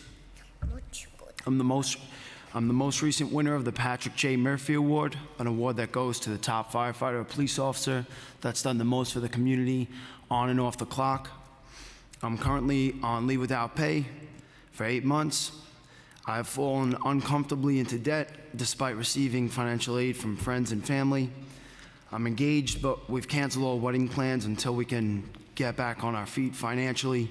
And given the new CDC guidelines, I just want to get back to work. I just ask that we get put back to work. Thank you for your time and consideration with this matter. It's Thank you very greatly much. appreciated. Thank you. Go ahead, sir. Good afternoon. My name is Tom Opola. I've been a member of the fire department for the past 38 years, achieving the rank of battalion chief. But unfortunately, my career came to an abrupt end last year when the former mayor arbitrarily decided to implement a mandate that all New York City employees receive an experimental gene therapy, as I was forced to retire. No need for me to explain why I did not take this experimental shot. Suffice it to say, I'm a believer in informed consent. I'm here today to give my unequivocal support to the brave men and women of the fire department, the NYPD, the sanitation workers, teachers, and any other municipal employee who may have lost their jobs because of this unjust mandate, or who still remain on leave without pay. I've also recognized the potential harm that this mandate may have already caused each agency as a result of a sudden departure of many of its members, in both leadership and the rank and file. As a leader, I realized that one of my immediate responsibilities was to identify and inspire the future leaders of the organization. Now, in this past year, I've watched many new leaders come into their own, some of whom you've already listened to today, all right? Which under normal conditions would have prompted me to encourage these members to step into the breach and fill the void left by the natural attrition process. But sadly, these potential leaders have now either been terminated or they still remain leave without pay. The void created by these terminations and the forced early retirements of many others is immeasurable, as these members took with them all their experiences and their knowledge, that it may be years before these agencies return to what we used to call normal. By continuing to keep this talented workforce out of work because they chose not to be coerced into receiving this jab does nothing to keep people safe. But it does prevent them providing the services that they've been trained to do, and that training all at a cost to the taxpayer. Every one of these people has been negatively impacted by this mandate, showed up for work throughout the pandemic, and at great personal risk not only to themselves but to their families as well. All they are asking for is simply to return to work so they too can provide for their families, just like the Mets, the Yankees, the Knicks, and the Nets. I don't believe that's too much to ask. And I do recognize that it may be a difficult political decision for the mayor to rescind this unnecessary mandate at this time, but hey, he was a New York City police captain, and I'm quite sure His Honor has the moral courage to put aside all politics for a moment and simply do the right thing. Thank you very much, and God bless you all. Thank you very much. Quiet, go ahead, sir. My name is Paul Schweit. I'm a firefighter for 7 years with the FDNY. There's not much I can say that can sum up every single testimony that was given here today, but I do hope that it resonates with all the council members, and I do hope that a lot of the council members come back and look at the testimony and read them, because our stories can never give you insight to what we endured this past year. I pride myself as a Marine and a firefighter to be strong at hard times and stand up when standing's hard, and even when I stand alone. But this past year, I had a son. And my son gave me the strength to do what was right in my heart. And I hope that the council members can find it in their heart to listen to these testimonies, hear the struggles that we have gone through. This is not just about loss of pay. This is not about even vaccines. This is about enduring pain and suffering, which as humans we can all attest to. We need relief. And the council members that have helped us through this process, they need your help. We need the mayor's help. And when we're up here pleading for our lives, for our families, for future generations, it's not to take a political stance, it's to show you that suffering is real, and it's almost unbearable at times. But the men and women in this chamber, the testimonies that you have heard, are family, and this is what New York City is about, right here. I don't know if you've ever heard in this chamber the amount of camaraderie and support ever before than in this testimony right now. So please take that to heart. Understand that we need you to sign on to the other council members' plea for help, to talk to the mayor, to please release these mandates, help us through this struggle to get back to work, to not only for ourselves either, but for future generations and for this city to get back on its feet. I want to say thank you for the last in-person person to speak. You did a great summary, and we're glad that you were the closer, and thank you very much to everyone. We're going to go now to the final persons on the Zoom. Thank you very much, sir. Councilmember Holden has a question. Go ahead. I just want to say, before, this has been probably the toughest hearing to sit through as a council member. I've been on for almost 5 years now in the council, and I really feel, especially the first responders who did their jobs, you guys are the salt of the earth, and you should not have been treated this way. And the city will make it up to you. I guarantee that the mayor will come to the conclusion that we can't keep these mandates. I just feel that he's a good man. We met with him. I think if he saw this testimony, like right where I'm sitting, he would tomorrow change that and just do away with the mandates. But this is heartbreaking, this hearing. And I just hope everyone out there watches this.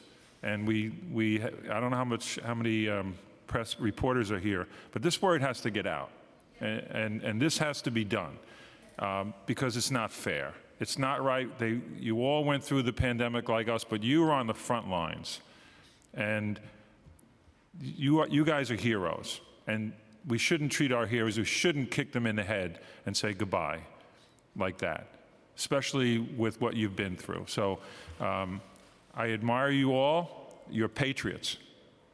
And I stand with you, and I'll do whatever I can to convince the mayor, because he can do this. He can lift it tomorrow, and we have to convince him. But thank you all for your testimony. Thank you.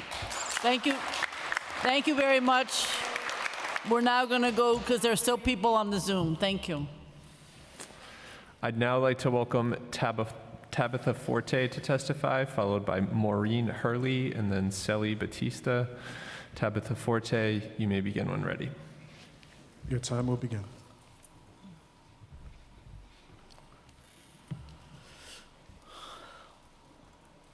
Doesn't look like. Sorry. Tabitha, if you can hear us, you may begin.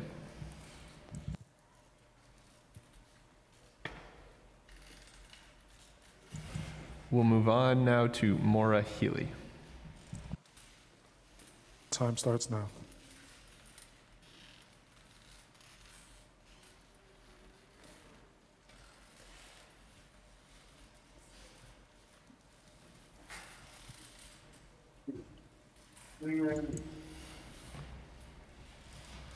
Excuse me, Maureen Hurley. Time starts now. Hi. I just have two questions, and they're for the mayor.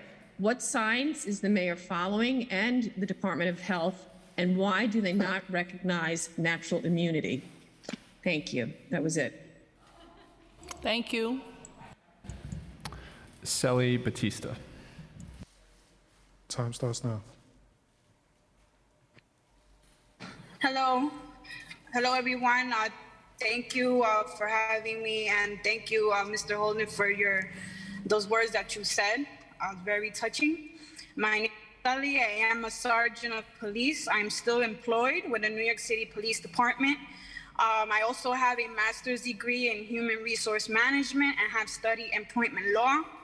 And this topic I know very well about because I've studied it.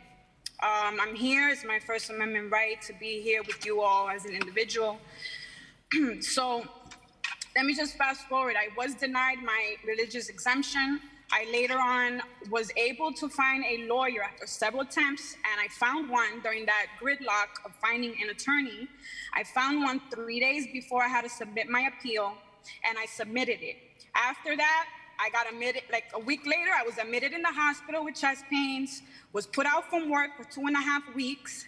Okay, I had to deal with lost friendships, lost partnerships. So you could just imagine the amount of stress for the past 10 to 12 months, right? It's basically illegal pain and suffering, okay? You've seen all the testimonies. It's all illegal pain and suffering. So July, I won and I was approved, but thousands have been denied.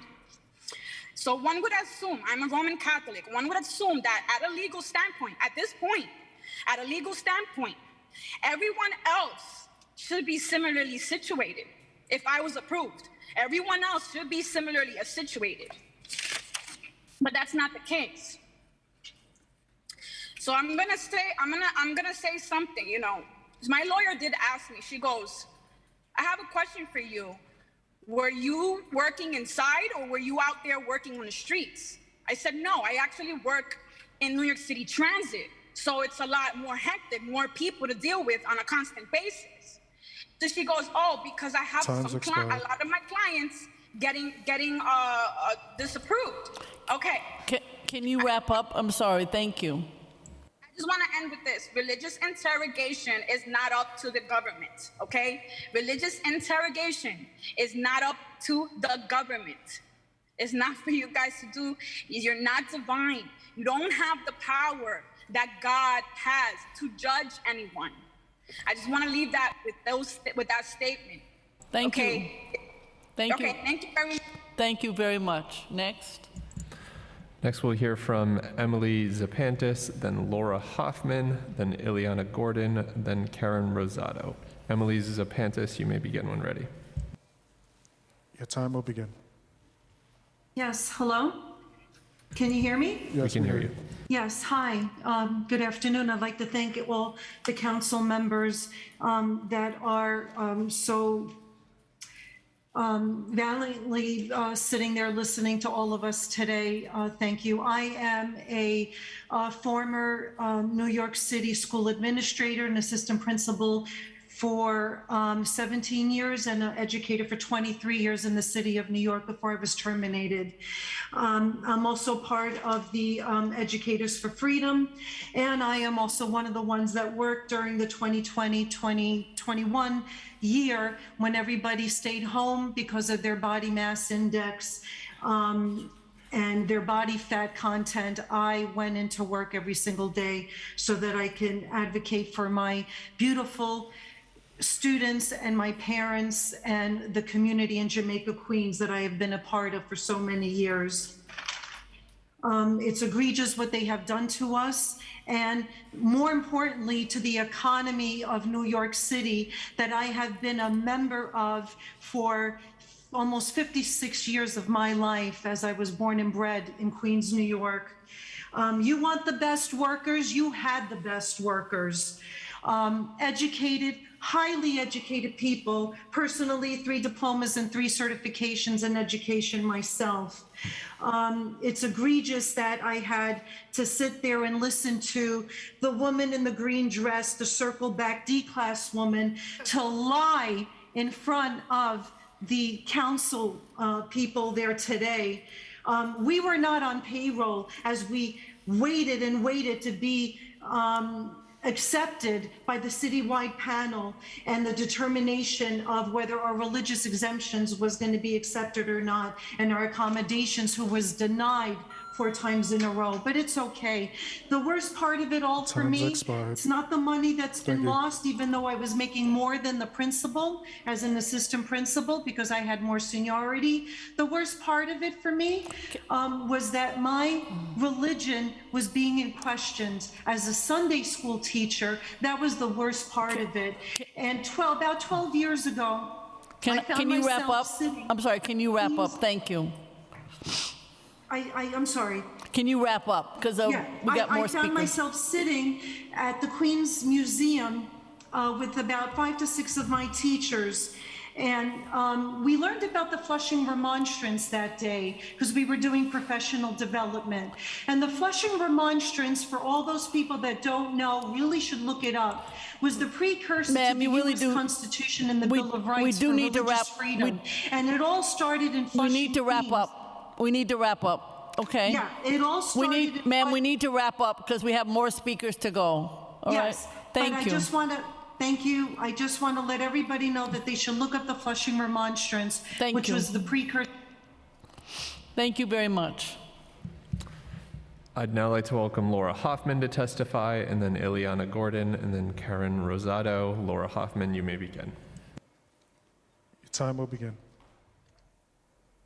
Hi. First of all, I want to work. In January 2022, I was fired from my job of 10 years following an unpaid involuntary leave of absence due to the COVID vaccine mandates and my firmly held religious beliefs. I was tossed aside like human garbage after being a dedicated worker of 10 years. The unfair treatment negated the decades of volunteer community work that I have done alongside my former employer and in the Greenpoint community on multiple environmental, waterfront, parks, and housing issues. I've testified many, many times before New York City Council regarding those issues. Never would I have ever thought that I'd be testifying about my right to work, my freedom of religion, or having control over what to put in my body, but here I am. My income and my ability to get another job were taken away, And it was needless since I've had natural antibodies since March 2020, following being sick with COVID. Given my community-based knowledge about environmentally linked diseases and knowledge about my own autoimmune diseases, I knew it was a strong possibility that these antibodies would serve to protect me from COVID in the future. And now the CDC is finally catching up, acknowledging what many people already knew. What hurts the most is that I truly loved my job, my coworkers, my clients, and I'm still friends with many of my coworkers and clients who've sought me out on social media. I worked as a housing counselor in a respected non-for-profit community organization under contract with HPD as a housing counseling agency. As an essential worker, I worked both in the office and remotely, serving clients during the heart of the pandemic. We made wellness calls to seniors in an effort to prevent them from feeling isolated. The same organization that did this Your work time is has the expired. same one that hired me for who I am and isolated me, a senior with medical issues. If you could wrap up, thank you. Basically, the mandates have severely harmed me, harmed the way that I interact with the community. I refuse to even eat out in establishments that did not push back against the mandate. Thank you. And it's to the point where I myself, after fighting for environmental issues in this community for decades, I'm thinking about moving out of New York myself. Thank you very much. One of the council members has a question. If you could just hold on a minute. Thank you. Go ahead. Thank you, Chairwoman. I really just want to say thank you to Chairwoman Del Rosa and to Chairwoman Gail Brewer, because they're worth a good round of applause, because before today, people who were on leave without pay, or people who did not get granted their leave or get granted their appeals, were just that, words to many people. But today, now, because of their ability to have you come and testify, we now have faces to align with those needs. And anyone who can look in your faces and tell you that you are wrong, there's something wrong with them. There shouldn't be just 8 of us signing on a letter. There shouldn't be just 8 of us standing with you out front on the steps of City Hall. There should be 51 of us, because in this City Council, we fight for equality, gender equality, medical equality, equality for those whose civil rights have been denied. And I've heard all of that here today. So this needs to be a body of 51, not just 8 voices or 10 voices, a body of 51 to meet with the mayor again and say to him, we know you're open to this, but we're working together to make sure that justice and racism and inequity is addressed, because this is a room of diversity and of the people who elected us to protect them. And that's not what's happening here. So thank you for your courage, and thank you for your indulgence. Thank you very much. All right, let's go to the next. That was great, but I want to hear the people on the Zoom. Go ahead. Next, we'll hear from Ileana Gordon, then Karen Rosado, then Dominic Francois, and then Tabitha Forte. Ileana Gordon, you may begin when ready. Your time will begin.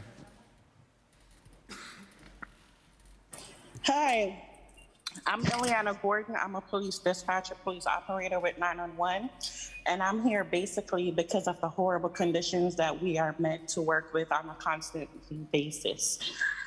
To top it off, we're paid a very low wage. That's a low salary. The starting salary is $39, and it tops off at, I think, at $56, $57.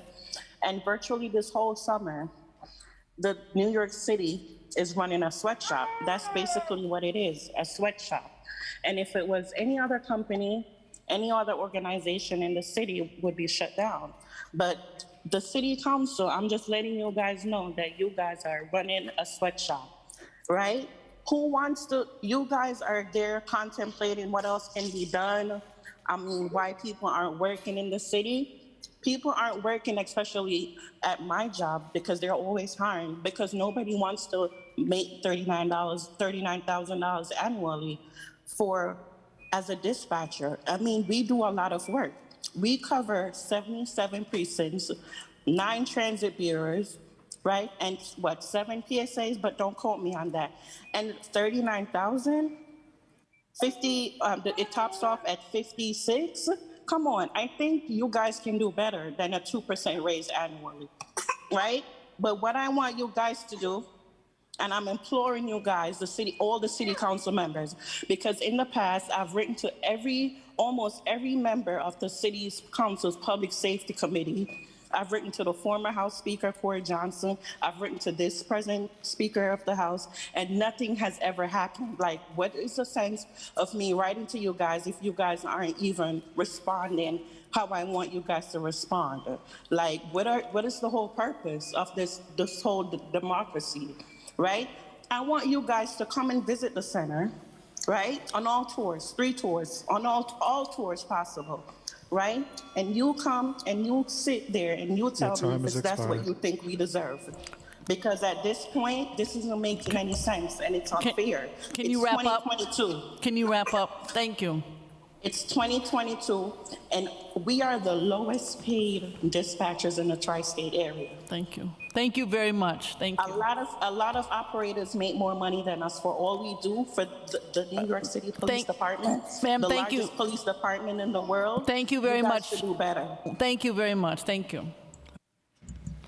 I'd now like to call on Karen Rosado, and then Dominic Francois, and then Tabitha Forte. Karen Rosado. Your time will begin.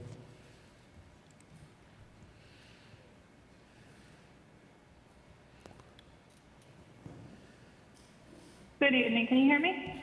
Yes. Good evening. My name is Karen Rosado. I'm a paramedic who was terminated from FDNY.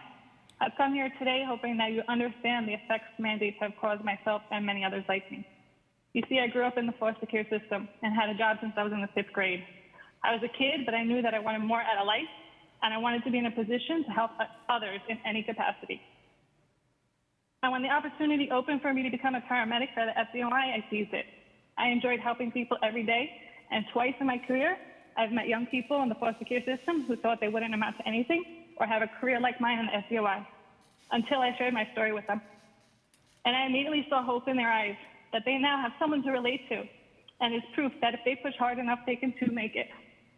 I now feel like that kid in foster care. Excuse me. Who feels like they have everything stacked against them.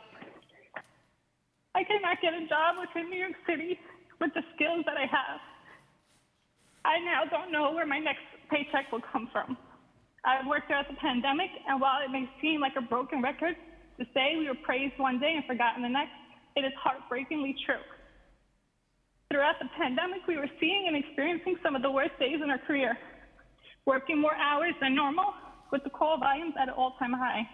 It was mentally, emotionally, and physically draining, but we showed up every day. To invade our private medical history and choices and to terminate us over the vaccine that has carve-outs for athletes or entertainers because they boost the economy has nothing to do with science. You see, I now can get a job playing as a paramedic on TV, but I can't use my actual skills that I was trained for and have 10 years experience on the community that actually needs it. Where's the logic in that? The CDC finally acknowledges that unvaccinated with previous exposure hold the same immunity as the vaccinated. So why isn't the CDC following that science? Why can't we acknowledge national immunity? Time has expired. I'm not a threat to anyone. 30 more seconds. Thank you. I'm not a threat to anyone, and I hope you will stand with us and drop these carve-outs and allow us to stand with our brothers and sisters against New York State. Thank you. Thank you very much. Thank you. I'd now like to call on Dominic Francois, followed by Tabitha Forte. Dominic Francois, you may begin when ready. Hello, can you hear me? Your time will begin. Thank you very much. My name is Dominic Francois. I am still a New York City Police Department officer until next Friday, when my tenure is expected to end due to the COVID vaccine mandate, and I was forced to submit my paperwork for vested retirement, which was not my intention. And I'm hoping that this turns around so that I can continue my career and retire from the city of New York. I think we're at an impasse right now where we have heard and allowed individuals who just wanted to be heard and given the opportunity to say, this is not for me.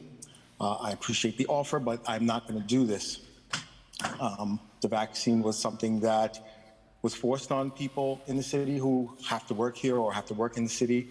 And I think it's now we're at an impasse where we're starting to hear those voices that were not heard, especially during those reasonable accommodation request periods. Now we're hearing those voices say something and say, well, this is not right, this is why it's not right, and this is why I feel I should be given the reasonable accommodation. We're at an impasse to right the wrongs that we've experienced for the last 2.5 years, going on 3 years. This is an opportunity for the city to say, okay, we've got to start to rebuild. We've got to start making the next steps to get past whatever COVID is and whatever it's going to be for the city in the future. But it has to start at some point. It really does have to start at some point. So people like Sally Batista, Peter Kandanoff, Michael Caine, thank you for being the face of this movement, for being the drive that inspires so many people to just keep pushing and doing what they feel is best for their families, for themselves, so they can just do what they've always done, which is provide. Thank you for this opportunity. Be safe, everyone. Be well, and I hope I see you on the other side of this. Thank you for the opportunity to speak. Thank you very much.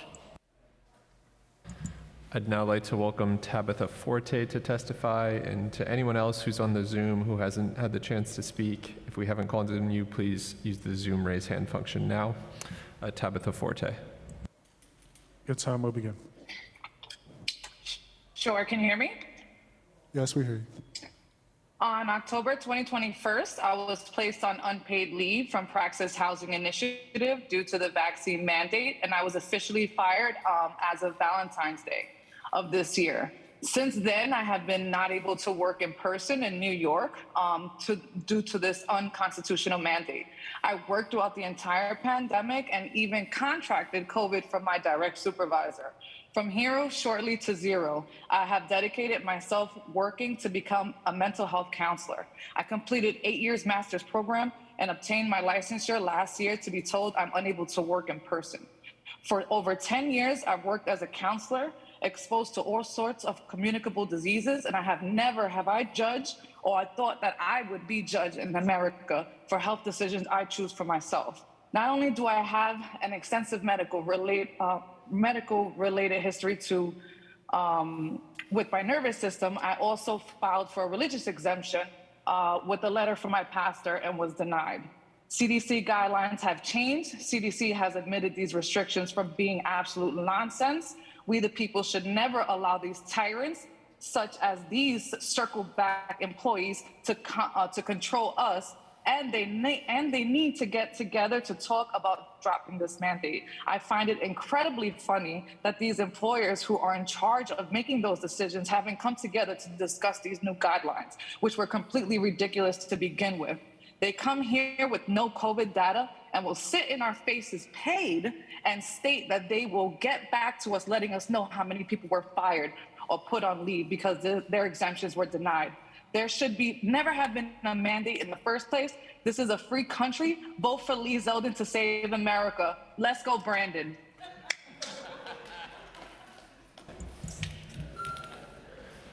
Thank you. I think we've heard from all of the Zoom registrants who are on the Zoom. I'm going to read through the remaining registrants to make sure we haven't missed anyone. So if you hear your name called and you're here and you haven't testified, please come up. Or if you're on the Zoom, please use the Zoom raise hand function.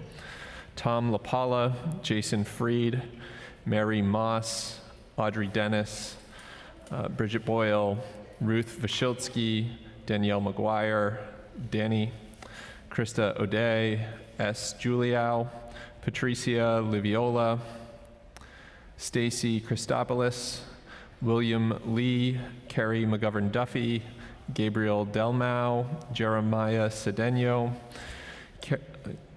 anonymous attendee, Arthur Roldan, Diana Haynes, Grace Lee, Michael Rogers, Jessica Tambor, Kira Krenichin, Edgar Alfonseca, Christine Schneider, Deanne Morgan, Ricardo Hinkle, Novem Young, and Michael Kane. So I want to thank particularly Councilmember Ayala, Councilmember Holden, Councilmember Arolia, and of course the amazing Carmen De La Rosa for staying here the whole time. And I also want to thank the amazing individuals who testified in person, of course on the Zoom.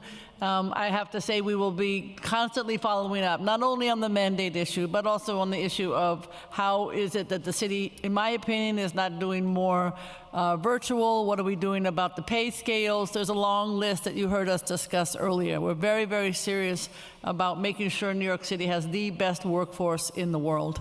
And we look forward to working with you. I want to turn it over to my fabulous co-chair, Carmen De La Rosa.